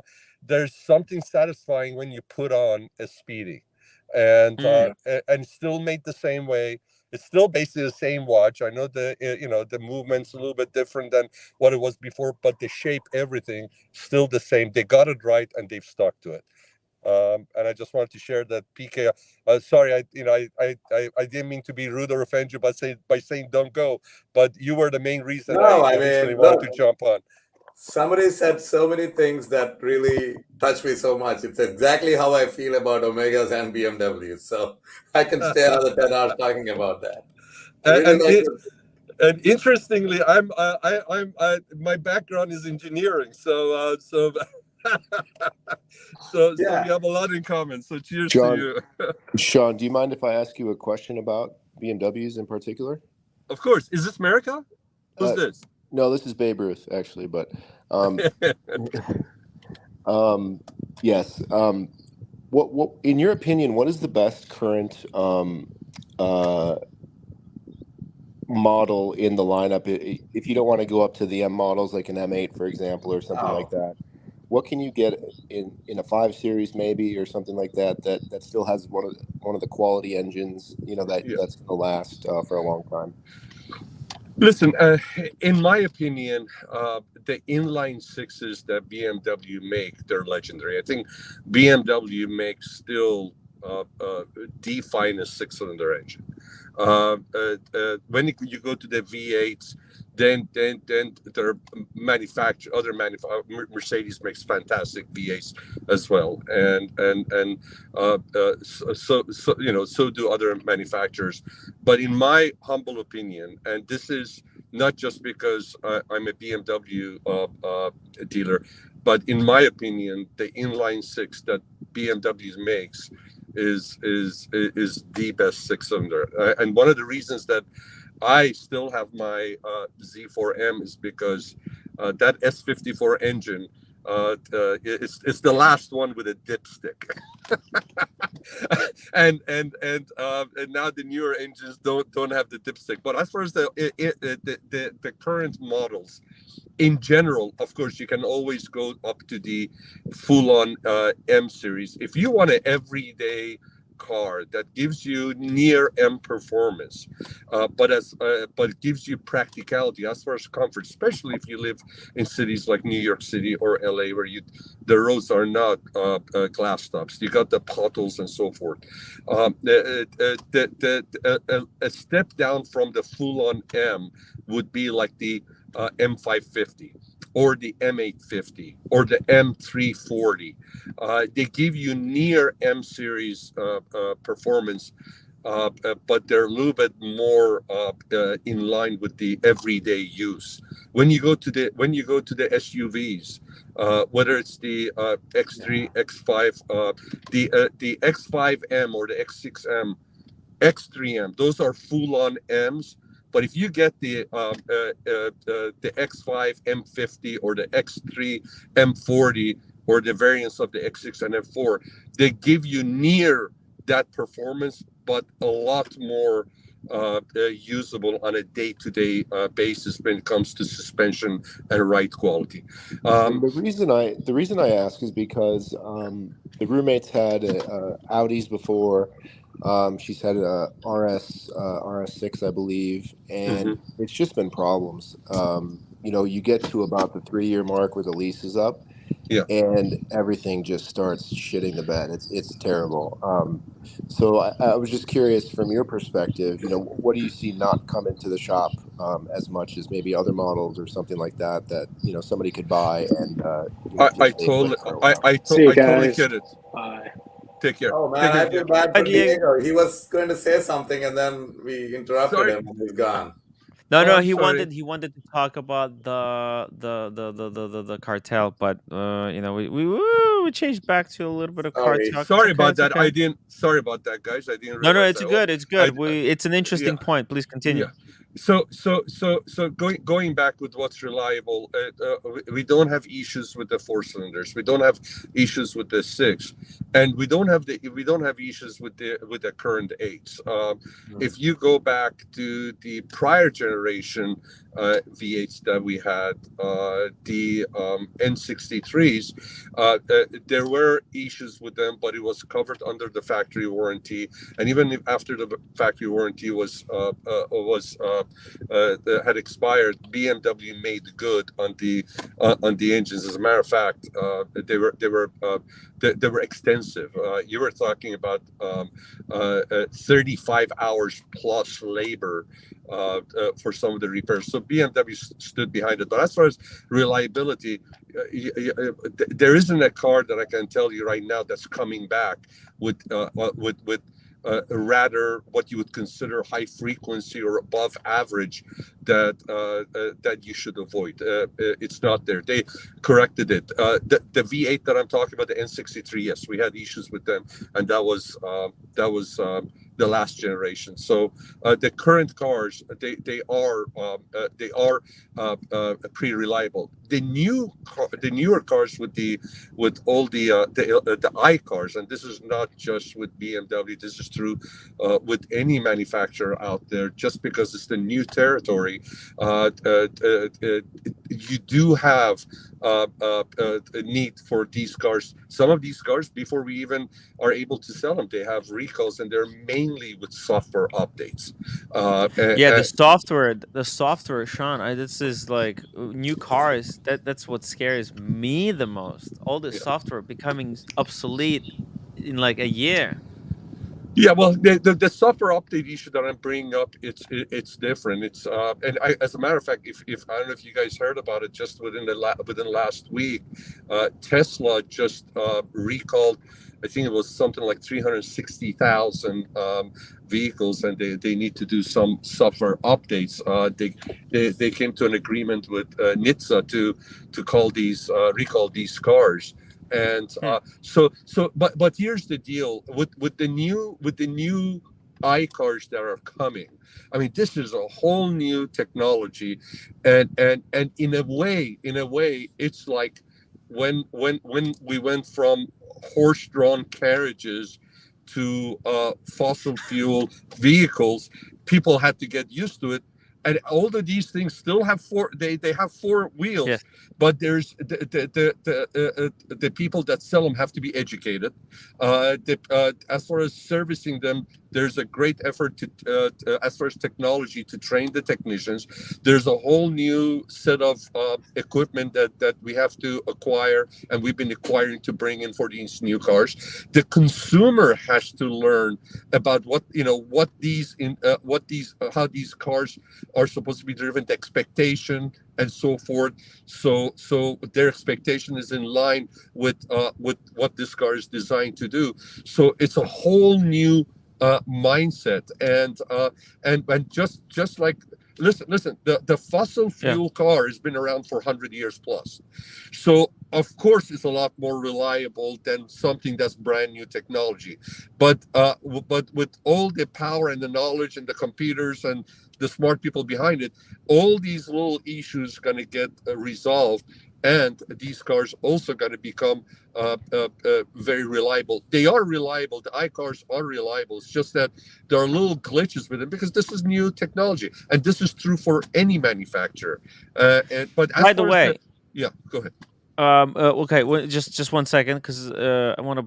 There's a super chat for you, Sean. But I need to read this one first. Sure. From Bright Blue Comet, Tim comforts the afflicted, afflicts the comfortable. Very interesting quote there, Bright Blue. Thank you so much. And Georgia the chef, Tim, give this to Diego. Give the wrench to Diego. Oh, I give it to Kent Daigle. Shit, should I? I thought Diego already has a wrench. Doesn't he have a wrench? No, I took it because I think Lolix told me to take it. It's just I don't. Diego's on the panel. He doesn't need a wrench. And then Alex, $2. Sean, what do you think of the new i4 series? I really like him. I when they launched it initially, before we even got them in our showrooms, I drove it in Palm Springs. The i4 M50, and man, that thing is amazing. What I love How does it drive? How does it drive compared to like a Tesla? I don't think it's Model S level. I don't think they're trying to compete in that segment, but like a Model 3, how does it compare? I can tell you this: if you're referring as far as the performance of it, as far as the 0 to 60s and so forth, it performs very well. As what I'm referring to is, it's about the feel of the car, especially if you've been driving Mercedes, Audis, Lexuses, you've been driving BMWs. And up to this point, you had a very narrow selection as far as your choices of iCars that you could go to, right? And Tesla has done a great job. That's why they killed it as far as market share, especially on the West Coast, where there are a lot more rather than the Midwest or Central, where people are less inclined to go for the iCars. Tesla did a bang up job, but when you drive the new generation of the iCars that BMW is putting out, they are BMWs first and foremost. The DNA is there. These are not merely cars with four wheels that happen to be powered by electricity instead of a fossil fuel gas powered engine. They are BMWs. They handle like a BMW. They steer like a BMW. The quality is like a BMW. If you hated BMW, you're gonna hate it. If you love BMW, you like the driving dynamics of the BMW, then you're gonna like this one. Except it's iCar, and this thing, when you stepped on, especially the M50, when you step on it, it's there. It's amazing feeling, especially early on when you drive these cars. It seems like you're familiar with the Teslas and how an electric car behaves when you step on it and it goes. Yeah. You don't have to build up the torque. It's there. It's the same feeling. And that's difference. Really good. That's really good to hear, because the the Teslas, they've always had the performance thing going on, but the fit and finish and the trim inside was always, there's always problems. It's garbage. So I sat recently in the Audi e-tron RS, and that thing is gorgeous inside. Gorgeous, absolutely gorgeous. Yeah. I'm with you. Audi, and Tesla just had a massive recall. Didn't they recall almost 360,000? Yeah, but also Tesla. Jesus. I mean, you guys just heard it. Elon Musk reduced the prices. You had cars that nearly had $20,000 price drop. And listen, the guy is a genius. The guy is out there. He's a maverick. But if you were a Tesla owner and you happen to get one of these cars in December, you wouldn't be a happy camper come January, and there was a backlash. But the reason is because there's more competition in the market, and Tesla, listen, nobody can take away what they did. They went for it all out when nobody else did, and they did not make cars before they got into it. They came out with a design that still, they're producing the same car. They got the design right. it had a cachet about it. It has a prestige about it. You know, there was a statement when you drove it. You also made a statement as far as what your priorities are, and you have to hand it to them. They did it, but They now are with the rest, they're the BlackBerry. They have the potential to be the BlackBerry to maybe BMWs or Audi's iPhone in exactly. the electric car experience. Exactly the point, and exactly the point. And you cannot rest on your laurels. You have to evolve all the time, right? You may be the king of the hill now, but if you do not evolve, you'll be the dinosaur. And we know what happened with the dinosaurs. Right now, we're putting them in our cars so they can run our engines. So I'm surprised. Sean, I am honestly shocked how quickly other manufacturers caught up to Tesla. To be honest, though, yeah. So like it seemed, yeah. it seemed Tesla was years ahead of everyone, and And you now know it's like, why? You know why? boom. You know why? Because they did not have bureaucracy stand in their way, and they made Oh yeah, smart because deals. Tesla Yeah, they made pushed smart through all the deals. bureaucracy. Absolutely. Yeah, If you wanted to get something done, you had to go through yeah, approval process. And the guy had a vision, and he said, "Hey, right. sometimes if you have a dictator, they'll be able to Yeah, Hey, take a look at what happened with China. Okay, look yes, how quickly they built all those buildings, and they put up cities, and for the Olympics, how quickly yeah. they got ready for the They got Olympics. full control of the country. They can they don't have to go through these insane processes. Absolutely, and that was one of the reasons, and their timing was perfect. They were able to strike great deals with the government to get some incentives, so they could go on, and the market was ready for it, and they did it. But now here BMW actually lost their footing a little bit. BMW was one of those manufacturers that was in the forefront of the eyes. They had the i3 they came out with, and so forth. And then there was a change in the leadership, and there was a gentleman that took over,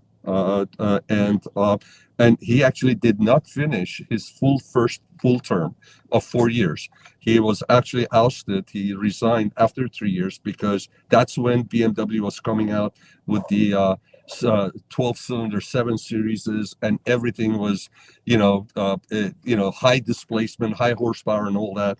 And they actually took their eye off of it, and they fell behind. And other manufacturers other than Tesla actually got ahead, but BMW corrected itself. They put a lot of focus on it. They put a lot of capital behind it, and BMW now is back in it. And one thing about BMW is, especially with the North America, there is, like, people are saying, how come X3 E is not here? You see it in Europe. BMW will not bring a car to US at this point if the car does not get the minimum 300-mile range on the battery. Oh, is that's the rule? That's there because they had to deal with it in US as far as, There hey, probably with there's the no short charges range. every 300. And Yeah. no, they also just because of the short range that the cars initially had, they're like, hey, listen, we're not going to bring a car that's going to give you 220-mile range or 240. Yeah. It has to have minimum 300-mile range. So they're going to bring the next X3, because I have people that come in and say, how come you guys don't have the X3 electrified X3 here? They have them in Europe. Well, yeah, they don't get quite the same range. So BMW is very strategic as far as which cars they bring in. And one thing that I can say is, no matter which iCar, the new generation iCars you go for, go take a look at the i7 that's out. You guys will be amazed by the quality of the car, the way it drives. That so bad. Yeah. And when this thing was launched, I was in Palm Springs, and we had the Lucid, we had the Mercedes there, and again, Mercedes is a great product, but their electric car, go just tap behind the headrest or tap the plastics, and then you go sit inside the i7 and tap, just feel the material, and you'll see they didn't cut any corners. With that being said, going back to your original question that you asked, to me, a quintessential BMW is a 3 Series. As far as what's the sweet spot, as far as the 3, the 5, and the 7, I believe that 5 is the sweet spot as far as the comfort and the size, and it's not too big. It's got plenty of room unless you really need that leg room and of the 7. And if you're going to get the 5 series, the 540 is the sweet spot. If you want something with more power, you want that V8 power, I would say the M550. M5 is fantastic. As a matter of fact, when Boston Collector was in LA, I picked him up in an M5, and then we went to dinner, and then I dropped him off, and I think he liked the That's ride. the one. That's the one that you drove when I was there as well, right? No. That one is my classic. That was the E39 M5 that I have. I'm talking about the competition M5, and it's got a lot of power. It's a macho car. But if you want something that's near that performance, but gives you much more comfortable ride, I would say the M550 is a good compromise, and you can't go wrong with it. By the way, I have a quick question before I drop. Now that you spoke so much, I don't want to. I don't want to bore the channel anymore. This is a watch channel, but I do have one pressing question. Yes, sir. I wanted to buy the new M3, but they kind of spoiled it a little bit. It's not nimble anymore. It has the power, but it doesn't feel like the sporty M3 that was. So I'm really hoping I can get that feeling in the new M2. I haven't driven it. Yeah. But the new M2 is what I would like to buy, but apparently I can't get one, just like watches anymore. But what are your thoughts on M3 versus M2? Listen. I'll tell you this. I haven't driven the new M2 on the track. I drove the M2 versus the M3 on the track at Thermal, which is BMW's performance center near Palm Springs, and the beauty of the M2 was its nimbleness. The nimbleness. It's point and shoot. That's what I call it, point and shoot. So I think for you, since you like that agility, probably the M2 would be a better pick. The M3 is so capable, and the reason probably you were not super thrilled with it is because it's an all-wheel drive. And these cars are idiot proof. I'll be honest with you. Boston Collector says Spike that M5 was fast as hell. Sean drove it like I was 9 months pregnant, going into labor. We needed to get to the hospital. Boston, I think the streets were a little bit narrower, so it gave you a perception I was going fast. No, it's Sean knows how to drive fast. He's a professional. No, but thank you. No, but even at my age, I actually took my wife. Finally, my wife came for one of the get-togethers at Thermal, which we do annually, and when we went out there, in the middle of the track, she starts beating me up, say, "Pull over now." I said, "Sit tight." So actually, she, as a matter of fact, she admitted to one of the guys. She says, I knew that he was a fast driver, but I didn't know. Whoa! Well, I think some people are gonna say, "Thank God that Sean, sure something happened. His audio broke apart. I take responsibility. All right, I'm sure he'll continue the to answer. I have to drop, guys. I stayed for long. Thank you very much for the opportunity to get on. PK, dude.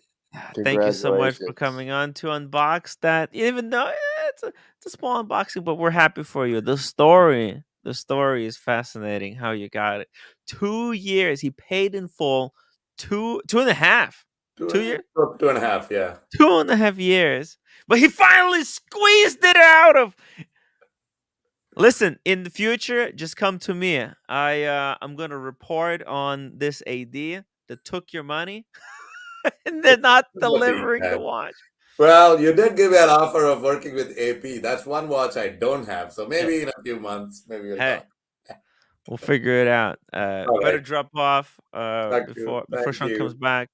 He'll be stuck for another hour. No, I love it. I love it because I'm still recovering from yesterday. I had exhausting live stream. So having Sean on here, this is blessing. It's a blessing for me. So, but Good night, PK, guys. you're always welcome to join us every time. Listen, just type it in the chat or shoot me a message WhatsApp to drop the link. If I don't have to say anything, I'm like, what's the point, right? There are more smarter people that are Never listening. know when you want to say something. So. All right. Right. Thank you. Yeah, take care. Take care. John D, $2. BMW worst German car of them all. What is MB or Porsche? What is MB? Mercedes Benz or Porsche. Mercedes Benz or Porsche? I think it Huge rock. depends what Audi's the worst. different Audi's price point. terrible. Hey, Diego. You okay? Oh, Diego. What coffee? Oh, he's got the Starbucks. He's got the Starbucks.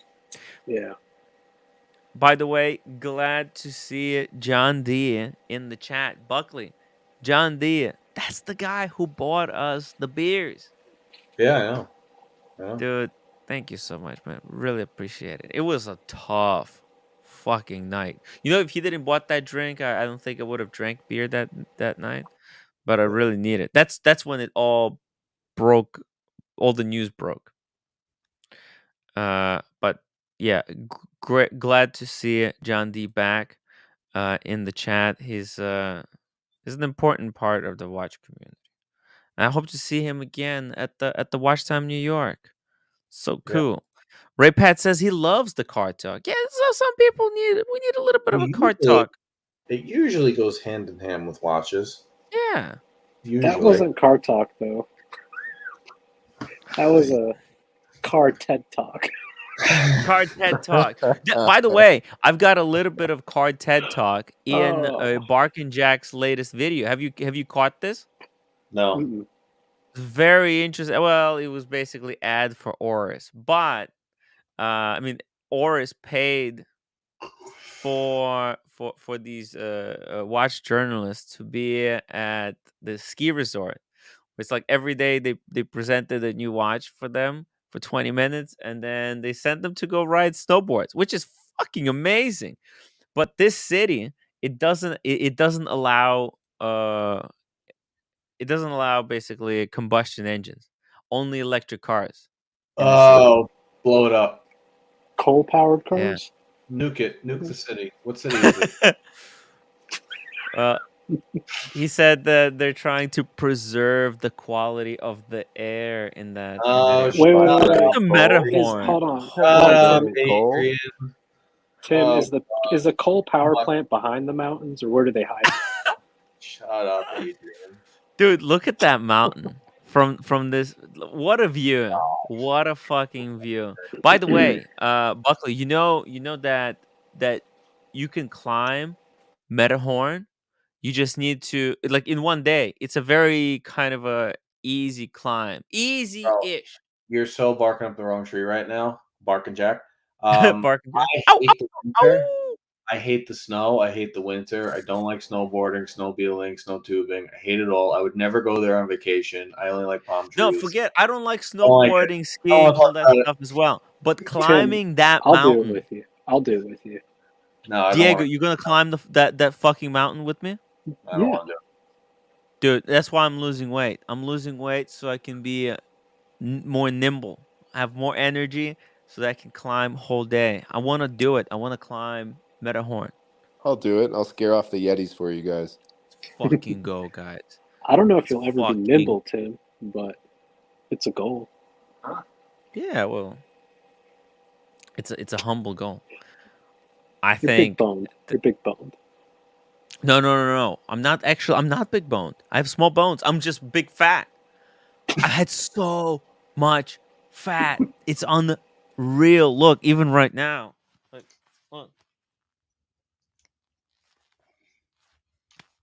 We could have been talking about cars. It's terrible. It's terrible. Thank you. Yeah, see, that's what I'm Thank talking about. No, but I'm making significant progress. Seriously. Carolyn Mont, Tim, I have a drone you can buy to take photos. Hey, Carolyn, let me know how much. How much, Carolyn? How much would you sell that drone for? I'm curious. Name your price. I might be interested, especially right before we go climb Metahorn. Metahorn. Metahorn. Giorgio the chef, $5 super chat. More money for Diego. Woo! We love you, Diego. Not Tim. I guess I missed the beef. He took his wrench. I took his wrench. I'm talking with the people. You know, I probably shouldn't joke around with these wrenches because it actually upsets people. You know, I think at the same time I don't want too many wrenches in the chat because it gets a little bit too kind of game of wrenches vibe. Yeah. I don't want people to be offended. Like the wrench. The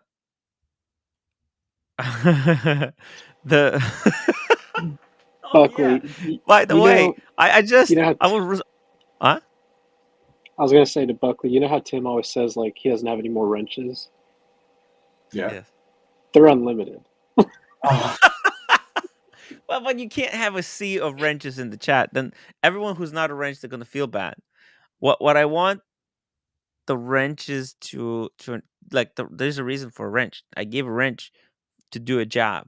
And that is when someone says something really mean about me and sometimes the computer blocks that comment initially, I want that the wrenches to approve those comments. That's A. And then B, delete the spam and all the like racist stuff, obviously. The spam. Usually there's no racist stuff. It's the spam that Actual there's stuff. the people who create those accounts and spam like just nasty shit. That's what the wrenches should do. Yeah, and besides that, that's pretty much it. Ooh, Blondie. Yeah, you're right. You're right. Doxing, threats, obviously, that's not allowed. Not allowed. Oh yeah. By the way, I was reminded. The the the the drone that Carolyn Martin is talking about. I forgot. I sold her that drone. I needed the money. I really needed the money. Uh, that's so funny. I might buy it back. Uh, John D. Tim, the next item of the watch intrigue, Ulysses Nardine Freak X Titanium. Let's pull it up. Yeah.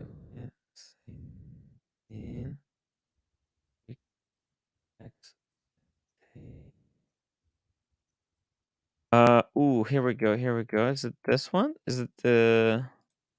What's the deal with this brand? Why does nobody ever talks about it? I mean, they're just ugly or what? It's it's expensive. It's really expensive. It's actually like it's by design. It's ugly, but if I really like this watch. It's also a watch brand that will give you most kudos at the AD.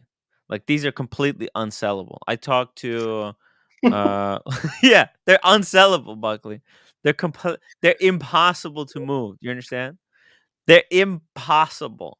They're big in Russia, right? Isn't a lot of Yeah, Russians? but Very Ulysses, popular in yeah, Russia, from what I but the hear. only country where these actually sell, they're boycotting Russia. So these are literally unsellable. Hmm? Ulysse Nardin is boycotting Russia. Do you know that to be a fact? Well, I think it's the whole Swiss Oh. market. Yeah, they have to follow. Oh, They're that's gonna. right. Duh, there's a war going on. My bad. Yeah. Right, exactly. It's PR disaster. Yeah. But I don't think it. I mean, it's like I don't know. It's cool. It's got a crazy movement. People like that. It's a collector's item. I fucking love it. Look at it. It's two-hander. Well, it's technically it's got running seconds, but Technically it's a just one. it doesn't. Huh? It's like a one-hander though.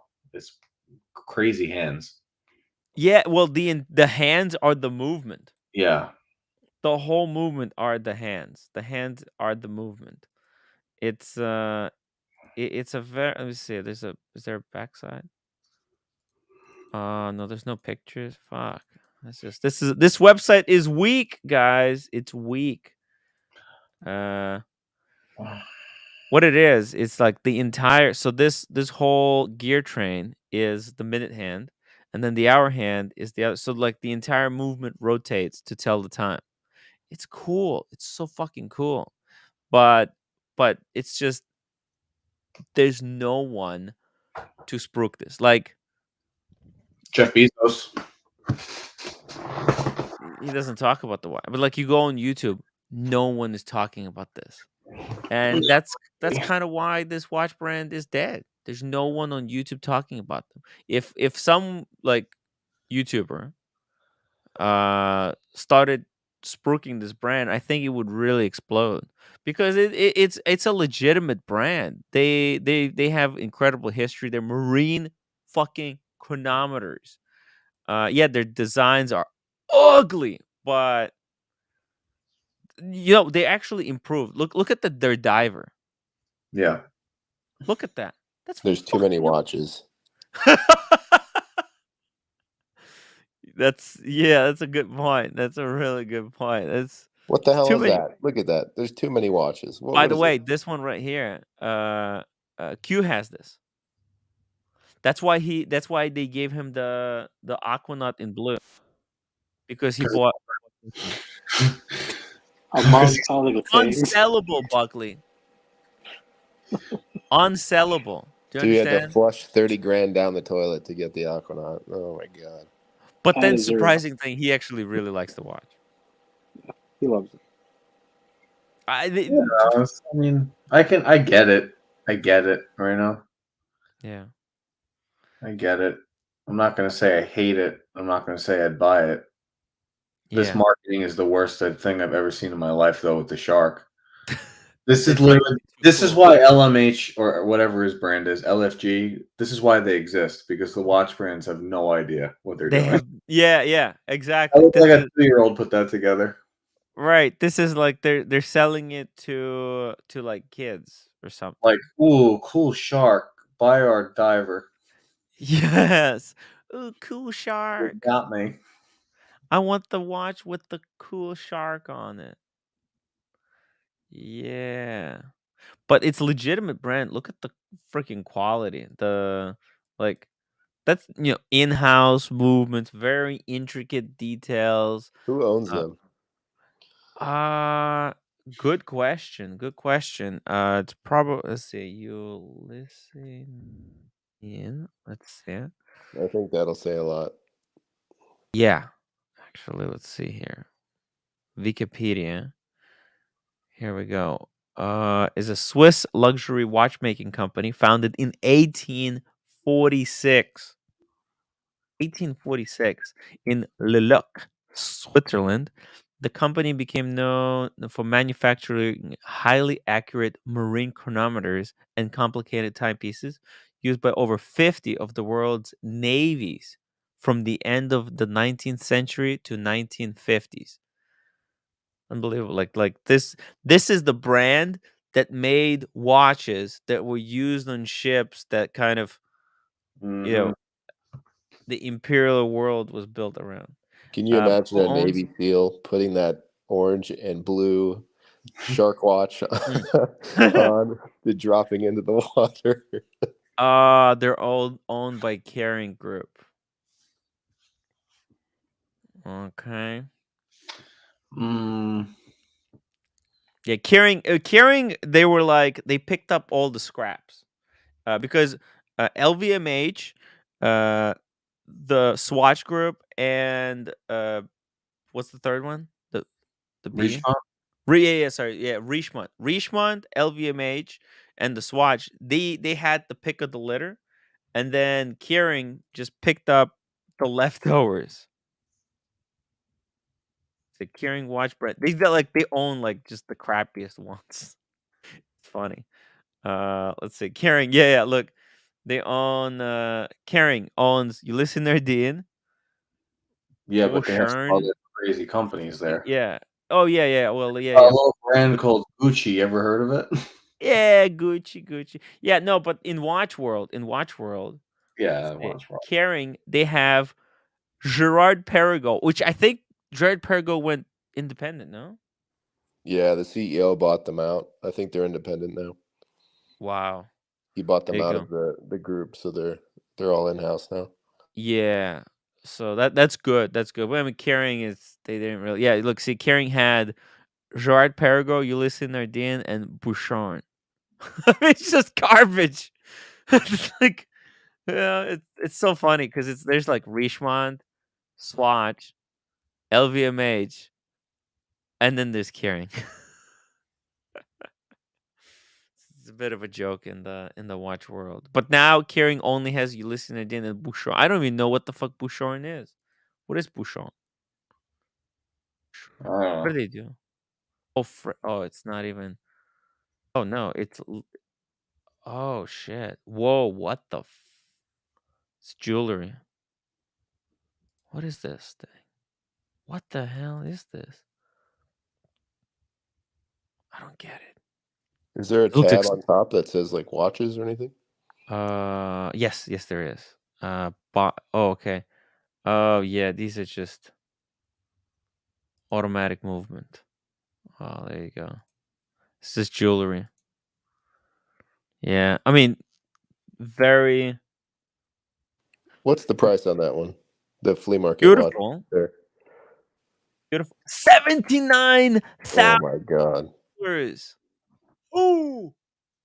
Diego, you're muted. I know. I was like, fuck. That's so much Right? money for that. Holy cow. But it's nothing why. What about this look at this reflection. Okay. Oh, 3,000. That's much better. Actually, interesting design. This is not bad. I like that. It looks art deco. This is so art deco. Yes. That Bouchon looks cute on the woman too. Look at this. Mm-hmm. I like it. I freaking like it. Where are these being sold? Like there's just a boutique in like Saks or what? I've never seen a storefront for these guys. Yeah, I don't actually. Let's do it like this. Let's see. Let's go Google Maps. You were just on their site. You could have looked up their locations. I'm just gonna Google their location. Let's see if they have. They would have had all their boutiques around the world on their website. We had 6 extra steps. Here we go. Bouchon Jewelry. Do they have a boutique? Wait. These are not boutiques. See, that's Why don't we go back to the Cellini. website and do this right, Tim? Yeah, see, Cellini probably has.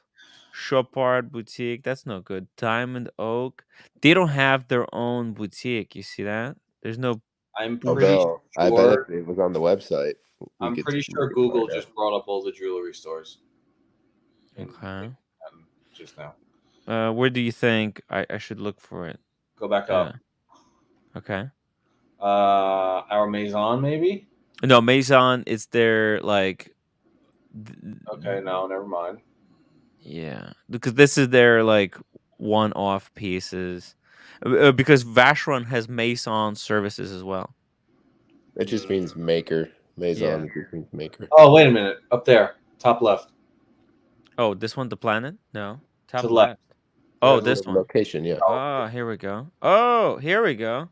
None. Oh, there's 2 in New York. But wait. Saks. Borgdorf Goodman. Yeah, there we go. See. Boom, that makes sense. Department and store. Saks So. Fifth Avenue. Yep. Yeah. Yep. See, there you go. You guys were right. Yeah. Just that. There you go. And then, there's one in Boston. Let's see. Yeah. Where is that? Saks at Boston. Yeah, they're just at Saks. Not a big. You listen in. Good company. But you know what? I do kind of let's see the other watches they have. Let's see this one. Serpent. I mean, these are women's watches, but it's still worth taking a look at. This is what like Luxury Bazaar sells for 80% off. Mm-hmm. Website. Bouchon. This is beautiful. No? On the woman, I think this looks kind of sexy. Yeah. I don't mind it. If you're gonna spend $80,000 though, aren't you going to Van Cleef or? No, those were cheaper. This, for example, this reflection, that's just 3,000. There's one for 4,000. The one with diamonds is 7. Then the solid gold, what? 11. Like, what's a ladies' watch at Harry Winston or something like that? You're still like 80 or 100, right?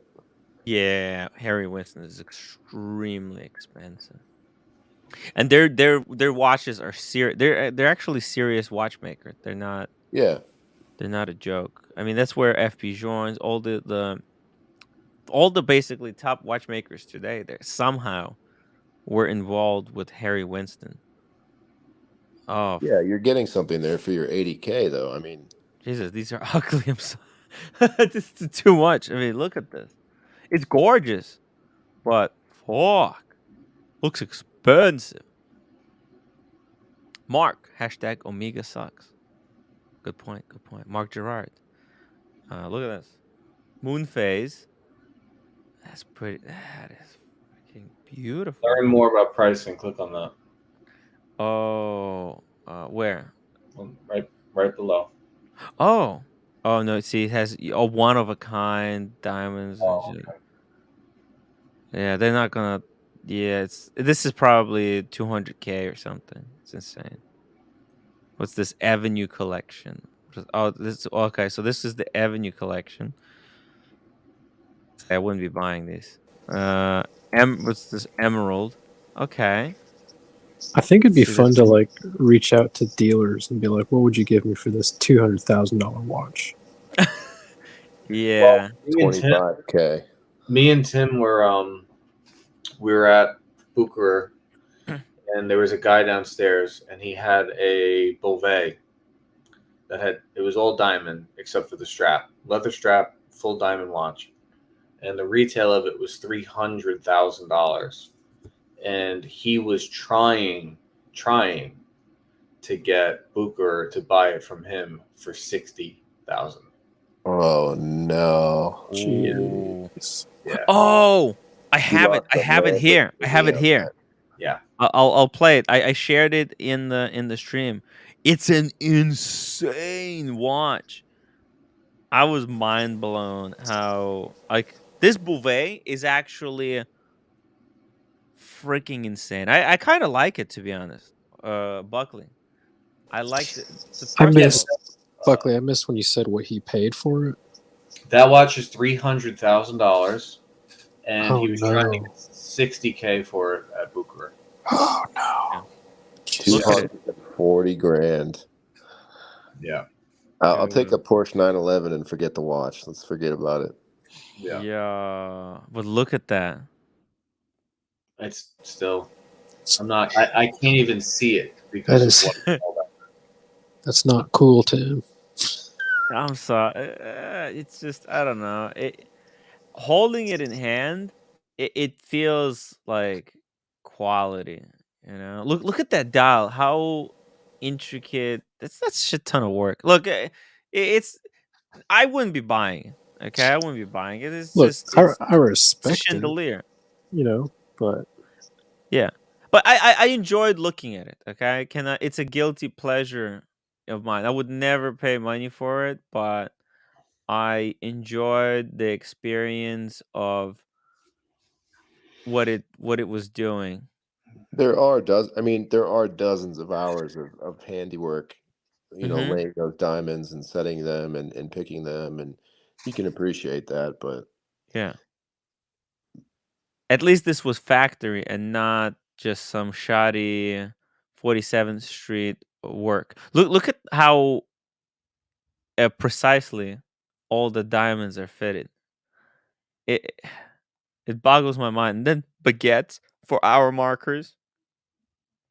And then diamonds around the bezel. I thought it was interesting. Look, I'm just saying. Look, the strap was falling apart, as you can see here at the top. Yeah. You see? So this watch has been worn to death. No one's saying it hasn't had effort put into it, but we're also saying don't ignore how much of a beating you take. I mean, Tim, this is like a really ugly chick putting on the best makeup in the world. She's still ugly. Yeah. Ooh. Okay, let me show you a picture. I wouldn't be able to get over that. Oh, look, it's just something different for me to In show you. comparison, that Harry Winston, if you go back, that looks pretty good. Oh, yeah, right. In Compared to the comparison Harry to Winston. yeah. Yeah. Look, which one do you like more? See that? Ooh, that's tough. That's like gun to my head question right there. If I had to pick one. And it's three. Can you imagine who paid 300,000 for that Beauvais? 300,000, guys. Down to he wanted 60 for it. How much do you think he paid then? 40? Hey, 30? are you Maybe still? he Are you still cheated trying to on go his to? wife or something. Are you still trying to go to that castle, Tim? Yes. Dude, this watch is so sick. I love this Beauvais. It's incredible. Oh. Thank you. Thank you.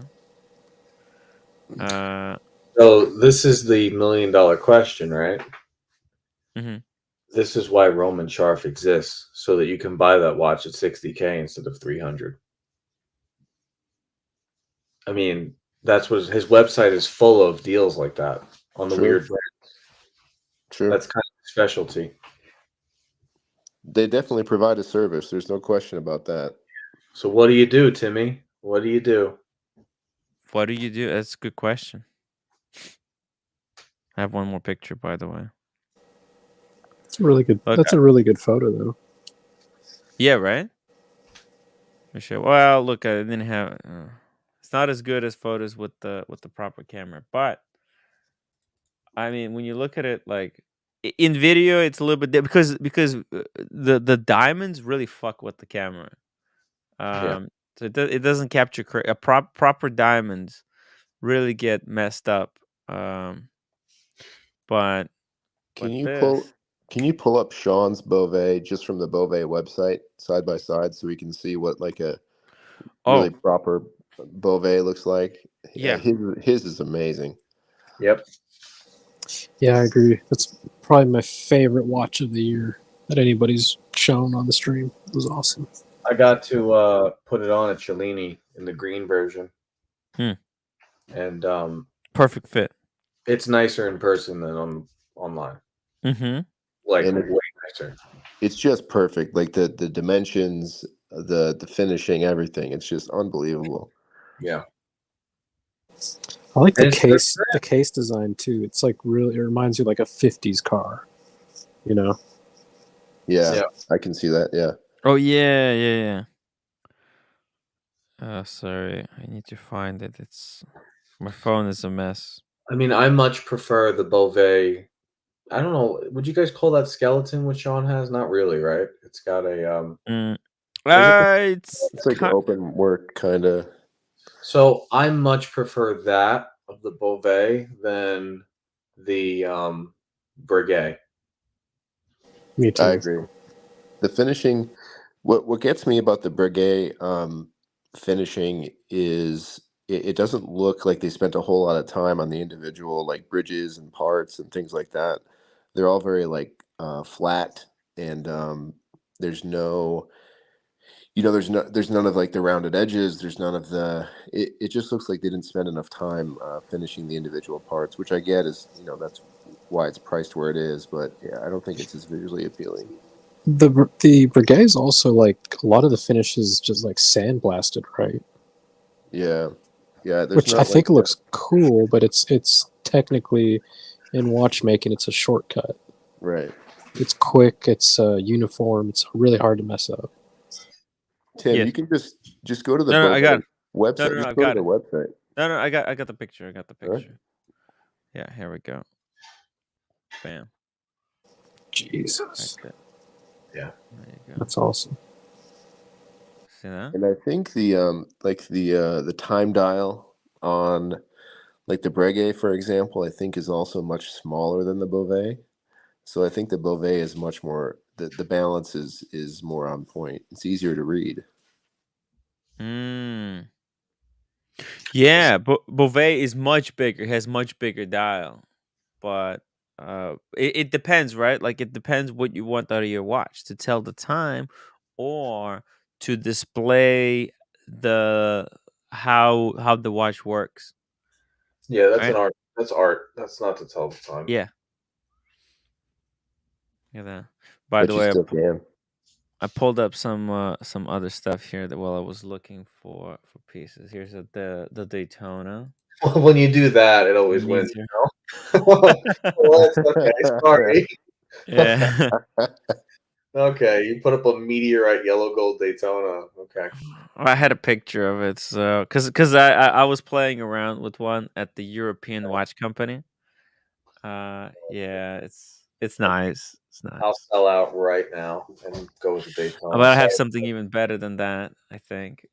As a So Vacheron I Tourbillon. love that watch so much because what they did with the tourbillon, integrating the Maltese cross Mhm. into the Yeah. tourbillon. Oh, it looks so good. Not only that, I just realized something. 1 second. Because I also have the picture of the back of this watch. Jesus, what the fuck just happened? Literally in 2 seconds, the 2 watch collection on the screen versus the previous one was superior. Flip the script. Flip the script. I'm sorry. 1 second. I got one more. I want to show the back of that watch because it. Funny. This is funny. Oh, here we go. Check this out. When is the crook walk going to start again? Yeah, I love it. I love Ooh. it. I'm waiting. I don't know what else. What else is there to talk about at this point? We just Look at that.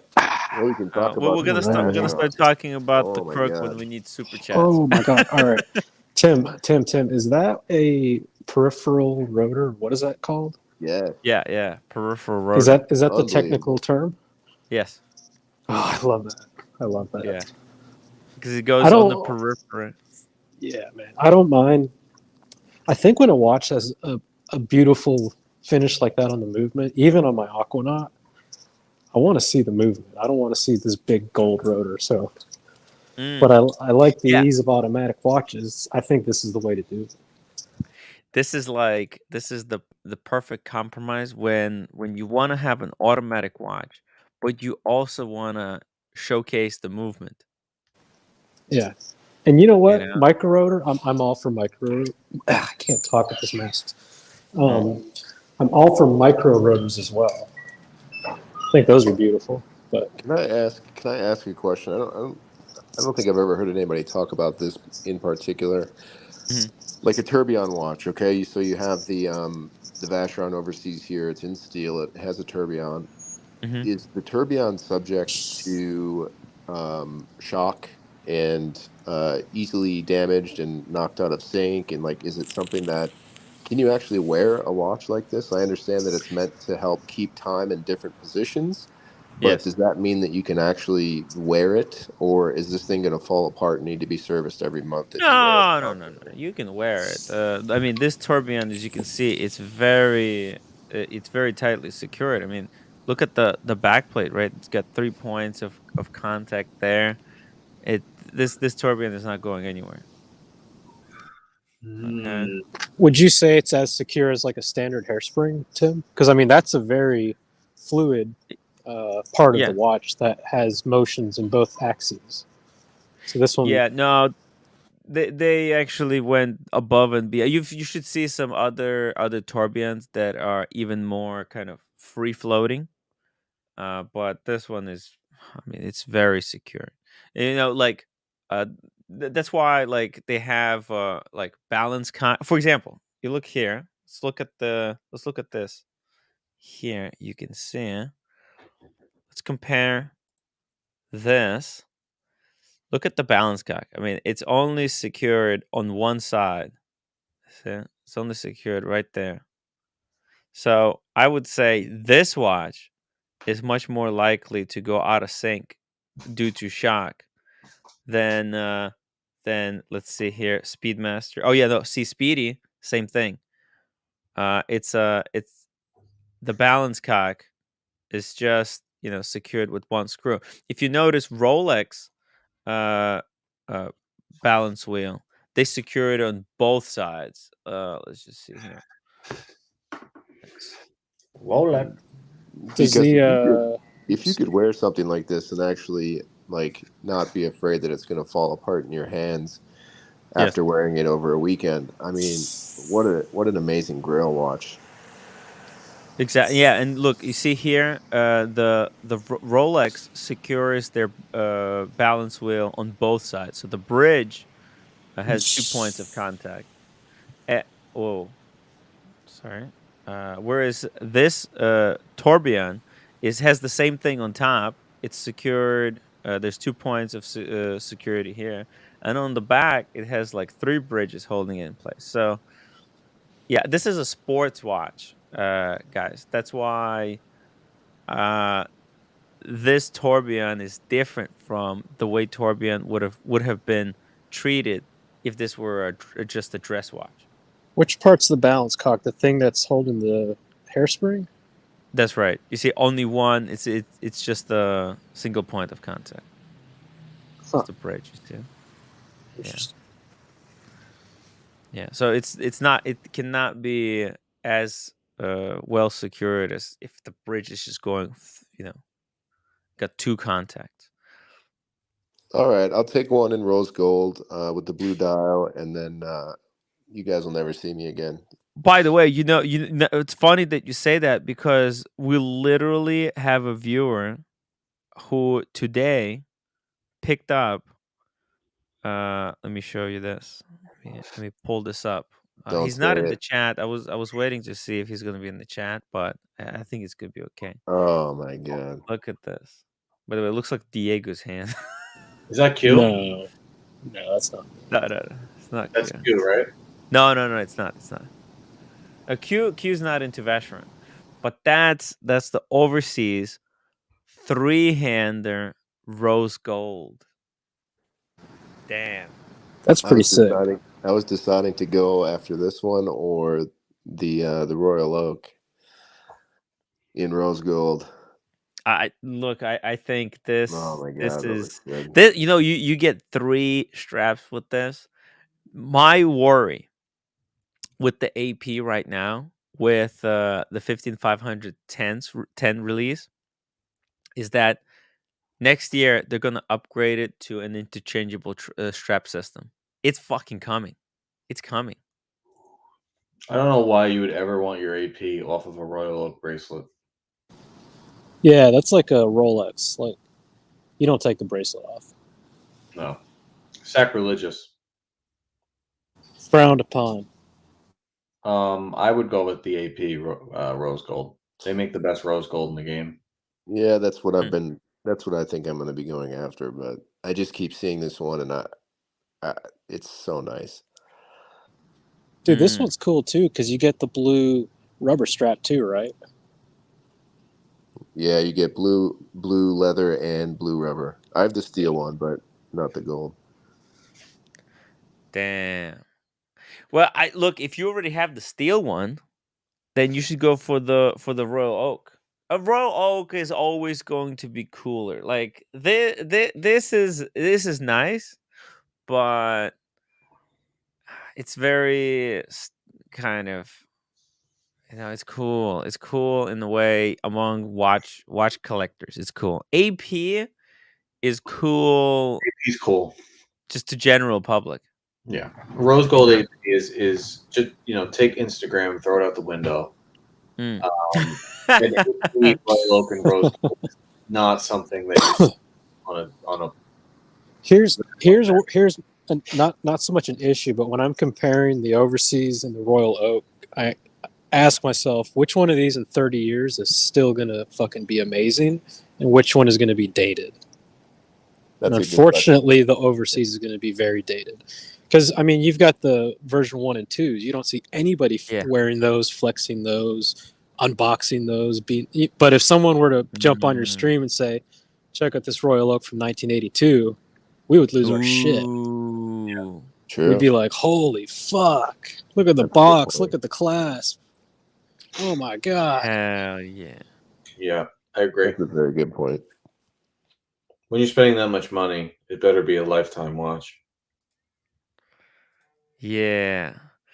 And you know the Royal Oak rose gold one. You know, if you buy that, they're very likely to also sell you another even like more desirable of their watches. Yeah. So can you imagine the patina and like if if Babe Ruth were to get a gold Royal Oak and he just wore it, right? Like he just wore it. Imagine that watch in 10 years, how sick it's gonna look. That's true. I wear everything. Like I want to wear it. I mean, I get people like to collect and stuff like that, and but yeah, it's gonna get worn, and it's gonna get it's gonna get the love. So you're totally right about that. Yeah, I would put it this way. I've seen pretty much every watch, not every watch, 98% of watches in person, and every time someone has a rose gold iteration of a Royal Oak, they basically win the room. Pops. Yeah, you always win. I mean, this watch is nothing to sneeze at, though. Freaking no, it's amazing. not. And that's kind of like the interchangeable straps. But you know what? The cool thing about this watch is that if you're not going to be chasing the hype, if you're not going to be chasing the upgrades, like there is really nothing that Vacheron can do to make this watch better. Maybe they can increase the power reserve, but we know how that affects watches. So I don't I look like part of me thinks that you know what, they finally kind of simplified the design enough to where it can stand the test of time. Those previous models, the version 1, version 2, fuck, they were ugly. Ugly, guys. Yeah. They were. And look, I don't think this one's ugly either, but I think it's a very 2022 or like it's a very contemporary design. Is that the word, contemporary, like modern as of today? Yeah.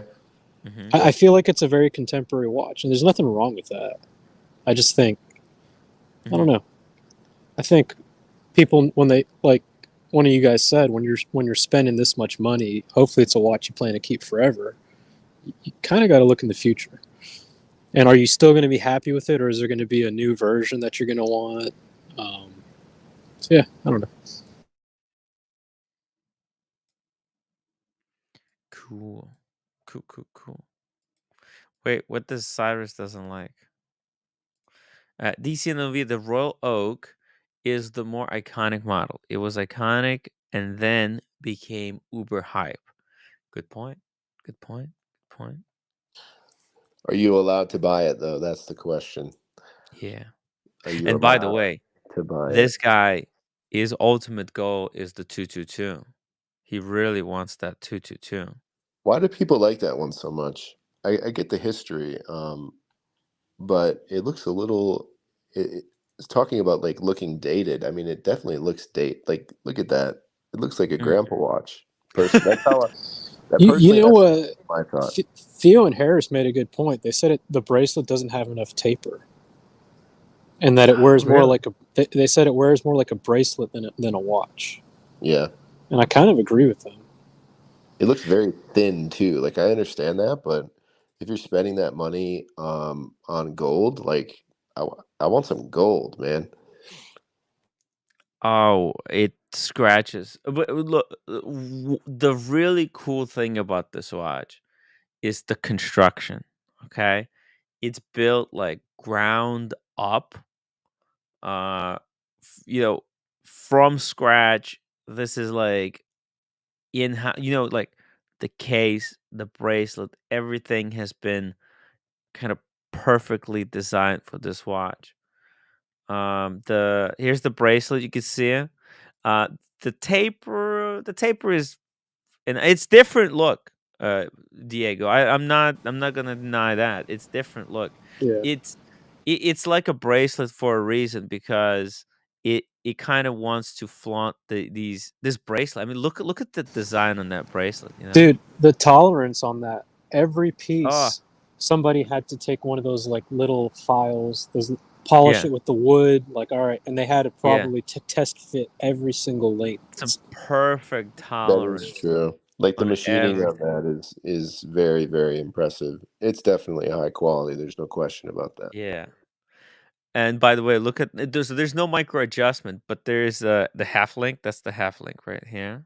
You can see how Do, the half link hides. Yeah. do you got a photo of the movement? Because I think the watch really shines. The display back on this Oh watch yeah. is crazy. Let's They did a good job. This is a big rotor that I don't mind. Mm-hmm. Oh, by the way, I have a bit of a close up here. Do you guys like this watch? I don't, like but I respect it. I Yeah, respect the hell out of it. I agree. I would never buy one. It's not my style, but I can appreciate, what went into it for sure. It's like birds. Something's missing from it. I don't know what it is. By the way, look how fine the reflection is What's on that hair? this. Huh? Hair. There's like a bunch of hair caught in the bezel. Oh yeah, it is. This thing is a shredder. The bezel. That's why I took this macro shot. Look at the. Somebody was scratching their balls, man. Jeez. the bezel. I mean, It's different colors too. What the hell's going on? yeah, it's all Dude, kinds of kinky. hair. Got kinky. Yeah. Look at this. It's so funny. This bezel, you can see how sharp, because this is a stack, right? So there's this bit, and then there's that bit, and the treatment on both are different. See, this is brushed. It's brushed horizontally, and then it's brushed vertically into these holes, right? And then the other this part is like sandblasted, and there's polishing on this edge. It's insane. But when it comes down, it creates this really sharp. These corners here, they're so sharp. You if you put your hand in this watch through the sweater, gonna fucking shred the interior of the sleeve. Shouldn't that be like beveled? Like why would they do that? It's very sharp. I don't know. They want but it's quality. I mean, it's such sharpness to a T. I mean, you guys have to understand how macro this is. I mean, Dude, that's a watch that, like, if you have to get repolished, it's never going to be the same. ooh, you're gonna have to take it into micro bits. Who's 222 is this? That's Cars and Chrono. Yeah. Oh, I don't like that rotor. I like the Everest rotor. I'm sorry. Oh snap! It's okay. This rotor is not too bad. I think it's interesting how they put the 222 on the frosted part. How they did that? Mystery. They would have to have some kind of protecting sleeve as they bead blasted the other part. I mean, look! It's very interesting. The finish here, and look how it says in raised gold Vacheron Constantin, and then it's got the cut. Oh, sorry, I missed the super chat. I'm sorry. I'm sleeping on the job, guys. Carolyn Martin, $5 super chat. If this watch isn't enough for you guys, seek a therapist. It's true. Guys, I think that was with regards to the Vacheron that I had previously displayed. Yeah. No? Yep. Damn. All right, guys. I got to get going. Take Diego. care. Is there going to be any more Yeah.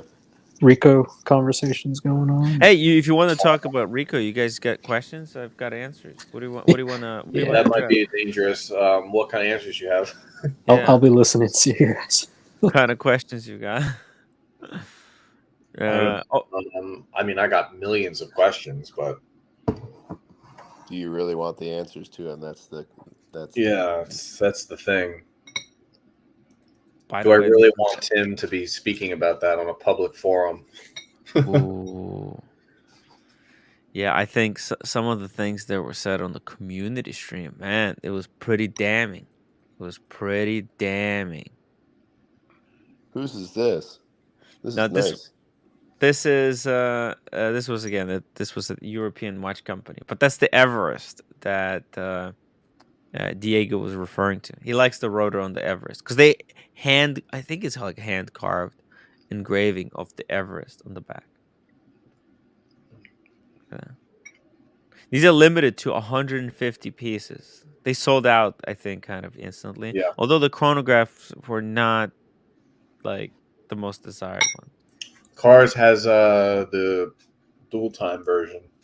Yes, and 0000 has a dual time version as well. You know, so they got the amazing stuff. They got the amazing stuff.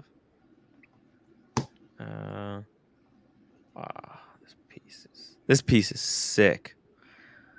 These were going for insane prices. You know, Buckley, someone offered cars like 200K for his watch and he refused. In And what? retrospect. For this? Huh? This is like a Ford, what is it, 35,000? Mm-hmm. 35,000. Are And they somebody offered 200. Are they numbered or they're just They're numbered, yeah. I think. Oh, Yeah, okay. they gotta be. Yeah, because it's 250 of each. Yeah. That's Yeah. Let me just double check. Okay. Whoa. Removed all that. Oh, Tim, I have a question. I have a question Yes. for you that is related. That I don't know if you've addressed yet. Mm-hmm. What was the deal with Red Shovel coming out so hard against you in OC? Oh, Red Shovel coming out. Well, look, I mean, it's not like he doesn't know. He didn't. He doesn't know the whole backstory of what happened. So I'm guessing he just he was reading some of the chat and he was just agreeing with people in the chat. But he doesn't understand that it's not as simple as, hey, OC should have just came out. I mean, you guys didn't know what how the story was developing. You know? I think it's a little bit more than that because he was on the panel publicly and he kind of went against him, and the other streams ran with that, upon which OC suffered quite a lot of abuse on Archie's channel. Oh, they were gonna talk about that anyways, but no, I know, but I was surprised Red was the one that planted that. I don't even know what the point was of that was. That's my question. Yeah. Well, look, Red is good at creating drama. Well, some people were saying that there's blood on OC's hands. Like, what the fuck? I mean, look, that's just we know that's people who had nothing to contribute, and they had nothing. There's a lot of people who had nothing positive to contribute, and they just created distraction. You know, actually, Oshin came out against OC hard as well because he said like OC should have told him back when Oshin was fighting against Nico and Roman, but I mean OC was relatively new to the whole stream stuff, and also he did kept trying to divert the subject to the Wizard. So he did all he could, I guess. Don't and then it's like okay, so here we are revealing the scam that happened, right, Buckley? And there's like a lot of people attacking. They're not happy with the way the information was revealed. And it's like, okay, why would anyone reveal, blow the whistle on something that happens like this in the future? If the people who are blowing the whistles are made look like the enemy. Listen. When you blow the whistle, people are going to come out and they're going to go crazy and say no. There's always going to be a percentage. I'm just saying I was surprised that the person who publicly planted it to get the chats going on all the streams was Red Shovel. I don't know if it was Red Shovel. Was it really Red Shovel? Yeah. From what I saw, yes. Look, he doesn't know. This is just what I witnessed. I'm not trying to take out Red Shovel or talk bad about Red Shovel. That's what I witnessed. I think the chat would kind of agree. Look, Red Shovel, he's not. He was not part of the investigation. But he wasn't the only one, though. He wasn't the only one. There was a lot of. From what I saw, I think he felt like he was almost a victim, and he feels a little bit, I think, just betrayed by certain parties. Whether that's right or wrong, I don't know, but I think that was his explanation. Yeah, but he's just. I feel like he's.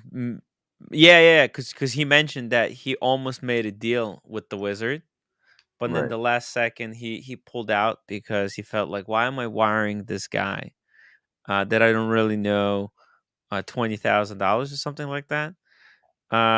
But yeah, if he were to ask me at any point, like, hey, should I make a deal with the Wizard?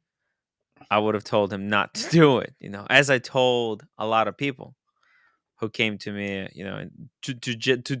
when people came to me asking for references, unlike Roman, I didn't say, hey, you know what? Wizard gave me a PlayStation 5.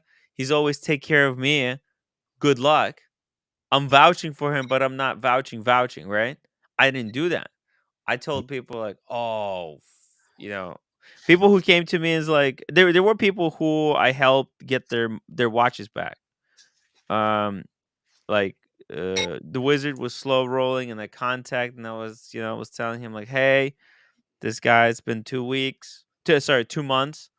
What's going on with the payment? And he eventually he delivered on the promise. But yeah, it's a complex situation. And the Wizard, I told you as well, like the Wizard has manipulated me really well. I mean, I still, I still really like the guy. It breaks my heart to talk about the Wizard negatively. I mean, I fucking built a channel for him. I helped him out so much. Turns out he's just used me. Sad. It's really sad. It's really sad. Yeah, well, like I said, I was just surprised. Just witnessing Red's relationship with you and going to Miami and booking, for the simple fact of booking these trips and going with you on trips, I would feel weird sleeping in the room with you, but the week prior, I was publicly with your enemies talking out against you. That struck me as strange. I think a lot of people felt it was strange. I don't take. I know you don't take it that way, but just saying, it was a little bit. I don't know. Am I the only one that found that weird? Let's say DC and Novi says Red is a good guy, but he sees things very black and white. Obviously, there's a lot of nuance to all of the Wizard nonsense that he didn't know. None of us, other than the parties involved, knew. Yeah, like you have to understand, there was a lot of information, a lot of moving pieces. So it's just I can't look. If you guys have any questions, any question with regards to my relationship with the Wizard, you ask it now because I'll answer it all. One thing that I saw outside of OC, and I'm not saying OC isn't nice. That's not what I'm saying, but many of the victims are a similar character trait, where they're just really, really nice people and they really thought that the Wizard was like all of your best friends, and that no problem. I didn't really see anyone with a Sharky type of personality that would have vetted everything that willingly gave him money. It was a very similar personality type of just a nice guy. Yeah. So the Wizard knew, kind of like a Jeffrey Dahmer. He knew exactly what personality type to go after, where he'd get his money. Because he wouldn't have got that on me. I can tell you that much. Yeah, well, and look what happened when he went. I mean, he fucked up when he tried to screw OC. That was the biggest. I don't understand how he miscalculated that. That's just Well, the two people that are not in that category is OC and Oshin, and neither one he was able to do it to. So his mistake was he went outside of the victims that he was seeing success with, and he tried to play a little bit too close to the chest. Probably thought he was invincible, like they always do, and that they'll never get caught. Oh, he was good at it. He was really good.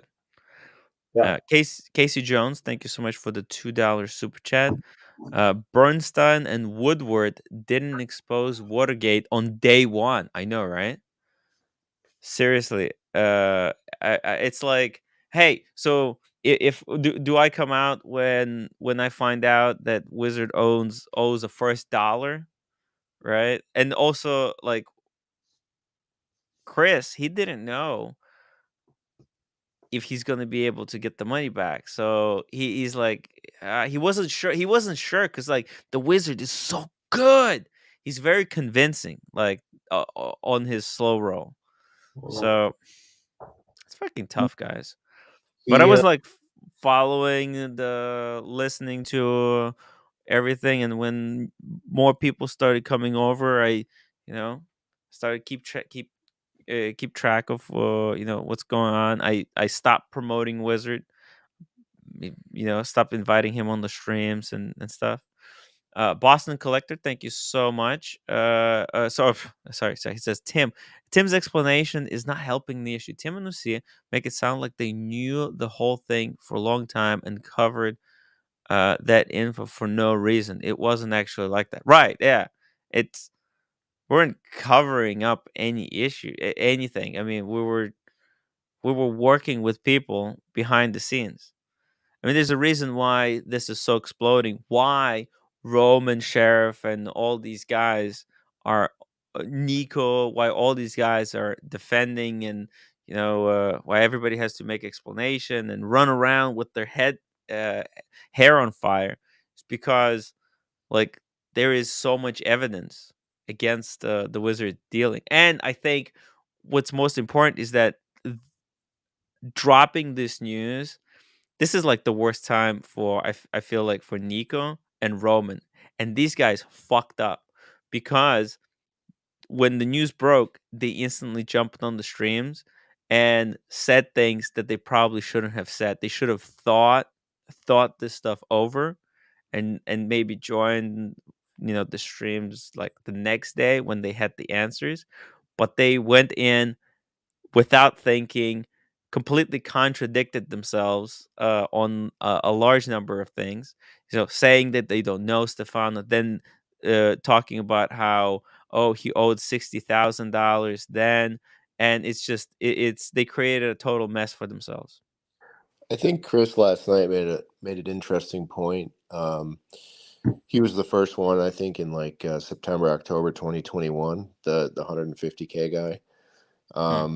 He was talking about how, at the beginning, you just don't know. Is it, maybe there really is a problem, and there's a little bit of trust there, and you're trying to see what's going on, and there's, the first instance that something goes wrong, you don't immediately blow the whistle on something, in that fashion. Obviously, once a certain amount of time has gone past and you receive the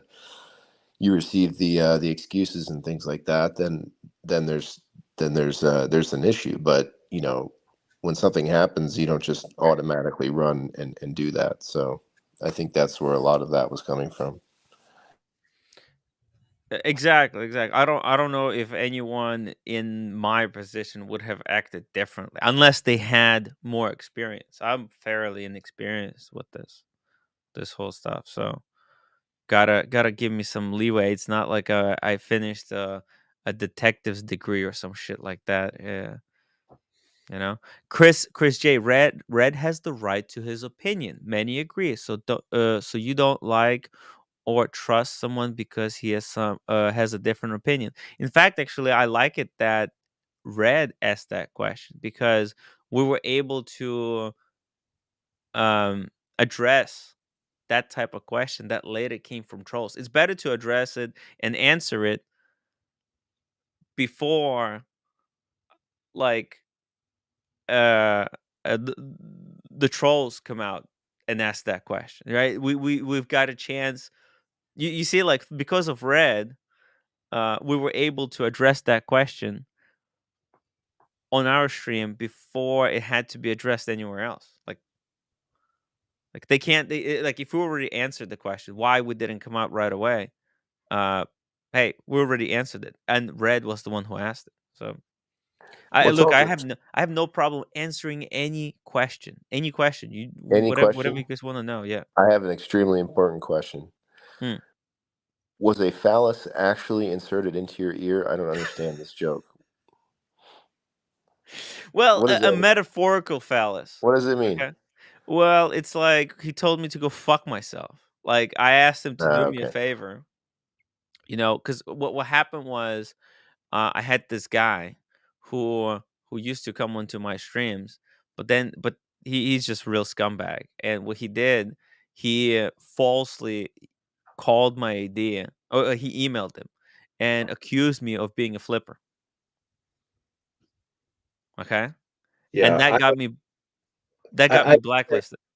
to go back to the Chris J. I don't think anyone said Oh no, that. wait. Let me just answer this dick in the ear question.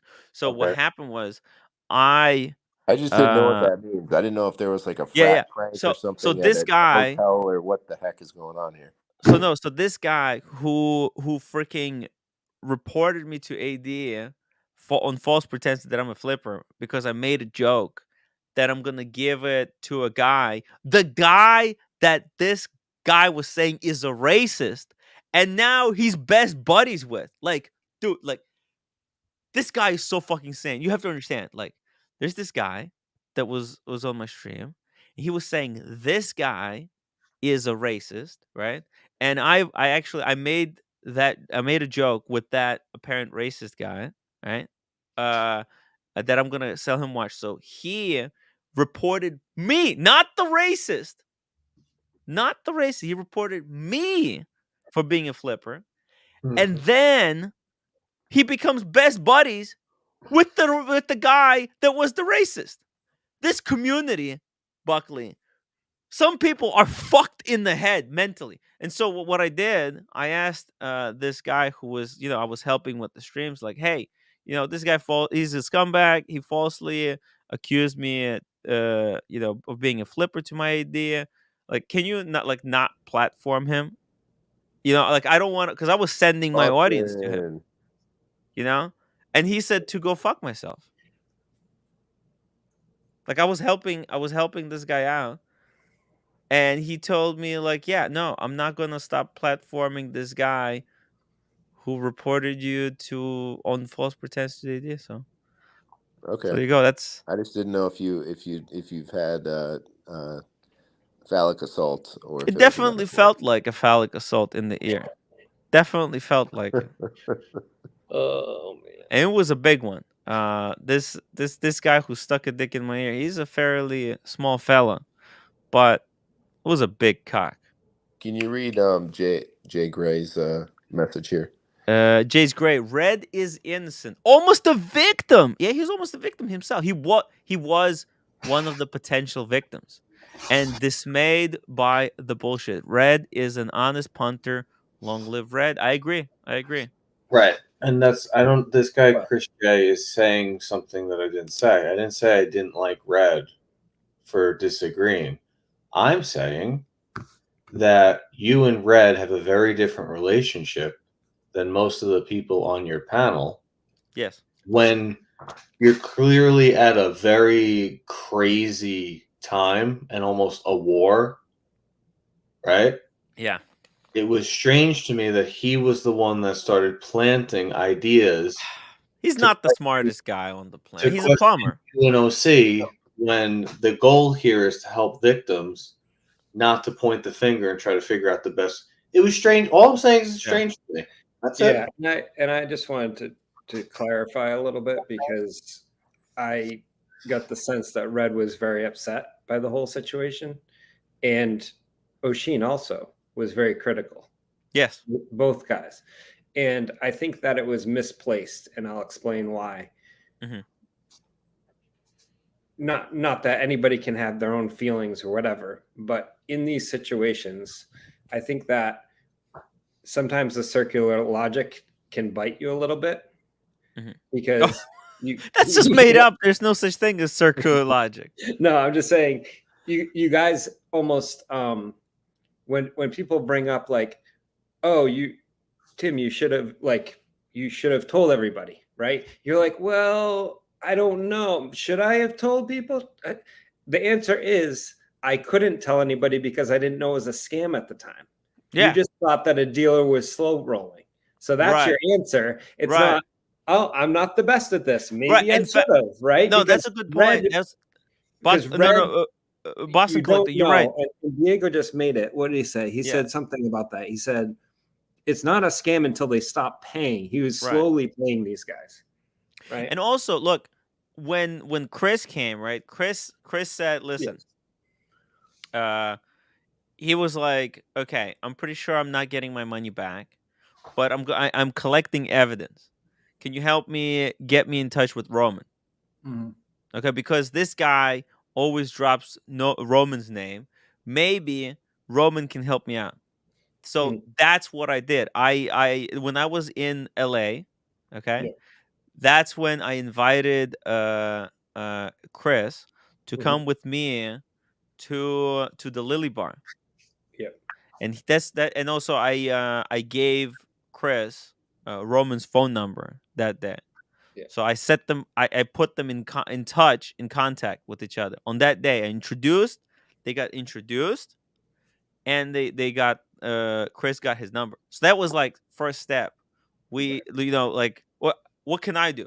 What Chris tells me, hey, the Wizard scam me. Don't say anything. I'm trying to get my money back. Like I don't. What do? Do I just next day go public, say, hey, Chris was just No, that's my point. And also, I trusted the Wizard because he gave I was holding on to his whiskey. It was weird. It was weird stuff. It was a weird situation. So I didn't know that there were other people. So, but then me and Chris kind of started investigating. But anyways, the step one was to set them up. But my point is this. You can go back down the line of every single person that had interaction with Wizard where they was slow played, and that person could have been the whistleblower, right? Every single one of these people could have gone to you, OC, Archie, Chris JJ, could have came onto my show. I actually told him, you want to do a stream about this? He said no. Any one of those Basil Beazles, SLC watch collector, they could have joined the stream and exposed Stefano. Guess who was slow played first? Alongside Chris, Oshin. Yes. Well, Oshin was being slow played in December. Oshin was in November, December. Okay. November, December. Okay. Chris was like September. Did Oshin come on in November, December and say, "Do not work with this guy"? No, he did not. No, right? That's ridiculous. Because at the time he was trying to work out the deal that he had been doing. Well, the problem is that these dealers, they make it so fucking confusing because Oshin was really duped into thinking that the Wizard was just the middleman. He thought that it was Nico who's trying to buy the watches, and Wizard was just the guy in between, right, doing the deal. He thought that Nico is actually secretly buying these watches, but because because they don't like, they're not on good friendly terms with each other. I think maybe Oshin thought that this is a way that Nico, and who knows what actually these guys were thinking. But just to kind of go over to beat a dead horse on when there's a scam like this, you don't know how deep it goes. We still don't know how deep it goes. There might be people in the community that aren't talking, that have a deal going on that they're trying to get their money back too, and they don't want to come out with it. That's very possible. Or this could be going on, hey, you know what? I had a deal with Wizard 5 years ago, and he was slow playing me. Bear might have had a deal with him 4 years ago and slow played him on a deal. Should Bear have come out first? Oh, sorry, it's not Tim's fault anymore. Bear was the first one, so he should have come out. You see how ridiculous this logic is when it comes to somebody that's slow rolling everybody across the board? Like anybody could have come out at any time with anything, right? Yes. And you guys were working to fix the issue. Yes. But the scammer in this case, well, Roman actually. So what happened when I set up Roman with Chris? Chris told me that okay, they made a deal. Roman is aware of the situation, and he's basically gonna make Stefano pay him back. Okay, Roman made that promise. Yeah, and the progress was being slowly made. However, there was like 2 people who came to me that Wizard is slow rolling them, and I helped them fix that issue, and they got their money or watches back. And then it happened to OC, and then fucking Roman unboxes a painting and does a video about how the Watch Wizard is such an amazing deal, and that's when I was like, what the fuck? Well, wait a second, Tim. When OC did his deal with the Wizard, did he know about Chris? When who OC? Yeah. No, he didn't. He didn't. You were the only one that knew. I was the only one who did because what happened was I couldn't understand why. That's why when OC did the deal with the Wizard, you didn't know without asking me first. Right, and everybody, the same thing happened to everybody. Yes, they all did the deal separately, and they didn't ask you. If they had asked you, you would have. They didn't ask me. Do you vouch for the Wizard? Because the vouch was implied. Because that's my Wizard point. was on the street. Yeah, because people thought that OC knew and you knew since that beginning in the fall of 2021 that you've known that whole time. Yes. And I'm saying you guys didn't know that whole time. You were working with one person. Well, by then, when OC got scammed, Wizard was already making progress paying back Chris. Right. Okay. So again, it wasn't in your mind. It wasn't to the scam level. It was being slow rolled on one guy. That's right. Right. Slow rolled on one guy. I'm just saying, what's not helping you guys is that you're making was giving me the reassurance. Tim, you're making it sound with your explanation that you and OC knew from the fall. People are saying that. I know. I'm just saying, like you just have to make sure that your timeline. You're saying we did not know it was a scam until X date, September of this year. Say when we found out, hey, there's 8 people. Let's you know. Well, SLC told me only in like November, December. Right. Exactly. So it's like until then, right? Yeah. You didn't know how deep it was. You thought one big person, and then Bezel, it's like 4,000. He had gotten paid. Bezels, I didn't even know until now. A lot of it was slow rolling and like. I met Bezels. I met Bezels in Boston. He didn't tell me about it. Right. Exactly. So this stuff and there's probably other people. I mean, people are shy. They don't want. It's fucking embarrassing. And and I'll tell you who won't be saying anything is people that did a deal with the Wizard and they got their money. Yes. You know why? Because they're probably feeling guilty right now. Yeah. Hey, I probably got somebody else's money, right? Yes. So I'm just saying when people are making accusations against anybody that's not the Wizard, you got to be careful that line of thought gets really cloudy quick when you actually go back to who knew what. Because I'll tell you, the first person that probably did a deal with Wizard is somebody on the other channel that lives in California and Canada, okay, and probably did a lot of deals with him. Yes. So people have to be careful who they're blaming for what. Hold on. Is all I'm saying. Boston, to let's address some of this stuff right now, because we have someone in the chat here. Chris J. In Canada, the watch community knew. Hold on, Tim. Go back. He's saying the watch community knew in Canada not to deal with him, and that the Canadian watch right here, the U.S. watch community knew nothing and said nothing. I'm sorry. Does YouTube have a border? And what is the Canada watch? Are you a dealer, Chris J?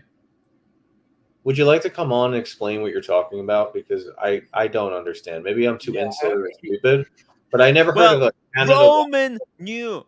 Roman knew. He's the dealer. He is the dealer that Wizard was using as a reference point, going to everyone and name dropping him. So he's saying that there's the Canadians are so smart, and their watch community, whatever that means, they knew. And right here, anyone that knew has moral issues. Well, you knew, Chris J. Why weren't you at the top of the mountain screaming his name? I mean, all the victims knew. I think by he's that just logic, I've wait, never seen Chris YouTube. J before. He's just trying to drum up stuff. Yeah. I mean, No, but honestly, it's good to address it because look. Oh, it's just. But wait. YouTube is a YouTube paid platform. Any of the victims could have said that. Hey, you got an iPhone? You put it like that. Record yourself telling your story. Email it, and then you put that. You make that YouTube video. Send it to me. We'll play it on the stream. What's everyone or anywhere? Send it anywhere. Like. Yeah. By the way, I went public because the time was right, and I'll say this. I just went. This was full on. I knew that we had to do it now because this is an opening. We go 1 month further, it's gonna be Watches and Wonders. Nobody's gonna give a fuck. Okay, you go 1 month. 1 month before it was New Year. It was the Miami stuff. Everybody has to feel comfortable coming forward. And I wanted to talk to Roman in private about this in Miami. Yeah, I'm just saying it gets really where it gets really cloudy is when people start saying, I was almost scammed. Almost, okay? I almost did a deal. I was scammed. I'm upset. Right? I was scammed. My viewers got scammed. How do you think I feel? These are my viewers. He came onto my channel and scammed my audience. But I'm just saying, if anybody is trying to blame you or OC that, hey, if you had said something, I wouldn't have gotten scammed. It's like, if you do a deal with Wizard and you don't do your due diligence, if you had done your due diligence, any single person asked around, you would have known, don't do a deal with this guy. Mm-hmm. It's people not doing due diligence. Every single person that had a deal with him that got scammed, even OC, didn't do his due diligence to ask around enough. Yeah, if he had asked but they didn't know. They didn't know. Boston, I don't want to blame the victims here because no, I'm not victim blaming. I'm saying the opposite. I'm saying the opposite. I'm saying everybody's in the same bucket with this in terms of moral whatever. You can't say if that person had said something, I wouldn't have gotten scammed. Right. It's like, no, it's on you to do your due diligence. I'm sorry, you can't blame somebody else if you get scammed. The only person you can blame is the person scamming. Okay, that's what I'm saying. Yeah, I mean, and the focus should be here on the victims, the perpetrator. Exactly. And because anything else, discussing anything else is just basically it's just distraction because we're it's distraction not helping from reality because the reality is anytime there's a scam, okay, the person scamming is turning everybody against each other. He's trying to blame people. He's trying to pass the buck, everything. And then the people covering for him that are doing business is the other issue. Okay. Because the real person that let things go on is the person that continues to cover for somebody that is scamming. Right? He's involved. It's not you were not involved in the scam. No. You weren't going around saying, "Oh yeah, Wizard's fine," and then behind the scenes trying to work out this deal. Yeah. Anybody that talked to you, you would tell them, "No, like this is dangerous." You were reporting.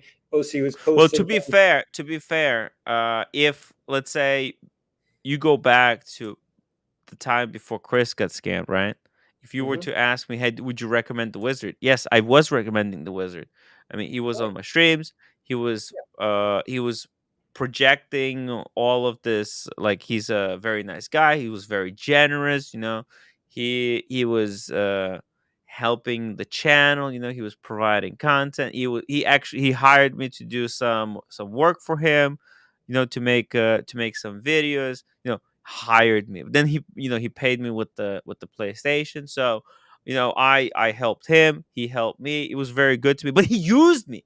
He was using me to build trust, so that then I would vouch for him, which I did until I found out about Chris' situation. Then I stopped vouching. And then when people were asking me, I was telling them, oh, no, don't actually, right.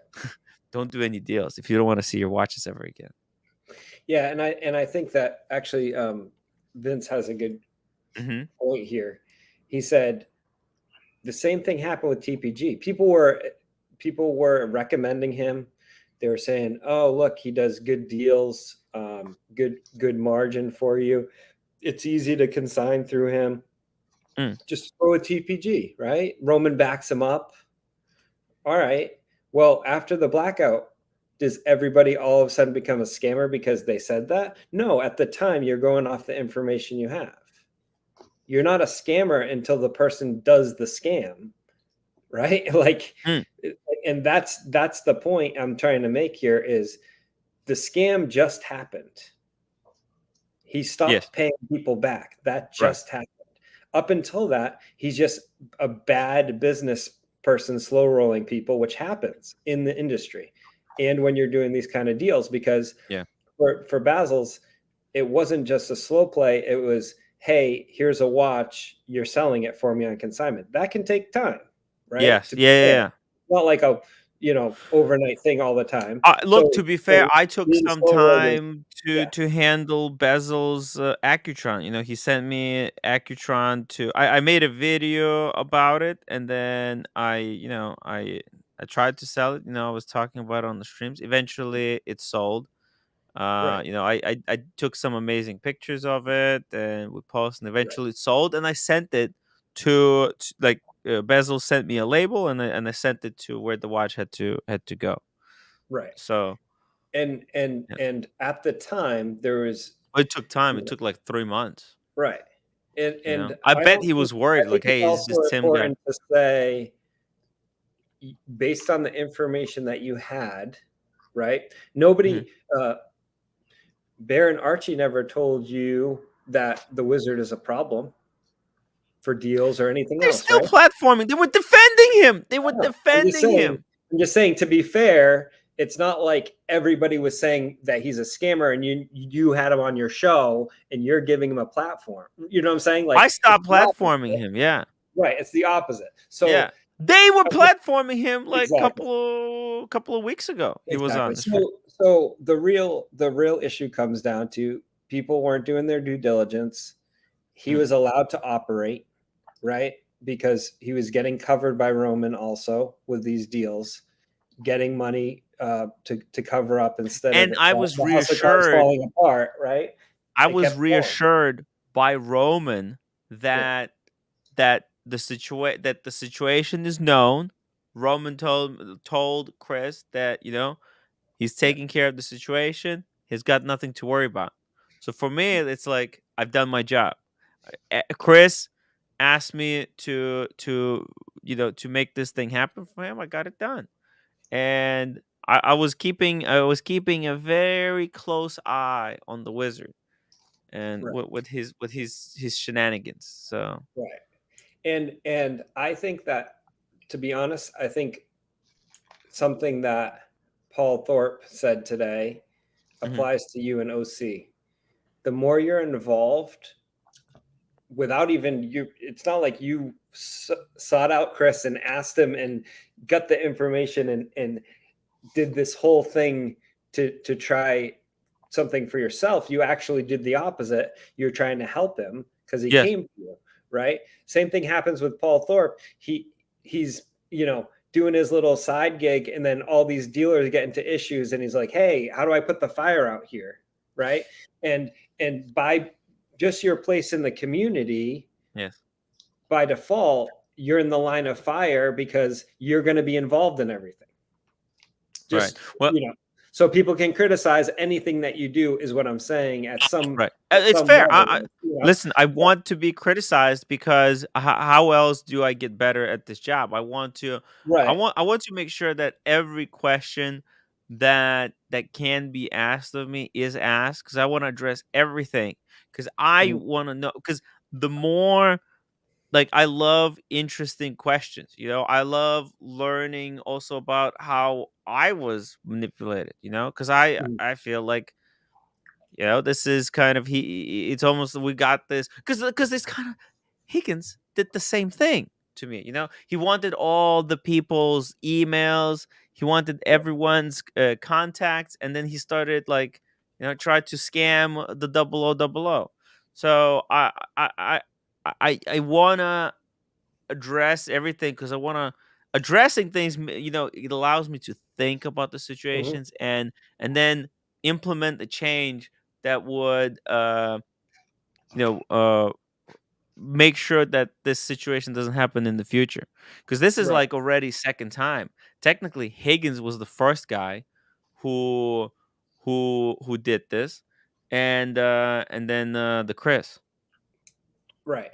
And the old saying applies. The person without guilt throw the first stone, right? And in this kind of scenario, everyone has some level of guilt, even the victims, right? The way Right. the way that the scam operates is that everybody is isolated, everybody is told similar things, slow rolled, played, promised, strung along, and then eventually, and you like, why would you tell? It's almost embarrassing, right? It's almost embarrassing, like, oh, I got a $12,000 watch gone, right? I felt that way when the blackout happened. I was like embarrassed. I was like, why did I consign a piece with these clowns, right?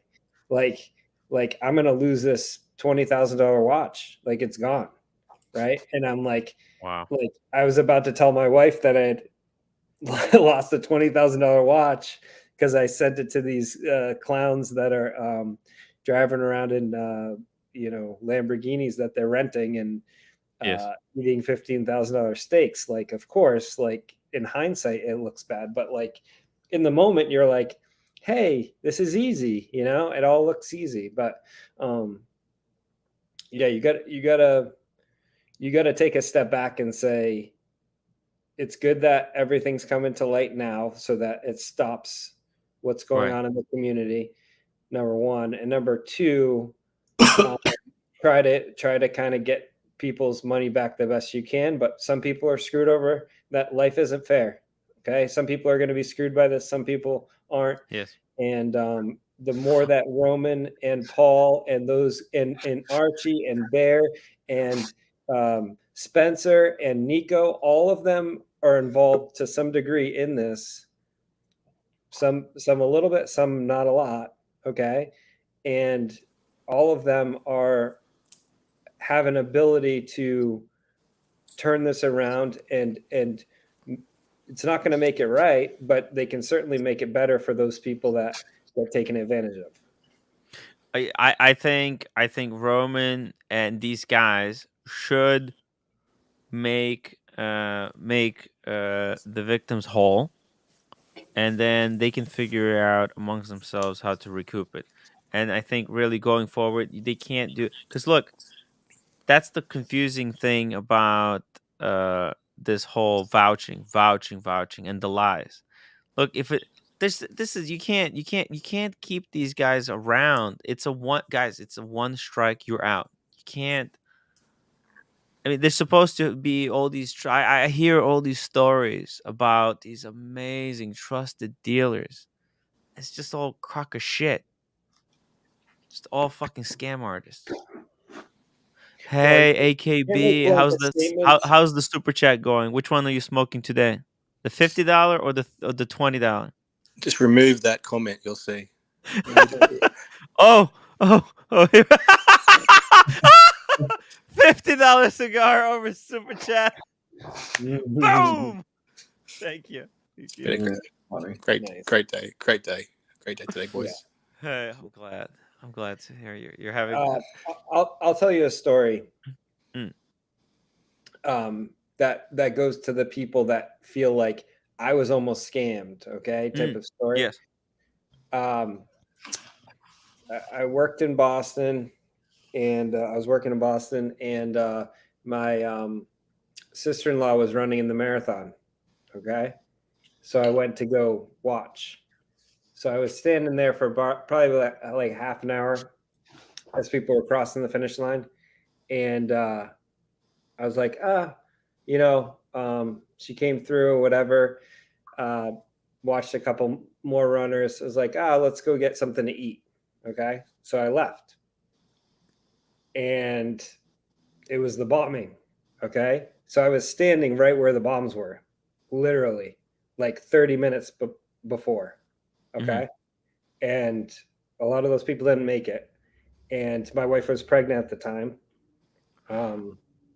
But you can't go back and say, oh, I shouldn't have made it, or like I almost got killed by a terrorist. I didn't, right? Other people did. Yeah.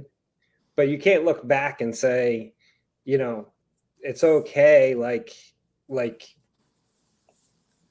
I can't get mad that I almost got bombed, right? Right. Like, I want to, right? Like that could have been me, but like at the end of the day, it wasn't, right? So It's kind of a weird situation. But it's just like that with this scam. It's like you can't get mad because it didn't happen, but you kind of want to get mad, but you can be mad that it happened, right? So it's like that weird situation. So you can only go based on like you got to move forward with this stuff, and you got to say, okay, I can't change the past. Let's move forward. What am I going to do from here? How am I going to act? How can we change things to make it better? And it's not necessarily everybody's going to get their money back. It's not necessarily like we have to do, some guilty, we have to do more type of thing. Like it's not about that. We have to help each other to do better deals, to be more diligent, to go to the right places. I've already talked to like 2 or 3 people that have been asking me, okay, where do you go? What's a trusted place? Like, I don't know. Yes. So I think we need to share that information with the people that are trustworthy that we can do. So that's just what I wanted to share. But like, you can't go backwards with this stuff. You can't just sit there and say, I should have done this. I should have done that. You just have to kind of learn from it and move forward.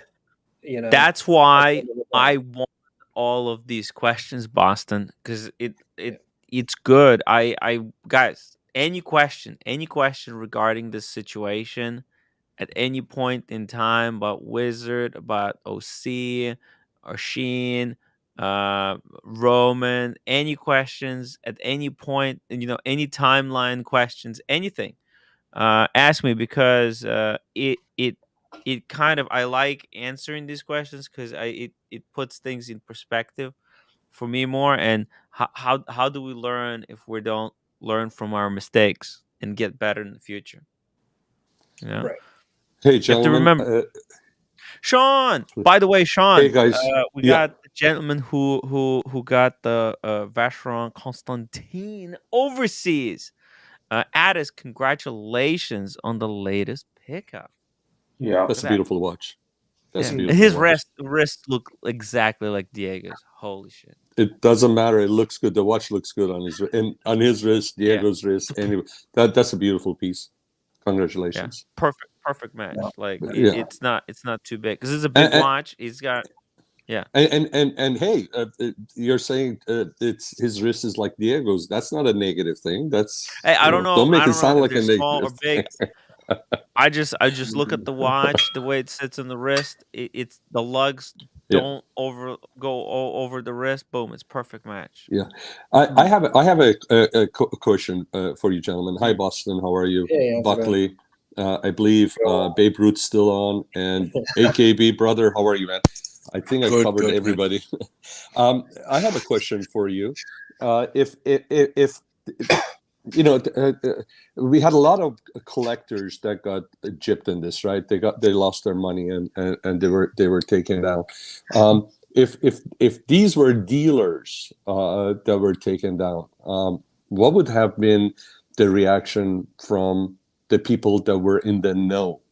How quickly would the word get out there that this guy is cheating people out of their money? If there was a guy who Immediately. scammed 8 different dealers, okay? Yeah. You bet your ass Roman, Nico, all of these guys will be doing a stream together and outing this guy for being a scammer. I Well, the 100% agree with you. word did get out. Yeah. The word did get out. Roman was telling Nico not to deal with this guy. Yeah, but it was hush hush, right? It was hush hush. Well, it was I don't not know. In the dealer group, I don't know if they sent stuff around in the dealer group or not. Yeah, but the fact that you don't know Boston and we didn't know and the victims didn't know, it's safe to say it was hush hush. Because if it was not hush hush, we would have heard it. I never people watching. I come on the stream a lot. Based on what I had seen with the deal between Nico and Oshin and what I knew about that, I wouldn't have worked with the Wizard just on that information. No, 100%. So here's the question for you, and maybe my perception is wrong. Is it fair to state that the ratio of the people that are watching, that are on Tim's channel watching, they could be subscribing or non-subscribe, but people that are watching, would you say the ratio of collectors versus the people that are in the business of commerce of wristwatches, there's a higher ratio of collectors versus the people that are in the business? Yes. Yeah. So the channel that they're worried about is the channel. Take a look at it. I mean, you got Boston Collector here, you got George Varghese, you got some, you got America, you got Diego, you got OC, even Tim yourself. Look at the watches you have, Buckley. You got people that are perfect customer for these dealers that were in the know and didn't say anything. Right, so the channel that's actually is brought this forth is the channel that has most of the consumers that could have been in line to get ripped off. Is the channel that brought it up. Now I get it that, hey, listen, we can talk about moral issues or we can talk about the reality. The reality is, and that if I were a victim, yes, I would have said something, but first I would have wanted to collect my money, and I'm out there telling you, and I don't blame OC for doing it, and I don't blame anybody else doing it. I don't blame SLC saying, "Hey, keep this low because I want to get paid," because they're victims. When you're a victim, all right. Sean, yes. what people are conflating here? They're saying, "Oh, why did OC get his money first?" He was literally he was one of the victims. That and he found was out doesn't matter. Yeah. Doesn't matter how quickly he got paid or what the dollar amount was. He was a victim took on because the role to try and help out other victims. I mean, obviously he was gonna help himself first. First of all, he didn't know, he had to test his theory. He didn't know if he's gonna be able to get his money back. But what does he do? Drop everything and then try to help, which he did. The amount of hours that OC spent, listening to me tell him, filling him in all the details about the wizard, and then working with Chris on the phone, talking with Paul Thorpe, and then talking with the Sea Watch collector. The guy spent a lot of hours. I'm with you. I'm with you on that, and the fact that he was able to get his money quick enough and all of it together, and what he told the wizard, that, hey, listen, I don't care if you owe me whatever dollar amount was, 32,000, or you owe me 32 cents. It's just like, if I'm going to be under the water 1 inch or under the water 10 feet, doesn't matter. I'm not gonna get oxygen. So if you're gonna owe me 32 cents or $32,000, it's the same to me. So you better freaking give me my money, or every single red penny of it, or you're gonna have to deal with whatever wrath he had in his mind for him. But I'm in line with that. But at the same time, we cannot tell Red, how dare you? We can't. As a matter of fact, Sean, I like that in that question coming out of a friend's mouth. Let me say this. As a matter of fact, my hat's off to you to say that. As a matter of fact, it brings more credibility to the channel, to the audience of this channel, that we first criticize each other. We are not afraid to criticize. We are not just pointing outside. We want to improve. Sometimes we point inward. We point. So whether or not I agree with Red or not, it doesn't matter. I believe we cannot say, "Hey, shut your mouth. Don't say anything. How dare you?" Whether it is right or wrong, we cannot say. Now we can go in there and say, "Hey, you're wrong. You shouldn't have sent that because of this." But we can't say, "Hey, how dare you do this to Tim?" It's not healthy. Okay, that's my point. Because if we point inward, then by all means we have the right to point outward. Okay, but if we are hypocrites and we say don't point inward, then how dare we point outward? All right. So that's my 2 cents in there. And earlier my battery ran out. I wanted to say something. I wanted to say something about the discussion you had with Buckley, and I think with Babe Ruth was on there, about you doing a documentary. Obviously, Oshin's going to do a documentary as well, and Buckley, and I'm not concerned about what they're going to do to him. I don't know. Maybe that's reality. Maybe it's not. I don't know. And it's easier for me to say on the West Coast, not being where Timmy is. But if you don't have anything more to add that you've already said, why even say it? Okay, there's going to be others that are going to do it. Sheen's going to do it. When he does a documentary, he's going to put the time in there, and he's going to get it down. Whenever the chance is, you bring it up, and you're making sure that people know about the Wizard. Hey, guys, I didn't know about the Wizard till this thing came out. Somebody just earlier said, hey, who is Wizard? I didn't know about the Wizard. So the discussion is good. But as far as exhausting your time to do a documentary when somebody else is already ready to do it, I don't know. If you really have something to add to the discussion, go for it. If not, let somebody else do the documentary. You just on a regular basis just keep this up there, and let's keep track of how these people are going to get paid. Fair enough. I just me. I like shooting movie, not so much editing it. I still need to edit the other one, but I'm always looking for interesting project. Like I want to do one big project every year, and if I'm going, like last year, it's going to be the Australia movie. Well, it was the London and Australia, but this year I want to do something big, and I guess I'll do something else. Let's ignore the cartel. I'll make something positive again. And I think the big thing.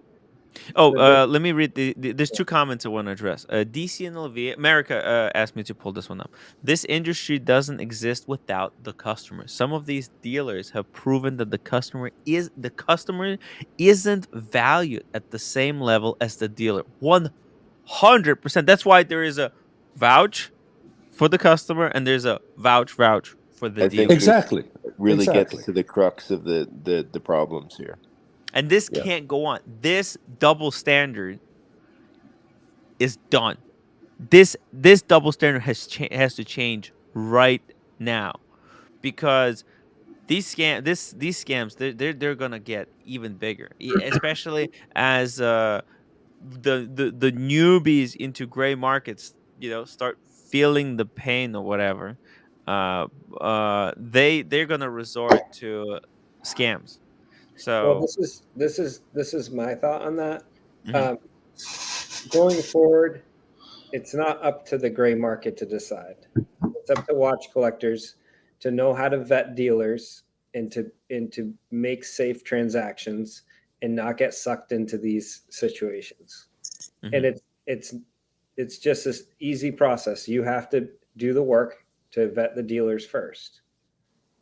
And that'll stop this stuff, because every single person, if they vet the dealer properly, they're not going to get pulled into this. They're going to hear from someone else in the community, or there's always another person that's maybe dealt with them. Find somebody that's dealt with them. Was it a good transaction? Did he slow roll you? All that stuff that'll make it safer. But go to trusted dealers too, right? By the way, I there's got no a reason. PayPal here from Truffle, thank you so much for generous PayPal donation, and also thank you, Addis, for the PayPal donation today as well. I really appreciate you guys. Truffle says, Artem, Hoff used to be our favorite character. Panthera. But now we enjoy the style and passion of this new guy, Beverly Hills Pen Guy. Oh, that's Sean. Truffle. Beverly Hills Pen Truffles Guy. really like you. Hey, there's Truffle. I Thank you, love my man. Truffle. Truffle is a great. Can you again tell the detective Diego that we barely like you and we are not friends and never spoke and only enjoy seeing the bestest ever pug Truffle? Rest in peace. Hashtag we also love Red. Aww. This says Truffle doesn't like Diego. Okay. Truffle's always putting me in tough spot. Love you, Truffle. Thank you so much. By the way, this is so funny. Fat Windbag Ben. Timbo is the only person I know that goes for a long walk every day, has drank only water for a week, and has put on weight. What the fuck? And I want to read this one as well. My watch channel says, no, my problem is that how slow Tim It's or not OC how were slow. with the information. Look, slow Not is as a slow. relative He term. said not how slow. Sorry, not how slow. Okay, information. I think OC gross flexing like he's some kind of a superhero. Though for his 3 little pose 7 months ago. Okay, so yeah, OC made some cryptic posts about the wizard and that you shouldn't be doing deals with him. And now that was intended. Now the reason it was cryptic and it referred to Stefano as the wizard, because the people who watch streams would know, like that was message directed to everyone's, like so that everyone will second guess the wizard. Okay, so once OC made that post, people were like, and the people who knew the wizard, people who didn't know the wizard, they probably never done business with him. So that it allowed us to still kind of be quiet, still allow the wizard to slow pay, still keep our promise to Roman by not going public. Yep. But it got it, it just escalated from there. What we were told the result is going to be was not what we were promised. Roman promised that that he's got this under control. Yep. He lied. So that's. I mean, I that's never that. even heard of the guy until you came back from Miami and brought it up. Brian, And I hear a lot. I never even heard of him. Oh, the wizard. 2 weeks ago, when you came back from Miami, was when I first heard of him. Me too. Well, it's a I really had no, complicated story. There's no, I I had mean, for me to absolutely no idea explain who he the was. stories of the wizard would have taken me Actually, he was ages. referred to as the magician, so if you didn't know, no one had any idea what anybody was talking about. And that's the problem. Like Tim and OC can only do so much in sharing the information. It's on people to do their due diligence when they're dealing with anybody, right? At the end of the day. Absolutely. I agree with that. You know, Like you should always double check with me in private, because there's things that I say publicly. I look, I try to be as open as possible publicly, but I do like to make a lot of jokes. You know, I find it funny to call Wizard the magician. Yeah. I don't know. It just makes it makes talking about this really boring subject a lot more interesting. But if you go So on a stream, they're 6 hours long. If you go Yeah. on there and say, "Don't work with the magician," "Don't do this," you do that for an hour out of that 6-hour stream. How many people are going to see that? Right. That's Not why I have an everybody. email, And then you're like, "Hey, I did it." hello@timwright.com. Guys, my email is in the corner. If you ever have questions about anyone, let me know. Let me know. But the bottom line is, don't get Tim involved. Okay? Do your due diligence first, so Tim doesn't have to get involved, and OC don't have to get involved. Yeah. Okay? But Because he'd I mean, rather I be almost out of feel like this stuff. asking me is kind of part of doing due diligence. No, that's fine. I'm saying if you get into a deal with some shady dealer and then you Yes. go crying to Tim to help save Right. him, That's I'm just different. There's saying- oh yeah. I mean, look, I'm there's saying- only certain amount of I have very very limited say to what Right. happens in the watch community. You know? Ultimately, there's responsibility on you that you can avoid this situation on your own. Okay, Let's be real. In the watch world, in the grand scheme of watch world, my channel is the smallest. That kind of matters. Like, it is involved enough, you know, is involved enough to have a say. You know, look, we blew up this story, and all other bigger guys had to jump. So we you know what happens here matters, but it's the smallest channel in this watch verse. I mean, there's bigger channels to go to, but they might not want to talk about it. So, but look at the people you have on the pad. You have Brian, you have Boston Collector, you have AKB, you have Buckley, you know, you have Babe Ruth. You know, minus me, I hurt your channel. But with all the car talk. no, I'm talking about like reach. And then Sean, I'm talking about reach. But yeah, no. As far as the reach, but the people that are listening to you, they you know, they're true watch enthusiasts. And Boston, I 100% with you. At the end of it, you know, we are the only ones that have to answer for our actions. I'm 100% with you. But when you have somebody as sharp and as seasoned as OC fall for this, then you can see that this trap is a big trap, and and you have, you know, the average guy easily can fall into that. So and that's the danger. So and the only thing I'm saying is you know, again, I think it's healthy to question ourselves. It's healthy to say, hey, could we have done something better? I'm sure if there's another situation like this, maybe we would be acting differently, also, both on the consumer side of it, falling for it, or you know, blowing the whistle and not maybe next time when somebody says, hey, don't say anything because I want to make sure I get paid, maybe, but at least we know crap like this happens, right? This is the first time since all these YouTube channels, this, so to speak, the community has formed in the past few years, that we have something like this. The first time stings. After this, you know, people are more pessimistic, and with pessimism, you know, there are less likelihood that people are going to fall into to this trap. So it's a you know, it's a learning process, and unfortunately, there are few that have paid dearly for it, and we all hope that they get their money, and you know, hopefully every penny of it. But definitely, it's a learning process. It's very simple. Let me learn you youngsters. You know, Buckley, Timmy.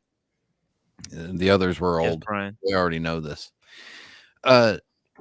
Sean sells extended warranties, service plans. You know, we all buy car insurance. We don't expect the cars to break down. We don't expect to have an accident, but we've got these backup plans. And the moral of the story is that bad things happen, and it's how are you prepared to respond to them? Better known as some days you're the dog, other days you're the fire hydrant. And just try to be a dog more days. Tim, do you know what that means? Dog and fire hydrant? No, I don't know. Never heard of this analogy. Yeah, dogs metaphor. Dogs like to pee on the fire hydrants. Oh. You know, a dog walks by a fire hydrant, sniffs it, pees on it. So some days you're the dog, other days you're the fire hydrant. Oh, I get it. Just try to be a dog more days. Yeah. But you know, I go back to when the AC3 robbery happened, right? It was a wake up call. It was a wake up call to everyone, right? At that time, and it said, "Hey, if you don't have insurance, you know, be a little smarter with your watches, right? Maybe put them in a safe. Maybe put them in a different location that somebody's home. You know, get insurance on your watches. Do things to protect yourself." And this is a wake-up call for deals. Do with secure dealers. Do your due diligence. Vet the dealers. Ask around. Get references. All that stuff. A little extra work, and you save yourselves a lot of headache when you do these high-end transactions. And I think but the gray market videos make it out to look like it's so safe because there's all this vouching and honor system, and that all it's really like the message is that it's safe to do deals. You can save a lot of money. You know, think about how Paul Thorpe was making fun of the was it the $50,000 or $60,000 Panda? It's like, why would you go to this CPO program and pay $60,000 for a Panda if you can get it from Stefano for 32? Yeah, I have to say, Tim, guys, here in Japan, somebody asked me how you do deals. Here in Japan, you don't buy shit if you don't see the watches yourself. You need to go. Yeah, they don't sell watches they don't have. Yeah, Like this whole idea, man. This fucking guy was working on credit. Like, how this was gonna end up badly. Well, a lot of it came from flippers and middlemen growing because of the Rolex. You can buy it at the AD, and a lot of these brands, not just Rolex, but you can buy it at the AD, and that's how it gets to the gray market. It used to be that Rolex was selling directly to the gray market. Paul even said he had deals with ADs that they would sell the leftover watches to him directly for Rolex. Okay. Wow. That's how it used to work. So you don't need the middlemen then, right? Now they need middlemen. Roman can't walk in there and get a watch, right? He needs these middlemen backpack dealers. That's why they put up with the stuff around, and they're all on these WhatsApp groups, and they just, hey, I don't have to have it in stock. This is great. I just throw it on the WhatsApp group, and it magically appears through 6 different dealers' hands to me. And as long as I get it at my price, I don't care where it came from. And that's dangerous, right? So a dealer like European Watch Company, they have every single watch on their website. They're in stock. If you go into that store, they have them, and you can try them on. They ship them. If you try it on, you don't like it, you can ship it back. Everything is secured. Everything has insurance, and there's none of this. You're not going to have the same issues.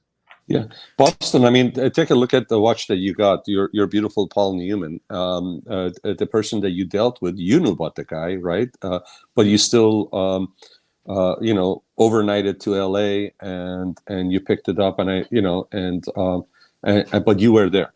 But with that being said, also, guys, tomorrow, if there is a watch that Roman has or Nico has, and I really want it, I'll have no problem buying it from them. Those guys, I feel safe buying it from them. This the Wizard guy, he's not the same as the rest of the gray market dealers. I'm not even sure if this guy did even have a brick and mortar building store to deal with. Was he established like these guys? I don't think he had a physical store, did he? He was working on one. Yeah, he was. So he was a middle guy. He was a middle guy. But like, I mean, here, do any of you guys? You may not want to buy anything from Roman or Nico, but if they happen to have a watch that you really like and you can't find anywhere else, and the price is good, the description sounds good, would you have any issues? Would you feel unsafe buying it from them? I need a triple vouch. I think that Sean, the issue becomes if he's sourcing watches through this other guy, right? Are you guaranteed that those watches are 100%? Well, you can go based on Roman's reputation of not allowing BS stuff to go through. Same as CRM, right? They seem like they do a good job vetting the watches that come in. They have videos all the time. They're also getting a ton of fake watches coming in, which is a little disconcerting, right? They're not buying directly from some watch collector that bought the watch at retail and is trading it in. It's not happening. So anybody the more that a dealer is sourcing and using outside of collectors to get the watches, the more dangerous the transactions become. Yeah. It doesn't take, like, your watch can be missing 2 links, the spring bars have a switch dial, and you wouldn't know. It could look brand new, everything, and they change those parts out because, hey, they can make $800 to $1,000, and you won't know unless you ask. And then here, I've got some extra links, no problem. They sell them back to you. Yeah. Right? Does Roman or Nico, do they have a trail of customers that have posted that, hey, they've had issues with the quality of the watch? And here, I'm not advocating these guys. I would probably not buy anything from them. I'm just asking if you may not want to buy because you think that they're connected. Negroni just commented, and I appreciate it. I'm probably more in line with Negroni for why I wouldn't get it, but not buying it because I don't trust them because of the quality of the watch. That is not an issue with me. It may be an issue if it's obvious that Roman knew this guy is a crook and didn't say anything, and opposite of it came and said, hey, I vouch for this guy. Maybe he didn't say I vouch, but he vouched for this guy. That I would have a problem. But as far as him selling, less than advertised watches, if there's a watch issue with the watch, he wouldn't back it up. If there's evidence for it, I get it. But if there isn't evidence for it, and this guy's done a lot of transactions, then I wouldn't be concerned with that aspect. If I decide to deal with him, the same reason that you're saying it's safe is the reason that I don't think it's safe, personally. Okay. When you do the number of transactions that he's doing, there's so many watches moving in and out. They've shown on their channel, we just bought a fake watch, we just got ripped off by this dealer. They're doing dealings with so many people, you don't know where that watch is coming from. Well, would they back it up? Would they stand behind it? Roman if you bring it up and say, hey, new employees. Pardon me? Roman wouldn't. Roman would be able to do it, but honestly, I don't know how much Roman is involved on every single deal at this point. They have these brand new guys that are working for them. He's growing really fast. Could one of them, a watch come through that has, the wrong part, whatever on it? Absolutely, in my opinion. But would they stand behind it if you told them, hey, Just in contrast, European watch company, small operation. They've got like 5 or 6 salespeople. They all have 20 to 30 years of experience. Okay. The head guy is looking at every deal and they use very high-end stuff versus jewelry and other low-end watches that Roman is putting through. Okay. That operation, that European watch company operation is fucking brilliant. Right. And that's what that makes me feel more secure between those two. Okay. Same with Watchbox. For the most part, would Roman guarantee if there's a problem? Yes. So it's still a safer transaction, right? But I feel more comfortable going through an even higher level dealer if I'm going to put up that kind of money personally. That's just how No, and I tell you, I prefer to have the watch in my hand and I see it in person. And I rather, first of all, there's a different experience when you buy it online rather than going in, feeling, looking at the watch, falling in love with the watch, and then making a decision right there and then to get it. The experience, I think, is enhanced when you're there personally, just like you did when you flew to LA and you saw the watch and you got it. That's given. And I've told you in 40 plus years I've been buying watches, I've only bought it from a handful of people. First of all, if somebody I think is doing a good job, they do a decent job, you know what, I'm going to support that business, and I want to help them grow. But if there are others out there that want to deal online and they want to buy watches, and I get it that they're the standard of quality, the screening and filtering the watches before they put it out there, there are different levels. And a European watch company and some of these other outlets, David SW, I'm sure they got a tighter screening and they got a lot less flawed watches go through. But the question is, if you end up getting one of those flawed watches, would they stand behind it? And if we haven't seen any proof that Roman or Nico have not stood behind it, then, as you stated, there is a level of safety for people that want to get it. Now, with that being said, would you want to do business with somebody that knew about this guy? Hey, that's a totally different question. That's so shady. I'm to address that. That's a totally different question, and that's up to the viewers and the listeners to decide that. But I'm just saying that it wouldn't be fair just to say, Roman's business the way it's unsafe to do business with. No, I think I think what it is definitely. I think it's. I'm almost 99.9% sure that it's safe to do business with Roman as long as you're not buying Ray-Bans. Okay. No, and that's my point. Is the Ray-Ban thing? Okay, they're doing so much volume. Yes. That just like Rolex, does Rolex have any errors on their watches? They still have errors. Yeah, even with their tight control. So when you up the volume to the degree that he is, things get through. Now, would he fix it? I think that Roman would, and I always felt like Roman is a,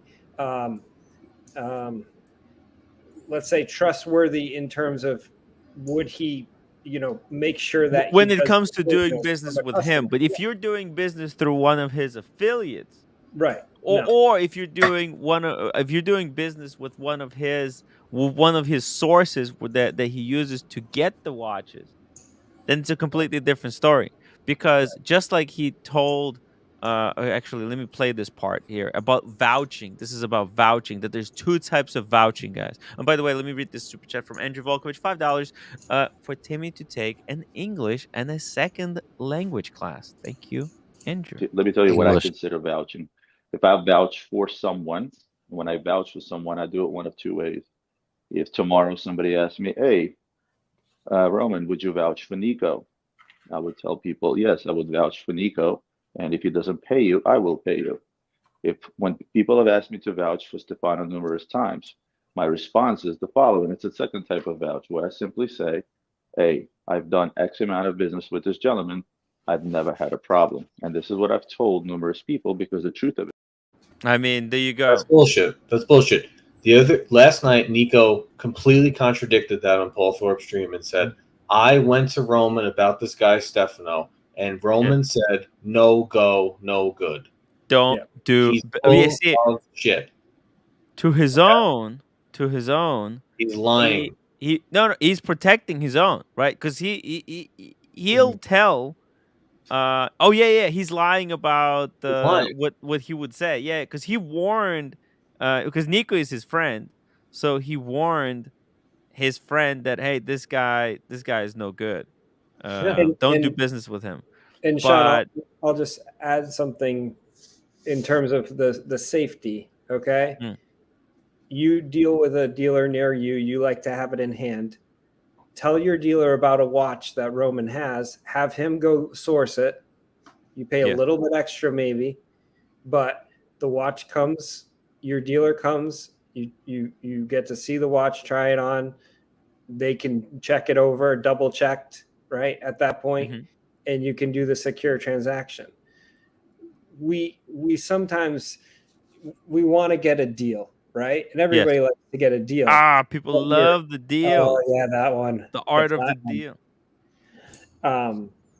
Right. I think that we have to just take a step back sometimes and say, we're putting up 100,000. Does $1,000 matter in that transaction? Sure, it does. But good guys. Keep in mind, right. Here's what I don't get. Here's what I don't get. Yeah, they tried to do this to OC, but it wasn't happening. Diego, you're They put him up on a cross, and he said, "Not today, not today, Not guys. today, suckers. Not today." Here's actually, I'm not going to say what I'm going to say because people are going to say I'm blaming the victims. What? No, say it. Okay, if I want to buy watches from a Modana trusted dealer, someone that Roman vouches for, and the guy says, "Yeah, you want a root beer? I can get one from my AD. I want 2,000 on top." Really? So I don't have to pay 25? You'll sell it to me for 18, whatever? Sounds good. And then he says, "Send me the money." Whoa, why don't you just buy the root beer when it comes? And if I decide not to do the deal, you can sell it to anybody else for 18. Why do you need the money right now? I would even pay a deposit, 20%, 15%. I'm willing to. You're 100% on. You're correct. It's like if the guy is asking for all the money up front on a watch that who knows when it's going to come, what does that tell you about his financial status? That he needs the money before he's even offered the watch. Right. What do you think he's going to do with that money? He's going to put it in an escrow account for you. He's going to put it in the Diego checking account. Don't touch until the AD calls. That's a huge red flag. Right. Yeah. Huge. You're 100% right. But somebody as smart as OC fell for it. No, OC was selling his watch, though. That was different. OC's scenario, OC and Basil's, I believe, are the only two that we know that were actively selling. Oshin was trying to sell. Oshin too, yeah. So on the selling side, it's a little bit different, but on the buying side, that's a completely different story. Yeah. Yep. Good point. Yeah. It'd be like if you contracted me to build a home and I said I need everything up front. You know what I mean? Like, whoa, what do you mean? I thought you were a home builder. We pay you as it's being built, and you bill me on the hours and you bill me on the materials. Why do you need it up front? Are you insolvent? What's going on? It's insane. These people are. I think the gray market. I think the gray market's in trouble. I really do. With all this stuff going on and where the market's going, because I've said this a bunch of times, and I think it goes over people's heads. Is I've sold Rolex to gray market to collectors, Brian. Flipper. Yeah, I flip a lot. Dirty flipper. I've done it. What can I say? Kill me. Brian. Here's the issue. Pot calling the kettle black. When they receive the watch, they pull it out during the hot time, look at the class, put it back in the box, and throw you the money. Where we are going is that watch with the fakes that are going on and all this sketchiness. It's going to need to be taken and evaluated and pulled apart. at some point. Maybe not now, 6 months, a year, but the way this is going, 2 years, Boston may need to bring an AP in, and they're going to need to go in the back and pull it apart. Ooh. The ones that will be in business are the ones that you trust to go pull that watch apart. And the way Roman's going, I would not leave my watch with Roman to be pulled apart. I would leave it with Watchbox, and I'd leave it with Bucherer, and I'd leave it with David SW. Well, that's what the thing with these big dealers coming. They're more trustworthy, right? I just wouldn't do it. The bigger they get, right? In a way. But it's just me personally. I wouldn't do it. And also on the side of deals, Luxury Bazaar and Nico, they're not cheap. There's people way more competitive than them. I just see no reason to do any business with them going forward, unless they have a weird brand you can't get anywhere else. Yeah. It's not for me. I have a recommendation. May I suggest going forward, instead of calling Stefano Wizard, we call him Lizard? The lizard. The lizard. Yeah. Hey guys, where is AKB? He AKB just sent me something with his photo, and I looked. I thought he was on. I guess he dropped off. AKB, come on back. AKB, come back. We want to see the cigar. We want to see the cigar. The cigar. I want to see the super chats go up in smoke. Yeah, see it. This one, Addis says the gray market is not in trouble. The YouTube gray market might be in trouble. It's not about the YouTube gray market. It's if you know anything about watches right now, the biggest threat outside of what Rolex is doing with their CPO is fakes. Yes. And you got to watch some of these CRM videos. Other dealers are coming into CRM and they are not recognizing the fake. And the only reason Carlos is recognizing it is 30 years of experience and just literally sometimes a hunch. They need to pull it apart. At some point, it's going to be unrecognizable. So what that little guy on 47th Street, once it goes through once. There goes my super chat. Yeah, once it goes through Oh, once. man, what a beauty. What a beauty. Please, Buckley, continue. I love that. Well, I'm just saying the gray market is not these guys that you see. Most of the gray market is guys like Stefano. It's not Watchbox. Watchbox is his own planet, and it's not David SW. Most of the gray market is just that. It's traders.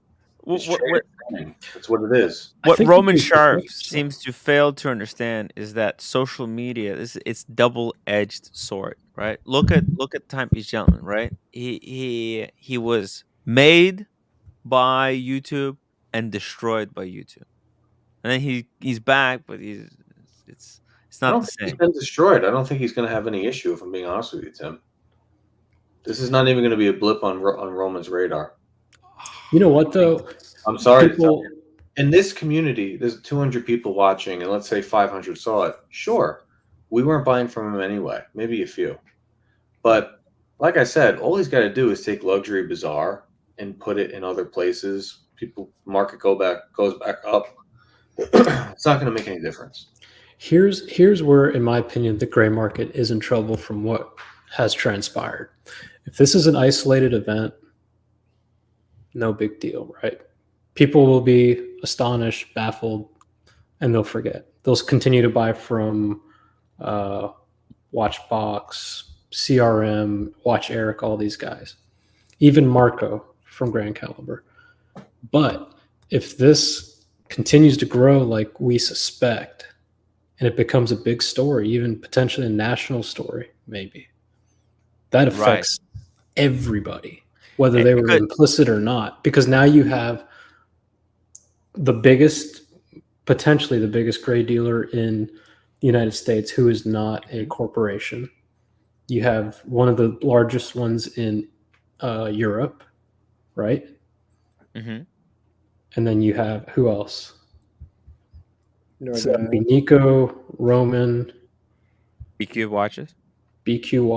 I mean, that's when it becomes a worldwide phenomenon to where you have to question everybody. Right now, you don't have to question everybody. You can say this is an isolated event. There's a bad apple in the stock, but if that turns out not to be the case, and there's 3 or 4, and they happen to be the ones that are like the biggest with the most presence online, that's huge. What we need to do, we need to start building a kind of a web diagram of these different dealers and how they're connected to each other. Okay, and then start now that the story is public. If there are more victims coming forward, we need to record them and put them into like diagram it all to see who you know, because there's other people like Stefano. I don't know. I don't know Okay. if you want to know who's at the center of that web. Yeah, I would leave that alone.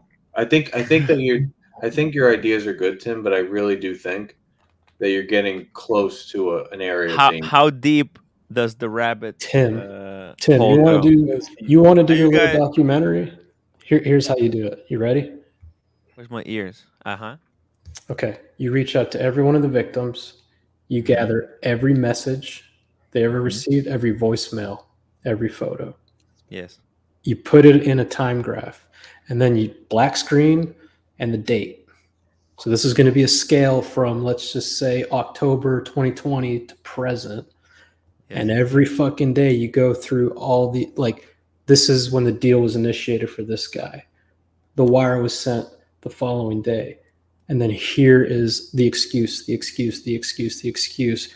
Another deal happens. Money sent. Excuse. And it's just this like cascading effect of this mountain of bullshit from Wizard. Yes. Yeah. To me, that's powerful when you put it on a linear time scale like that, and it just compiles and compiles and compiles. People are just going to be like, holy fuck.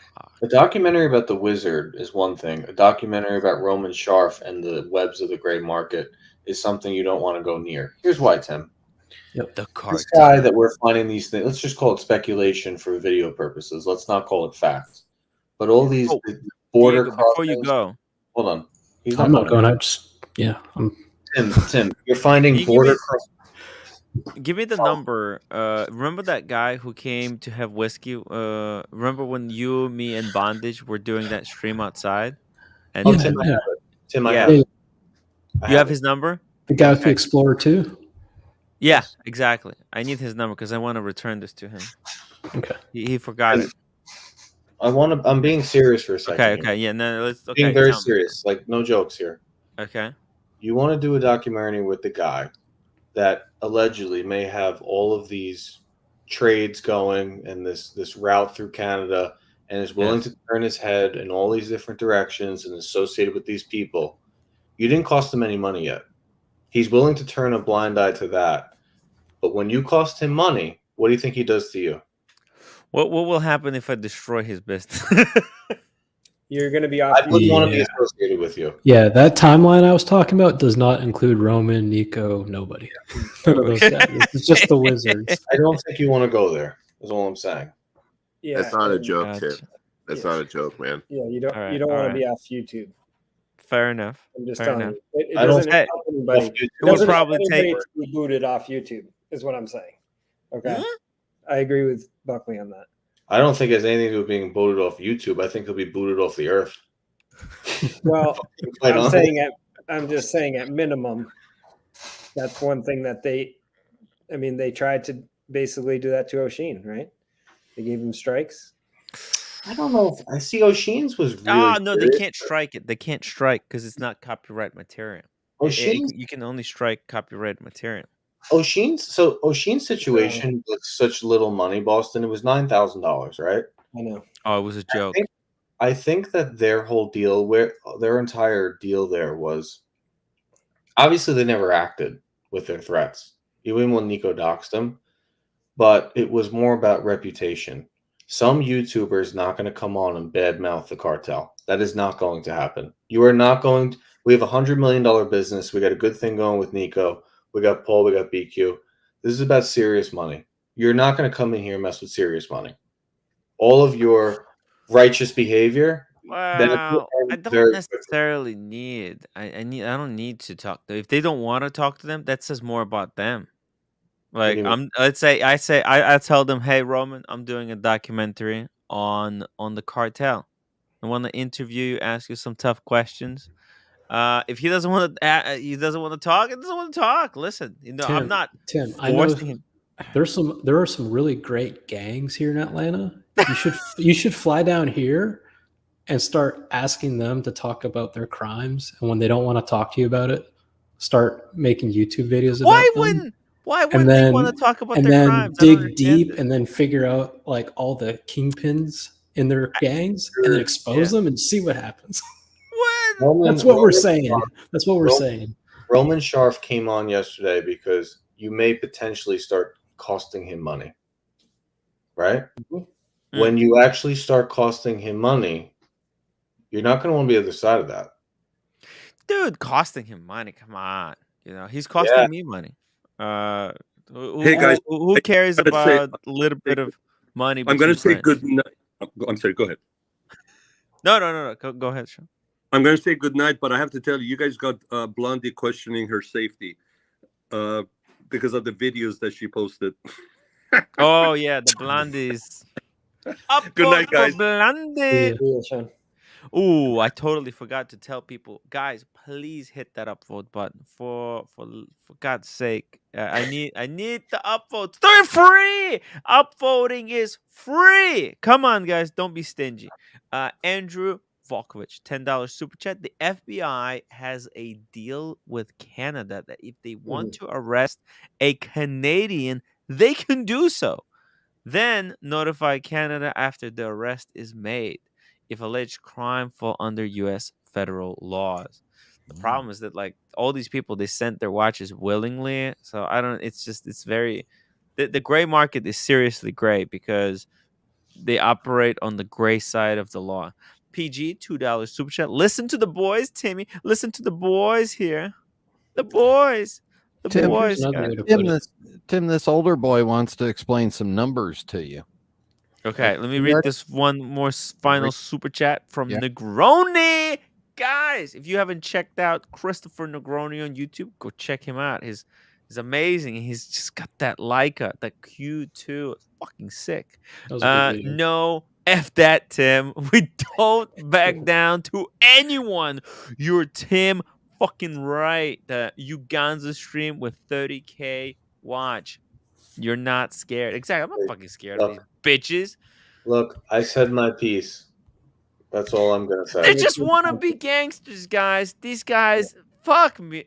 Guys, I can't believe you're scared of these idiots. Tim, have you seen the movie Blood Diamond? Yeah. These guys. What, you think they're going to enslave me and something? Come on. No, what are they going to do? Are they going to kill me? That's the rabbit hole. Hey, if you focus on Wizard because we know he did wrong, like we have evidence, and other people go down because of the investigation, okay. But when you start poking and prodding without evidence, that's where it gets muddy. That's all I'm saying. You're accusing this man of being a criminal. You're accusing him of being involved in I'm not accusing him of criminal. I'm just saying I want to see what's going on. I want him to take me behind the curtain with my 4K camera so I can record it all for everyone to see. If there's nothing to hide. How did that work out in Miami? Exactly.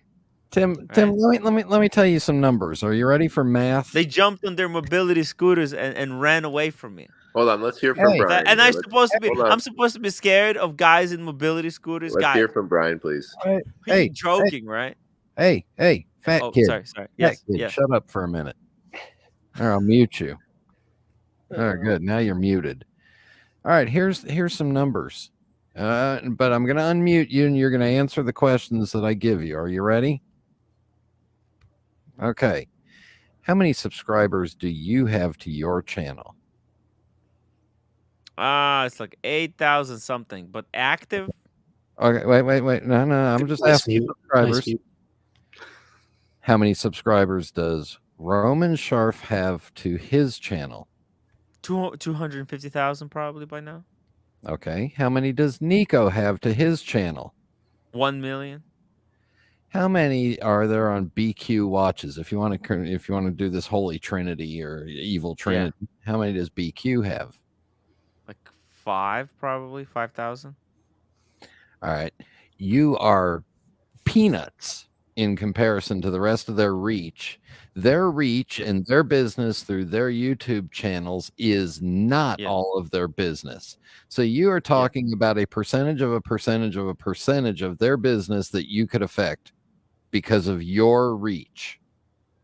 So yeah, but if I make a video, a documentary, all of their audience will want to see it. You understand? Like, oh, there is a documentary. We posted on Reddit. It's gonna go viral.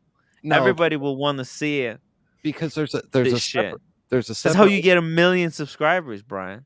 There's a separation. There's very few viewers on YouTube that want to watch live streams or long form chats or discussions. There's a lot of them that want to watch a 7 to 8 minute video, 12 to 15 minute video, 20-minute informational. Yeah, but I was thinking like a half hour documentary, docudrama. Good luck getting the penetration, and then all they have to do is report you to YouTube for dispersing false information that's bad. That's bad for their business. Dispersing false information. Well, they have to prove it. They actually, you can't do that. You can report it. YouTube will check and they'll say, we don't see any false information. Well, Boston, Brian, Diego, America panel. We tried. And, we tried. Need a good night. See you all later. Buckley, we had a great run with Tim, and then he went crazy and went. Brian, you forgot a number. You forgot one number. Right. Yeah. How many scary Russian mafia friends does Tim have versus Nico? Not Nico. Versus Roman. Yeah. That's $5 super chat from Carolyn Martin. Tim is Ukrainian. He eats people like Roman for breakfast. I'm not scared of these. So guys. When Boston, when Tim's done with this channel and he disappears, we'll just get somebody with the keys, take it over, and rename it. You think they'll disappear? Look, I'll give the community channel. I'll give the password. I'll give the password and keys to Brian before I do any. Look, I need to finish Australia film, so it's not gonna. If I'm gonna do this, it's not gonna happen until at least a month. Oh, okay, so we're safe. Yeah, you guys are still safe. There's nothing to worry about for now. And if I was gonna do the documentary, I would do it properly, and it would probably come out somewhere at the end of August of 2025. No. AD Tim partner with CoffeeZilla. I think he's too big for this type of thing by now. I've been dead for 75 years, so I'm not too worried. My watch channel. Tim's a clown. He doesn't know what a documentary is. He doesn't even know what documentary process. He is of no threat. He's a lot of error. Wow. So that's why. Listen, I was there to record the cartel in Miami. And you got thrown out of the lobby by one security guard who looked like he was 60. Now that's because I was streaming. But Brian, that's because I was streaming. If I was there to do a documentary, I would have done it a lot different, a lot more stealthy. It'd be very different. It's one thing to make a video; it's a completely different thing to do a live stream. So, Boston, what are you going to do with all your new free time when Tim goes away? I don't know, honestly. I mean, probably buy more watches. I don't know. Right?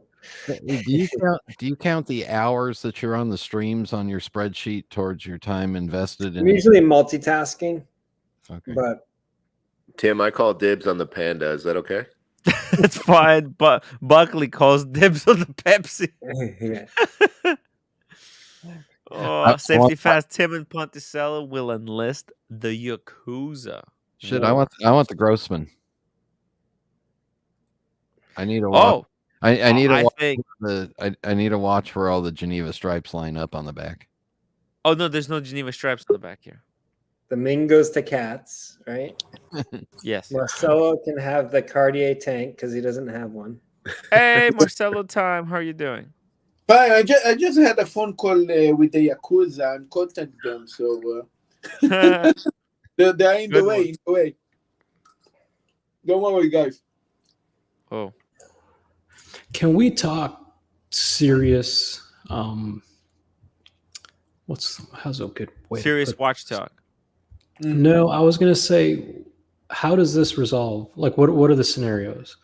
Because and it's not just how, but what do people want? Archie made a good point yesterday when he was saying, I don't want to declare bankruptcy. I'm going to pay everybody back. And Archie said, well, guess what, buddy? That's not your choice. Some of these guys might be out of a bunch of money and they might just say, you know what? Forget the money. I want to see you squirm.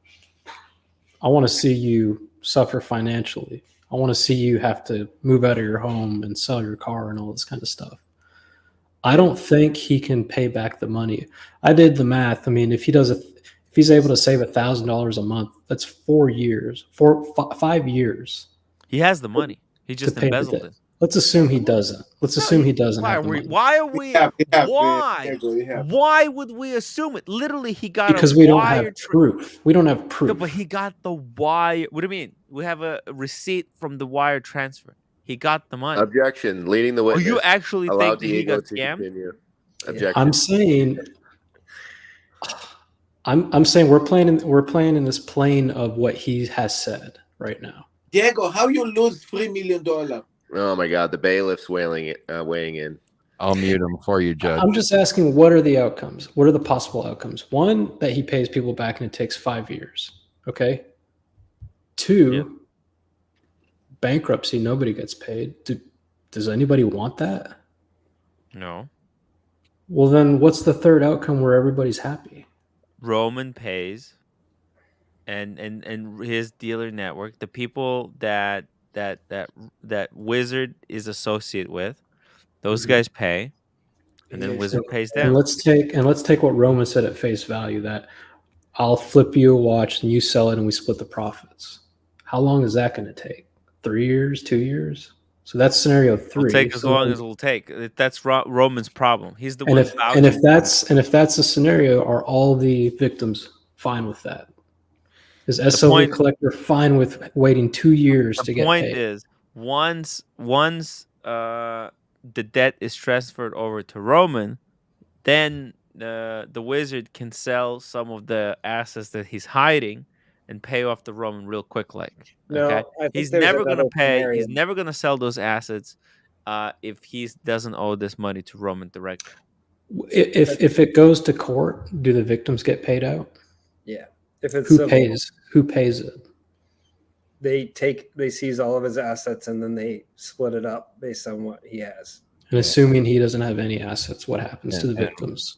And it's only on legitimate business, because if all this business was not legitimate above the board, then he can't report that because he'd go to jail for running the illegitimate. No, I'm saying the most likely scenario is that SLC has already reported him to the authorities. So they report him higher up authorities. Multiple guys get together and they say, seize his assets, whatever he's got. And then it goes through litigation and there's criminal and then civil. Boston, it doesn't have assets. The assets is already on different people's names. Yeah, I know how people deal with this. We have the same thing. Well, then Roman needs to drop. Like, Roman is still vouching for him. He's still using Wizard services. How do we know this about the assets? It's just obvious. I mean, it's just I wouldn't. Why would I give him benefit of the doubt? Like, why would I? This is the way I see it. I think, because people have known about him for a long time, right? It's not like he just popped up in 2021. I think potentially he's been a watch dealer on and off for maybe 4 or 5 years, and it's been okay. It's been a little muddy. He's been slow to pay Federico, slow to pay Roman, right? Yes. I think he got into a really big pickle of the tune of $250,000. Mm-hmm. And then he started keeping the money, potentially, or taking the money from SLC, from Chris, and transferring it to pay that debt. I think that's what happened. I don't think he's got a nest egg of $7 million. He doesn't have a home in Hong Kong. That's no. I think some of it is true. I think he can pay it back. Safety Fast, thank you so much for your super chat. Carolyn Martin, $5 super chat. Serious comment, Tim. If you ever did make a documentary, please seek legal counsel first. It's a good point. Sean, $10 will rent an apartment next to Tim's and have a Sheen move in. Thank you, Sean. And Negroni, $2 super chat. What the fuck did he do with the money? Buy more stained white t-shirt. I know, right? Like what the what? He paid off debts with the money is what he did. Why would he have he had to accrue the debts. What kind of debt? He's a pension guy in Canada. He have pension. He doesn't do shit. What kind of debt? Health insurance is free. It's not well, like Marcelo, answer me this. What was the debt he had with Roman for $50,000? Well, that was probably. How did that happen? How did that happen? If that can happen, a debt of $250,000 can happen. I don't think it was. Yeah, no, but Diego, to make you understand, yes, you can make a debt. Let's say I can own you $100K if you wanted Tapatec or something, and I didn't give you money and I didn't give you a watch. Objection, wild speculation. Right, Brian, what do you got? Diego. According to OpenGovCA, OPEGOVCA.com, which is a listing of corporations in Canada, Just-in-Time Watches was registered to his home address in Cornwall on February 19th of 2021. There is no registration prior to that. He did a re-registration of a new company called Watch Heads, HEDZ, at the 46 2nd Street West address in Cornwall, which is that corner store that's connected to that's those painting things, right? Design atelier thing. Yeah. He did that to the 46 2nd Street West address. I don't think we got to say the address. It's a storefront. I've already double checked it.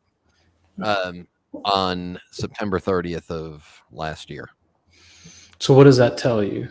That tells me he's been officially in the watch business since 2021, which is right about when he started showing up on Tim's streams. And right, but what does that tell you about? So did he get in the watch business and then immediately just start keeping money, keeping watches? Or you know what I mean? Yeah, I don't know, because he was apparently a dealer before that. Mm-hmm. People knew about him. He was a middleman. He didn't have a business. He was just doing it under the table. Yeah, and it lists 3 other companies that are involved and registered to him in Canada. And it's all public information. I just googled it based off of his name. Yeah, and a debt doesn't necessarily have to be watch related. I think Boston, you were talking about real estate potentially, or other things, other ideas people had. So, but I think that's the most probable reason for what he did. Mm-hmm. One of the and he knew it was wrong because he was slow paying people. He could have ran away. One of the companies is called Consolidated Alliance Investment Corp. There you go. If that's in the real estate, he can sell his assets. I mean, real estate so far, not like watches, actually went up in value. So if he owns money in real estate, he can actually just sell his property. There's a lot of funny things around here, guys. I'm pretty sure, like the way he got into debt is that there's watches that came to him from the AD, and he bought them for himself. He spent it for himself. I mean, seriously, come on, guys. He appeared in the streams with the ridiculously expensive watches. Where are the watches? I want to know where are the watches. We know nobody got that watches. Where are the watches? They're all in they're in a steak restaurant in Japan.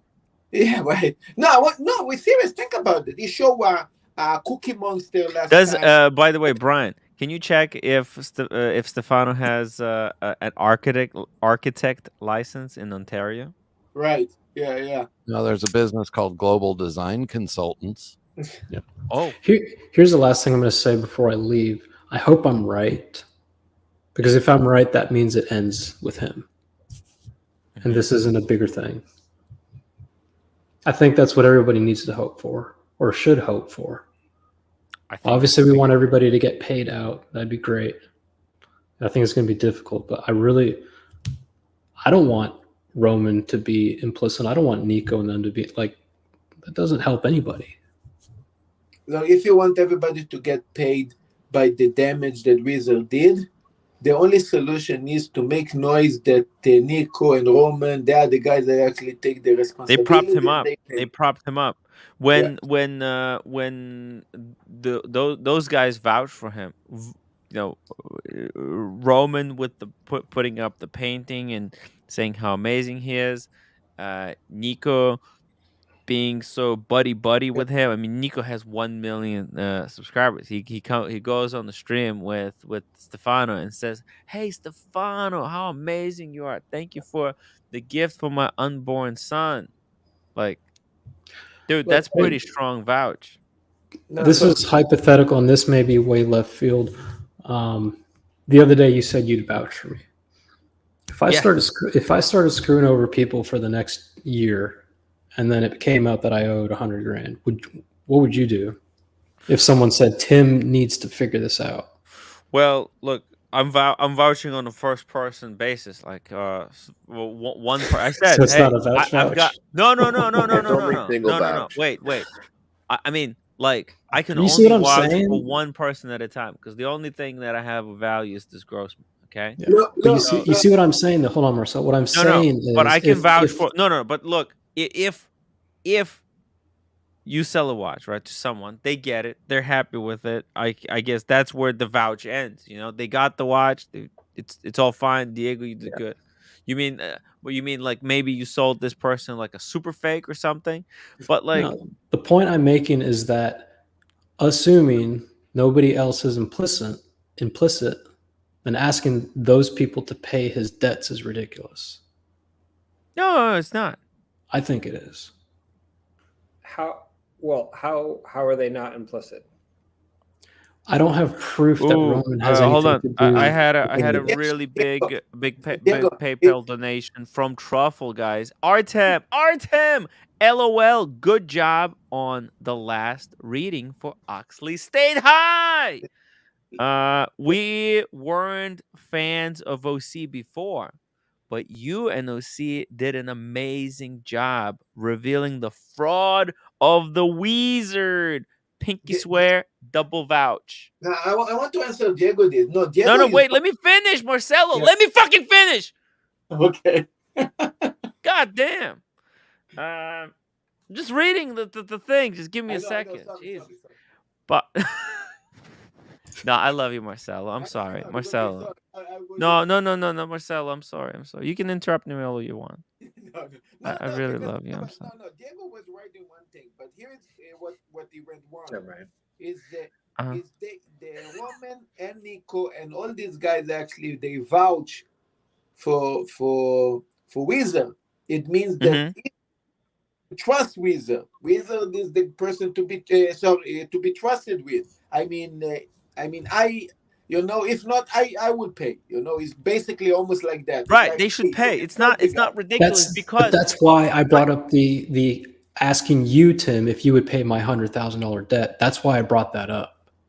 Just as you vouch for me, they vouch for him. It's the same thing. Yeah, it's like Diego's a good guy. Diego's a good guy. Diego's a good guy. But hey, if I knew that you owed someone 100,000, I would stop vouching for you. Roman didn't do that. He vouched for Stefano even yesterday. But let me finish reading this. Good point, and that's why I'm asking these questions. Yeah, no, it's good. It's good that you're asking. By the way, so this is continuing the PayPal from the Truffle. We weren't fans of OC before, but you and OC did an amazing job revealing the fraud of the Wizard. Pinky swear, double vouch. By the way, stop right there. By the way, the Wizard said he had an architect on the Saratoga building on the 75th. He was an architect for the Saratoga building on the 75th Street. When he traded the apartment for his building in Hong Kong, but he claimed it was 68th Street. LOL. P.S. Hope you feel better, Sean. Thank you for that message. And there's one more because I fucked up. I didn't see it. I think I went to get the thing and I missed this donation. It says, this is Truffle again. Not for live stream. Oh, it's not for a live stream super chat. Okay. Oh, yeah. No, I'm sorry. I'm sorry, Truffle. I'm sorry. Truffle is very tough. It's tough. It's very tough.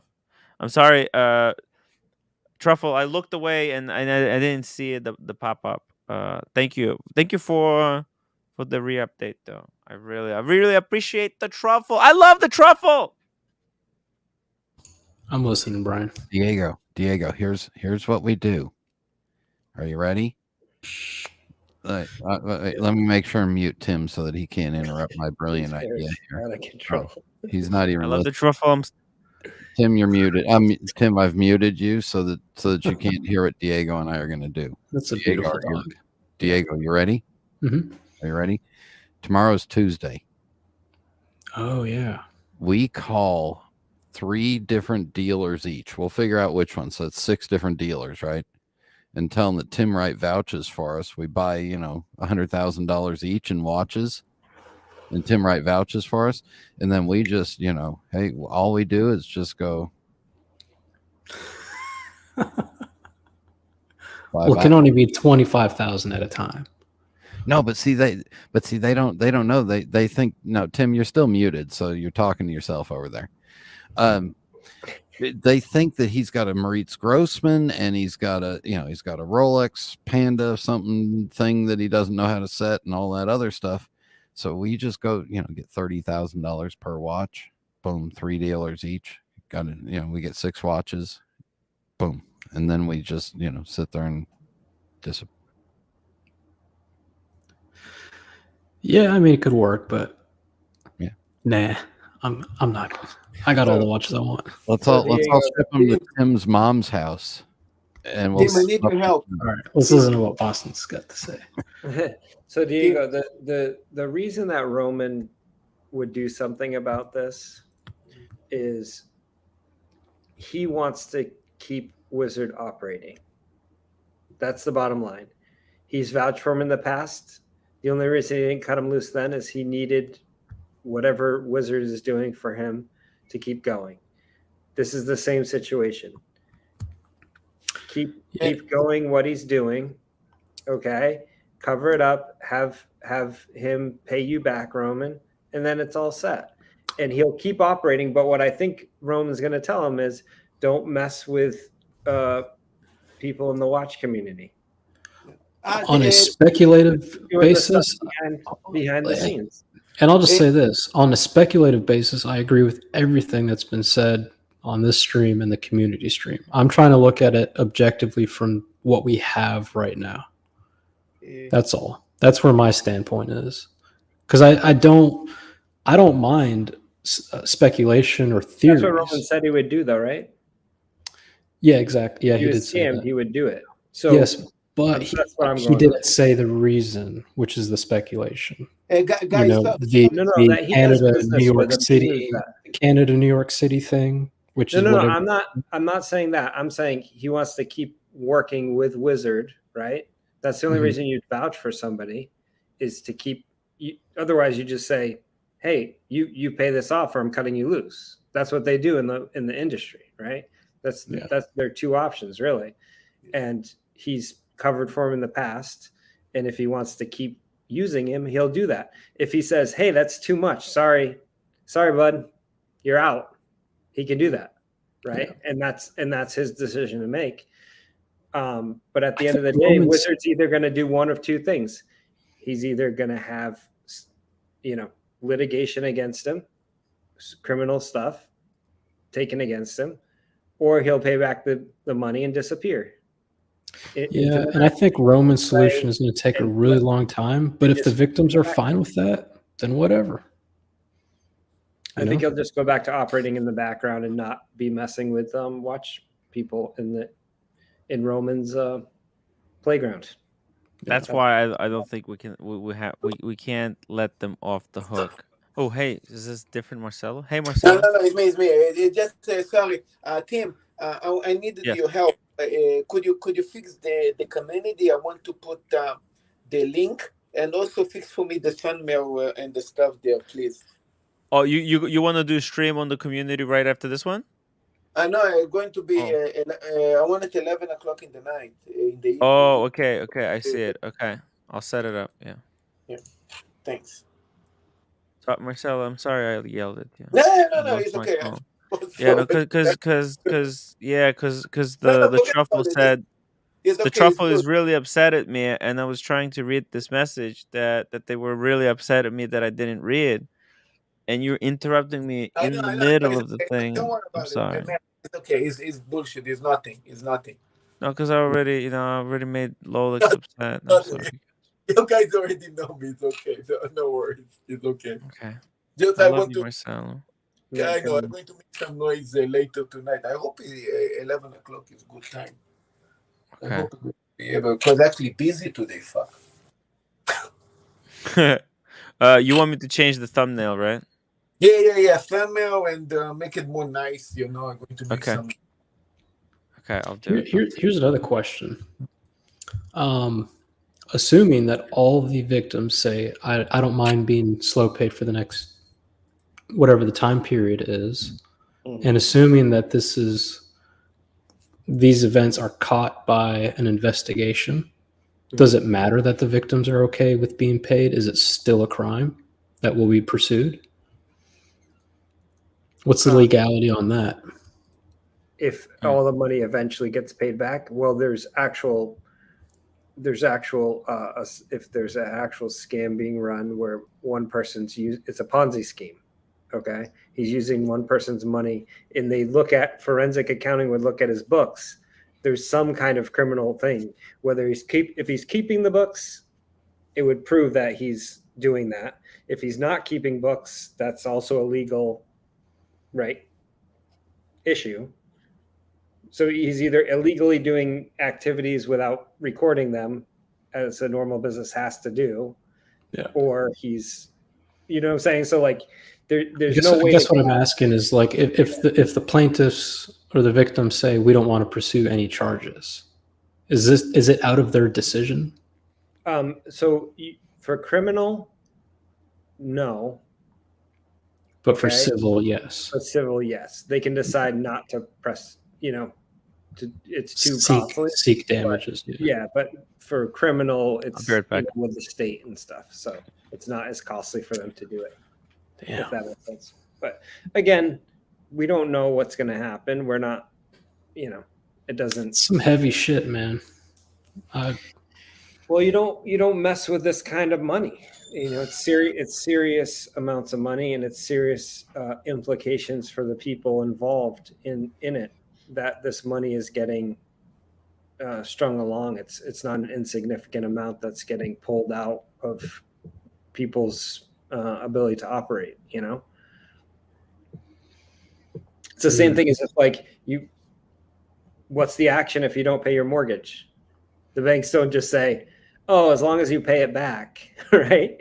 Or even the credit card company, they let you string you along so they get you up to your eyeballs, and then they press the charges and bankruptcy and whatever and pull everything out of you. So it's just like that, right? At the end of the day, there's a point where you've crossed and you're not paying people, and it's a long time, and it's not just it's months, years, whatever. So I don't know. That's just my thought with it, but I'm not a legal lawyer or anything else. I just play one on TV. Yeah. I wish this never happened. And people might shit on me, but for Wizard's sake as well. Yeah. I feel horrible for the victims, and I don't feel horrible for Wizard because he did something really bad, but I wish he never put himself in this position, because for anybody to live with that, it's terrible.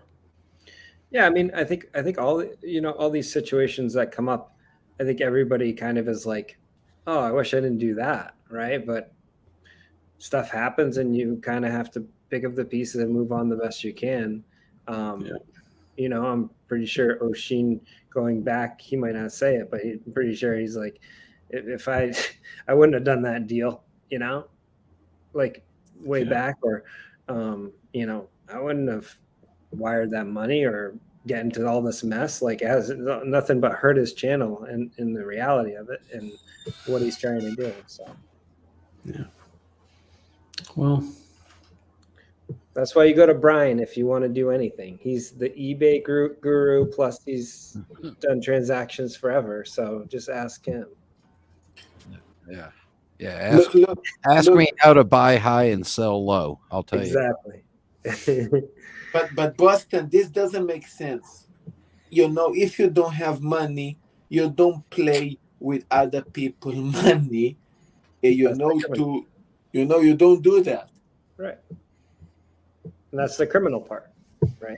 If he was doing this on his with his house and his mortgage, and he's taking out a loan and he's playing around with the money, and he's just getting into debt, that's one thing, right? That's not illegal to take that money. The illegal part is, are you recording all your transactions? Are you paying if you're going over the border with the watches? I'm working. Well, when you're moving watches, are you paying the taxes? How are you conducting your business in a way that's legal? Yeah. Hi, roommate. Hey, roommate. So, yeah, I mean, it's all heavy stuff too. I think that for the people that are involved, they're probably like, at some point, they're going to be like, all right, it's out. Everybody's been told. Let's move on now. But Boston, the big question here now is, okay, Wizard got caught on that.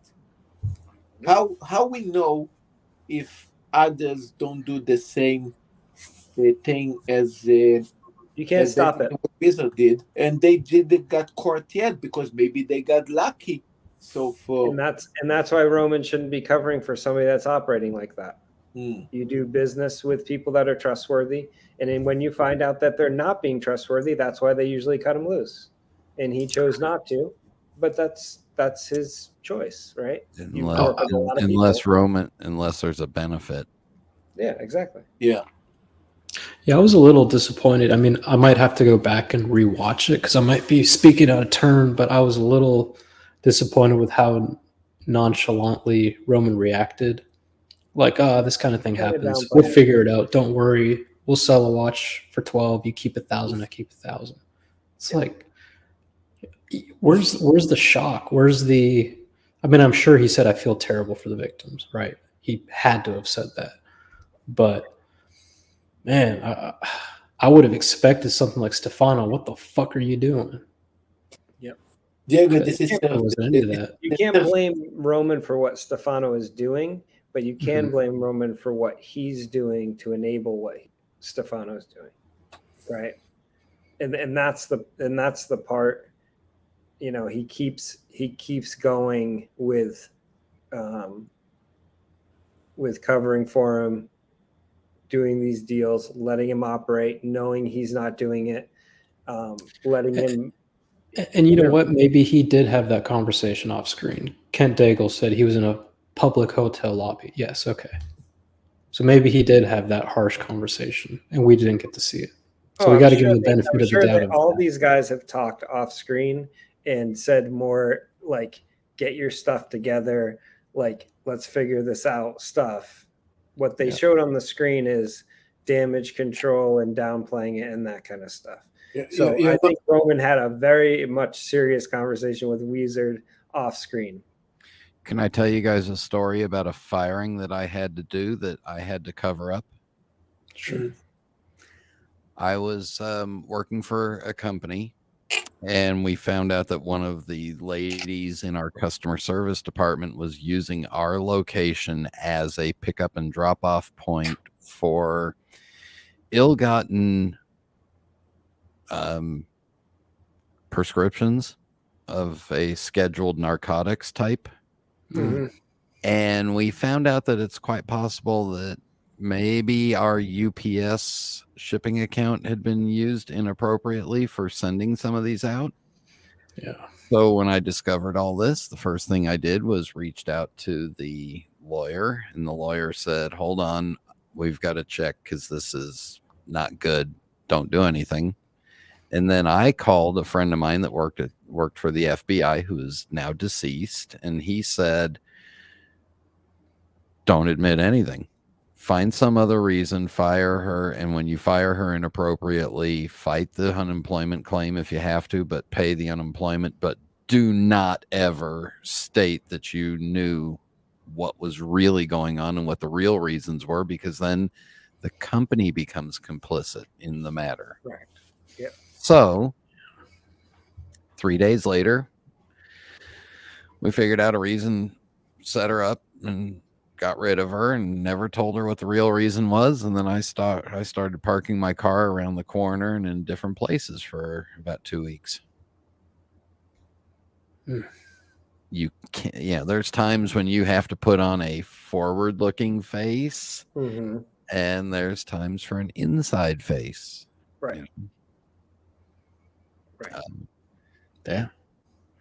Yeah, I mean, none of this stuff is just recently popped up, right? This stuff has been going on for years and years and years. Yeah. And they're gonna exploit ways to make money, and that's the reality. Now, do I say like Roman is the most evil person in the universe? No, I don't think so.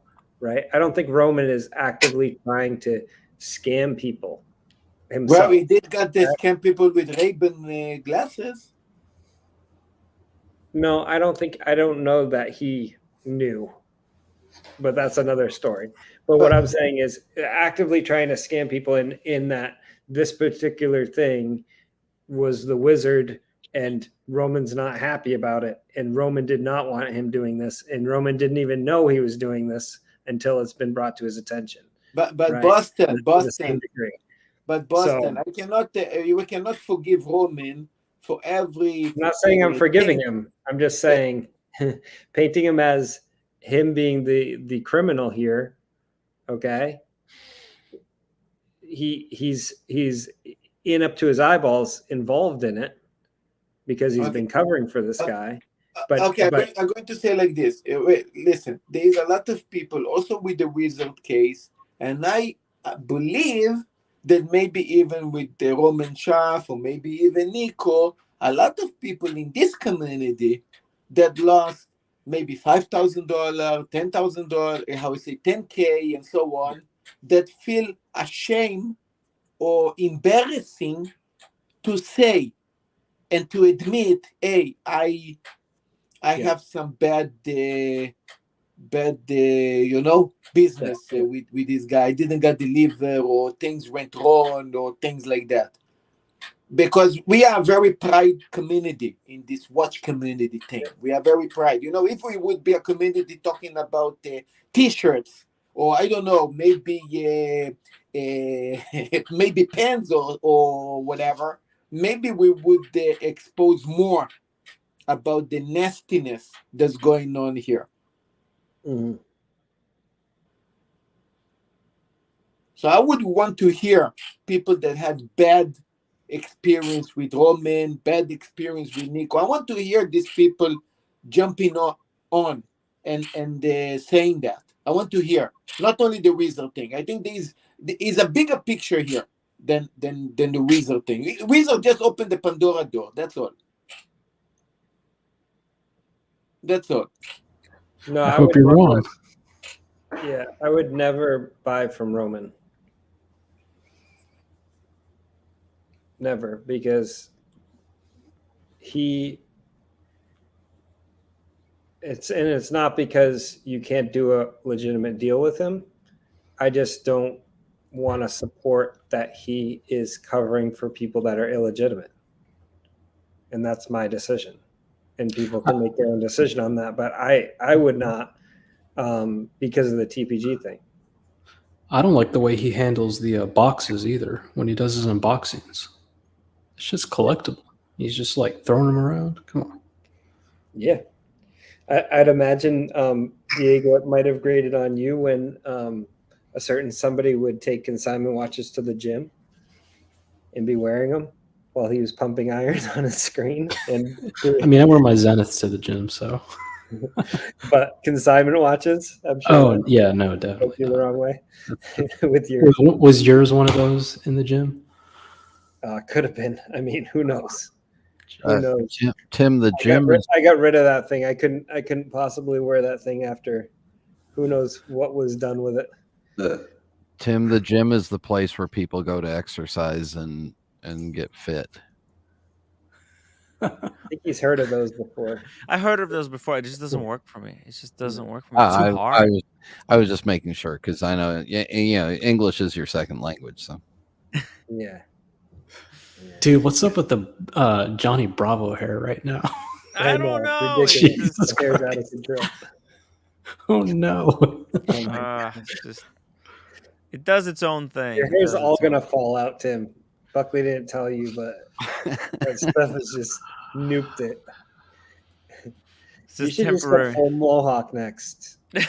Spike it and just 80s mohawk, 90s mohawk. Why not? No, he's got to do the perm. We got to perm that shit. I don't want to give Tim videos where he'll get arrested, but I think it would be hilarious if he got a mobility scooter and did donuts in Roman's parking lot, asking for him to come out and talk about it. Hey, Tim, how about some vouch merch? Vouch. Oh, I vouched, not vouched. Oh! Make 3 lines. I was vouching for him. Not make vouch, 3 lines. vouch. One with a vouch, one with vouch, and then a third one with a triple vouch. Triple vouch. Yeah, Tim. Do it in the same style as his "Do not invest in." Yeah. You know another thing, guys. Another thing that can be very suspicious. Now I'm thinking about it.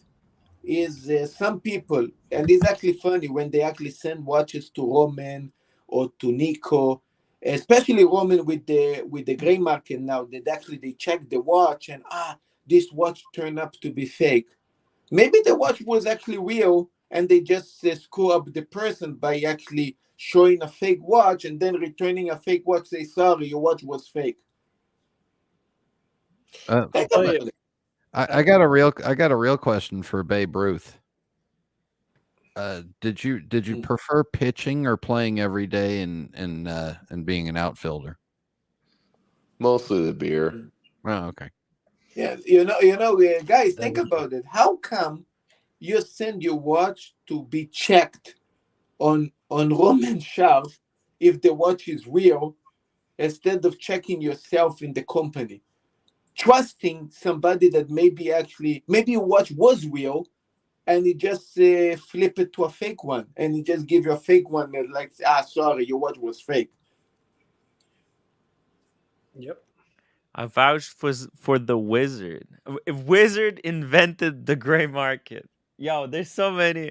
I had a good super chat today on that watch guy London.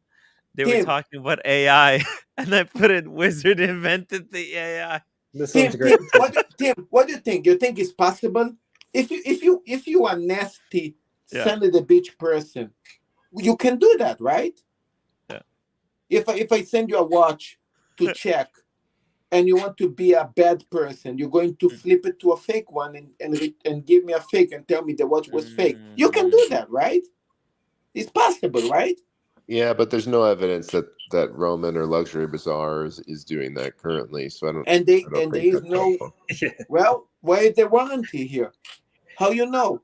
I'll say Marcelo. What if they're also at Luxury Bazaar? They have this like hidden room where they skin cats alive and sell the meat at the supermarkets. Well, look, we don't Diego, yeah, you can prove laugh me about. wrong. Prove me Diego, wrong. look.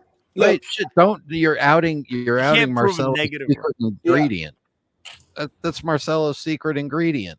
Look, there's a lot of shady shits going on here with these guys. It seems like you open a Pandora box. Well, I'll tell you this. Just a word of warning. With the CPO program going into effect, more and more fakes are going to start coming on the market. Okay, because dealers are going to have the harder it is to get real watches, the fakes will start trickling in. Guaranteed. That's true. And the authentic ones are going to start being hoovered up by the ADs. Exactly.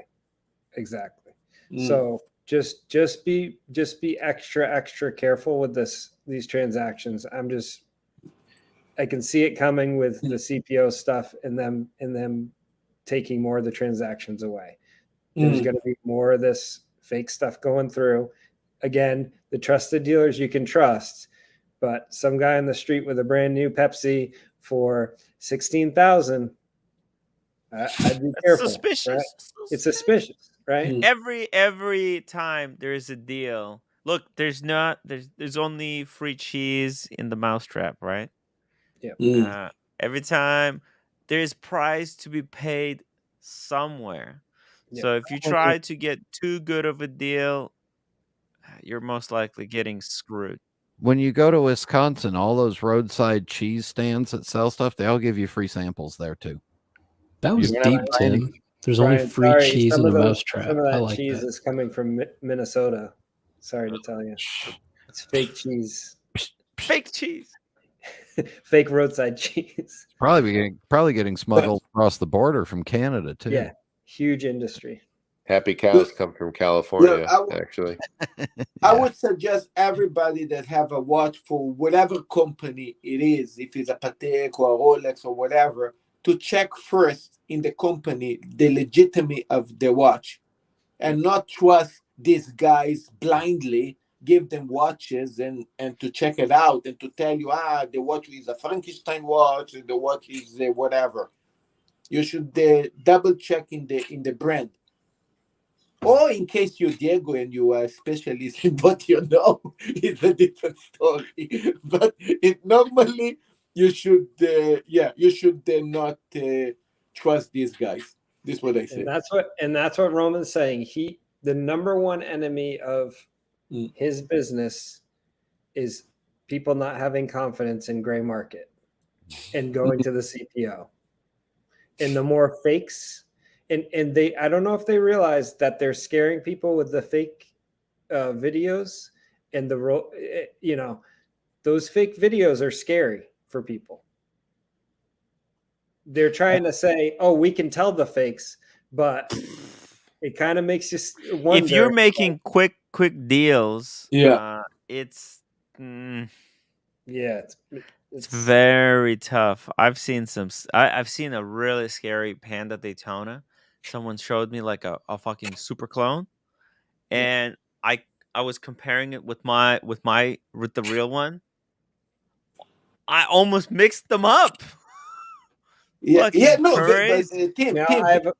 Oh. But when you touch them, you feel when you touch the only buttons, difference I could tell is by reference number. Is it late enough? Is it late enough that the other channels are not going to be looking at this? I don't know. Because I hate to get involved in stuff, and Who nobody cares? really. They're So it's the Tim Wright channel. Nobody watches. Yeah, nobody cares. Okay. Yeah. It's late enough for me. I got to work in the morning, so I'll see you guys. I can't care about other clowns. I've got a question, Tim. Yeah. Okay. Diego found that Bear had a fake watch. Yes. Where did Bear get the watch from, and where'd the watch go after he was done with it? Oh, nice. Okay. Did he get it from Stefano, or did he sell it through Stefano? He knew a lot of. No, I don't think it was from Stefano. Bear. What tipped off Diego? No, I'm saying, did he sell it through Stefano? Did he sell it through Stefano? It's a good question. To get rid of it. I don't know. I'm just saying. Yeah. Mm-hmm. I don't know. Again, Well, you I'm not know, saying I know. where did he get it? I think he got it from somewhere. You know, there's a lot of these You fucking can like order websites. online or something.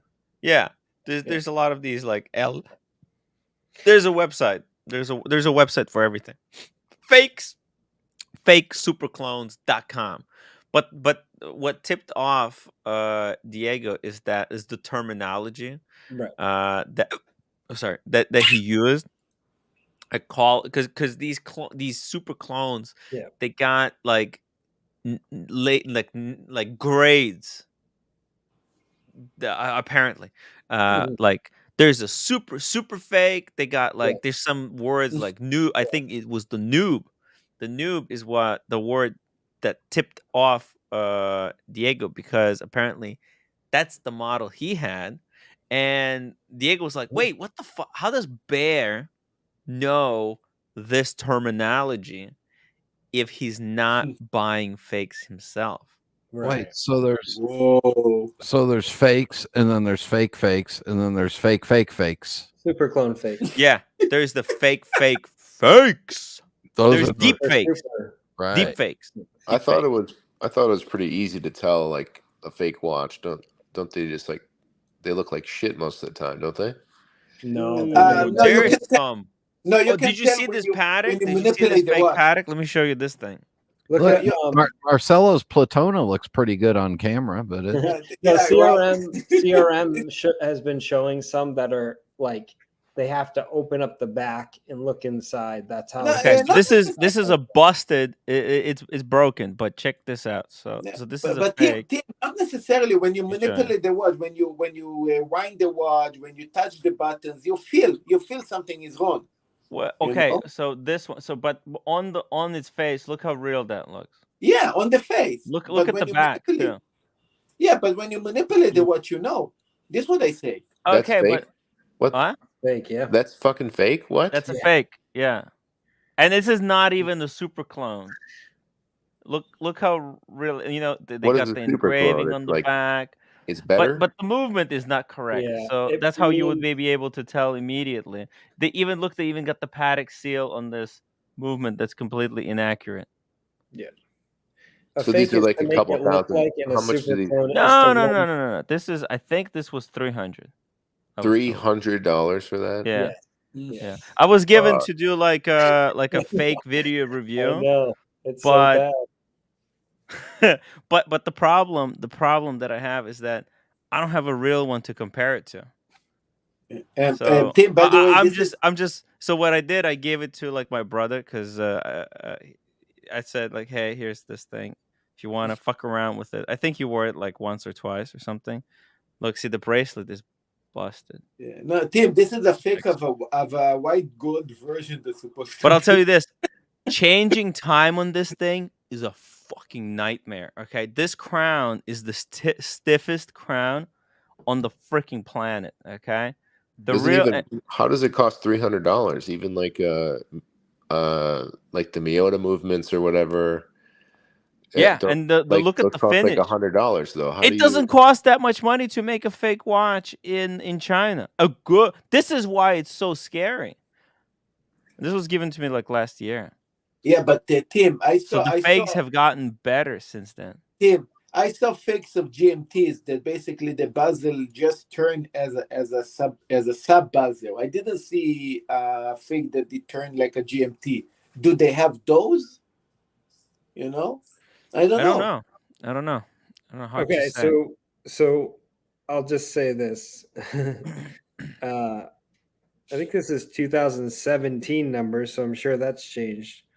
But there's 40 million fake Rolexes sold globally each year, and net profit about $1 billion. So it's $1 billion industry selling fake watches.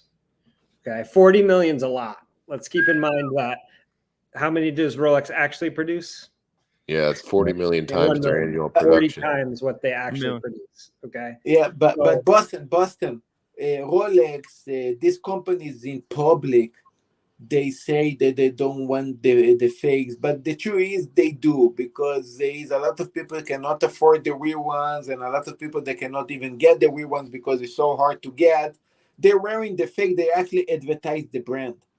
It's basically like, if you would buy a T-shirt writing down Patek and you would wear it every day, they would love you. I mean, you basically advertise the brand even with a fake watch, because the fake is an advertisement of the real one. So that's why they allow that to continue going. It's just advertisement for the brands. That's all. Marcelo, I love you, but that was fucking stupid. No, it's not. It's true. Think about it. They actually advertise the brand. Not really, it's stupid. The Rolex doesn't. Rolex only wants to sell their brand and their stuff and their furniture to their dealers. That's it. They don't want any fake shit out there. But they would sell it anyway, and even more because of the advertisements of the fakes. But there's 1 billion people in China, and there's 1.4 billion, probably by the end of this sentence, 1.5 billion in India. And there's where all your fakes are going, between China, India, Malaysia, and very few of the fakes make it to the Western world because it's hard to get them through here. Right. Except let me tell you something about fakes. Some people that had the fake whatever watch, in the future, when you would be able to afford, you would want to buy the real thing.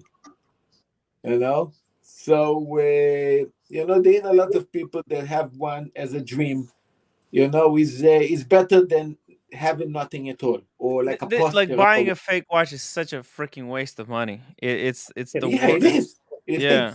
I mean, this guy who got it, who gave it to me, he said he never wore it. He was too embarrassed because he was too scared that if somebody asked him if it was real, like a lot of people think that, oh, well, why don't you just buy fake if you want to watch? But he said it was just he felt ashamed like wearing it. Does it even work? It's garbage. Like, what's the point? They work for a little bit and then they break. Yeah. I mean, they're just the cheapest movement you can find. Yeah. But the thing with the super clones is they try to make them a 1-to-1. Well, they're cloning the movements. Yeah, they take the part and then they're so good by now. Okay, so look, screwing in the crown on this thing, a fucking nightmare. Almost impossible. It literally hurts my fingers. Okay. By the way, they cannot copy 1-to-1 even the Rolex movements. I mean, there is a lot of cons, and you already got proven when you open the case back. There is in the balance wheel, you cannot copy. There is a lot of things you cannot copy 1-to-1. Yeah. If you want to find fakes, just go on Facebook Marketplace and say Rolex, and then you start looking, hey, is there any Rolex in my area? They're all $200 Rolexes, Yeah. If you go on eBay. Sorry. If you go on Craigslist, put in a Rolex, you get all the fakes. Yeah. Oh yeah. People selling fakes. Yeah, but the fakes actually became very smart in different genre. You know that, for example, the Rolex aluminum bezel, Rolex never had that sign anyway. So you can never prove if aluminum bezel is fake or legitimate. And it became a huge market, especially in the vintage world, on these aluminum bezels that's selling for thousands of dollars just for the bezel. Mm-hmm. So they actually found a niche how to sell fake parts without actually making the whole watch also. That came up to be very profitable. And now that Casey's here, Casey, I'm 4 minutes. 4 minutes. Casey, I'm going to bed. Could you please talk some sense to Marcelo? Good night, everybody. Love you, Marcelo. Good night, guys. I'm going to. Marcelo, Smoochie. Cheers.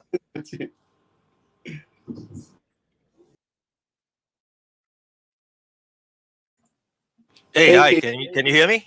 Yeah. Hey, KC. Hey, yeah, Marcelo. Actually, you're very wrong when you're underestimating the fakes, right? A lot of the fakes nowadays is not what the fakes you used to know. Even watchmakers can't tell the difference. If you are talking about fakes, that's the level they are at right now. So the watchmaker will really need to remove everything. They need to look behind the dial. They need to look at every single thing. And then if you are looking at super clones, right? I mean, not super clones. You're looking at super Frankenstein. What they can do is they can take an actual movement of a 3235 and put it into a fake case with a fake dial, with a real bracelet, and you can't tell the difference because you're playing with the movement. It is the correct movement. It's a submariner movement, and everything feels correct. But the cost for him to build that watch is so much lower than actually, and the cost for him to make money from that watch is so much beneficial for that guy, right? Yeah. And you know what, Casey? I'm going to agree with you even with one more thing. It's easier to make super clone copies of vintage pieces than new pieces. Yeah, that's for sure. That's for sure. Yeah. But the market is huge for new pieces. Yeah. People like to wear new stuff, right? There you go, Marcelo. Yeah. Look, this is probably, this fake was from like 3 years ago, probably 2-3 years ago. It's very fucking. I mean, look, to the point where even the stupid strap is has like a stamp and shit. Look at the level. Okay, Tim. You So see that? what how, you know, again, I'm not going to blame directly. I'm just going to give how we say a minor thought. What if it's possible, maybe even from one of the workers of Roman Chaff, you know, the same thing like happened with the fake Ravens, that they say, hey, it wasn't my fault, you know, he didn't know about it. Right. So what if he doesn't know about maybe somebody in that work under him take the best super clone of, let's say, a Saab or a GMT or a Daytona, and he flip to from a legitimate one, and he return the guy that fake one, you know, saying that maybe they're not interested in the watch, or, you know, finding all kind of excuses to basically get rid of the watch and basically screw up that person. Yeah. It's possible. I think I wouldn't be surprised if there's going to be a lot of scams like this going on. That's why really there's I wouldn't be buying used watches from any of these backpack flippers because nobody's freaking vouching for them. If I had to buy my watch, gray market, look, I would first try to source it from a friend, but like I'm not in a freaking hurry. Just hey Tim, I think your roommate is looking for you, right? Yeah. The roommate needs my help. She needs to change some stuff Look, there on her would ticket. say, I would say two things. One, if I would source a watch from a gray market dealer, I would take it immediately to RSC, or if this is another brand, to double check that the watch is 100% legitimate, that it still have the warranty of the gray market. This whole thing makes watch collecting. It's just fuck. It just makes me lose faith in the hobby. You know. And by the way, the other way around, if I have already a watch, actually, you know, even your watch, you know, you bought your Rolex in the AD, you know, your watch is legitimate, but you know, just again, just to play. No, I was paranoid. I was paranoid about whether my Daytona was legitimate, even though I bought it from the AD.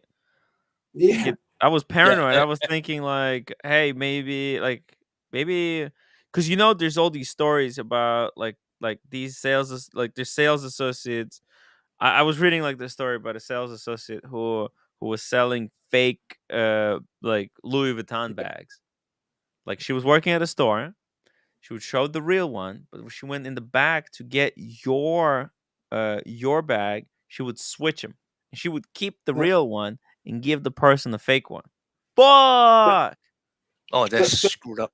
Yeah. Nasty. I would, of course, Even my watches that I bought, nobody No, but actually, nobody yeah, ever touched them. But just to play around, I would say a second thing. I would go yeah. again to Rolex, confirm that the watch is super legitimate. That basically, let's call it Yeah. service fee, You right? know, when you buy from Chrono24, for example, Yeah, they give you like a grace period yeah, to go and check. But yeah, everything And nowadays, if you buy, yeah, yeah. no, And no, go then I ahead. would I go. was just coughing. that's why eBay is pretty good with this. They do that thing where you Yeah, send it to their guy who checks it. Yeah, it's not their guy might not be perfect. Look, a lot of gray market dealers try to delegitimize how good eBay is yeah, at checking, but it doesn't hurt to do a second check after having it checked by eBay. But yeah. yeah, no, that's the Yeah, fakes. and This what? is gonna be big fucking topic in the future. No, Uh, this, you know what? This situation with the result put down all the credibility and the Mm, trust that we have in this gray market yeah, in general. I would never trust them to check my watches. I will never trust them getting a watch from them and not double check or triple check after. There's a lot of people that used to get the watches. It's okay. I got it from Roven. It's 100% legitimate. No problem. I don't mm, need to check. No, I would never do mm. this. I would, that is dangerous now. This is no, what I that feel. is easy for you to say, Marcelo, because you get all your watches from the AD. But No, not yeah, every no, you're right, Yeah. no, but but no, no. not everybody can Listen, afford to do that. You see, no, no, but Some KC, what I yeah, say is, no, okay, I'm going to say like this. It's not that. Okay, get your watch from Roman, get your watch from Nico, no problem. Get the watch, but double check, go to RSC and check the watch. This is what yeah. I I mean, say. yeah, that is common sense as well. Yeah, and another thing that I don't quite like seeing what a lot of them are doing nowadays is that they are changing out, swapping out the bezels, swapping out the Yeah, dials, and like from metal bezels to ceramic bezels. You see that right across yeah, different colors and all that. So even with AP, I've seen swapping of ceramic bezels onto the watches and all that. And if they don't mention it, right, a newbie wouldn't know anything. yeah. Even for me, who doesn't know anything about AP watches, I would assume that it came with ceramic bezels and all that. So these No, are I lot mean, of things that makes me skeptical to buy from anybody other than directly from the AD. You see? but Yeah. KC, you said yeah, of The course. CPO I program can't I can't start soon enough. yeah. Ha! No, KC, it's like, KC and you guys said, yeah, of course, I'm going to double check in RSC, just to confirm that the watch is right. But I'm telling you guys, there's a lot of people in this community that used to trust Wizard or Nico or Roman on blind. It's like, hey, Tim, I got this watch from Nico. You asked me, this is legitimate? Yeah, Nico, check it. It's okay. This It's comment okay. from Big Mitch. Marcelo got a funny way of making you want to suck on the end of a 12 gauge loaded with the buckshot. Yo! Okay, man. Guys, we gotta end it before Big before Big Beach ends his live stream. Let's end the pain, guys. I gotta go talk to the Team wife. super Oh chat. wait, super chat before we go. One final super chat before we go. Thank you so much, Green Machine. $10. Roman is working with Rolex. This is all the matter. Plan to trust Rolex only with the CPO program. This is all. He's trying to say that that Roman is working for Rolex to make CPO program sound good. Good night, everybody. uh, Cue the music. Cue the music. let's cue the music, guys. I gotta go call the roommate. Roommate. She needs some help. Sorry, I wanted to end a lot earlier than this, but hey, it is what it is. Guys, I'm gonna redirect you into the community stream. which Marcelo is going to do a stream later today. So yeah, thank you guys for watching, and I'll see you tomorrow. All right, see you guys. Bye. Casey, thank you so much for hopping on here at the end. No worries. Second. Help us out with this whole fake debate. But yeah, fake watches are scary, guys. Just don't buy watches right now. Let's just sort this out. And if you're gonna buy it from the AD, from the gray market, unless you're buying from a big guy like Watchbox, David SW, European Watch Company, Bob's Watches, I would just hold off for now at least. Okay, love you guys. See you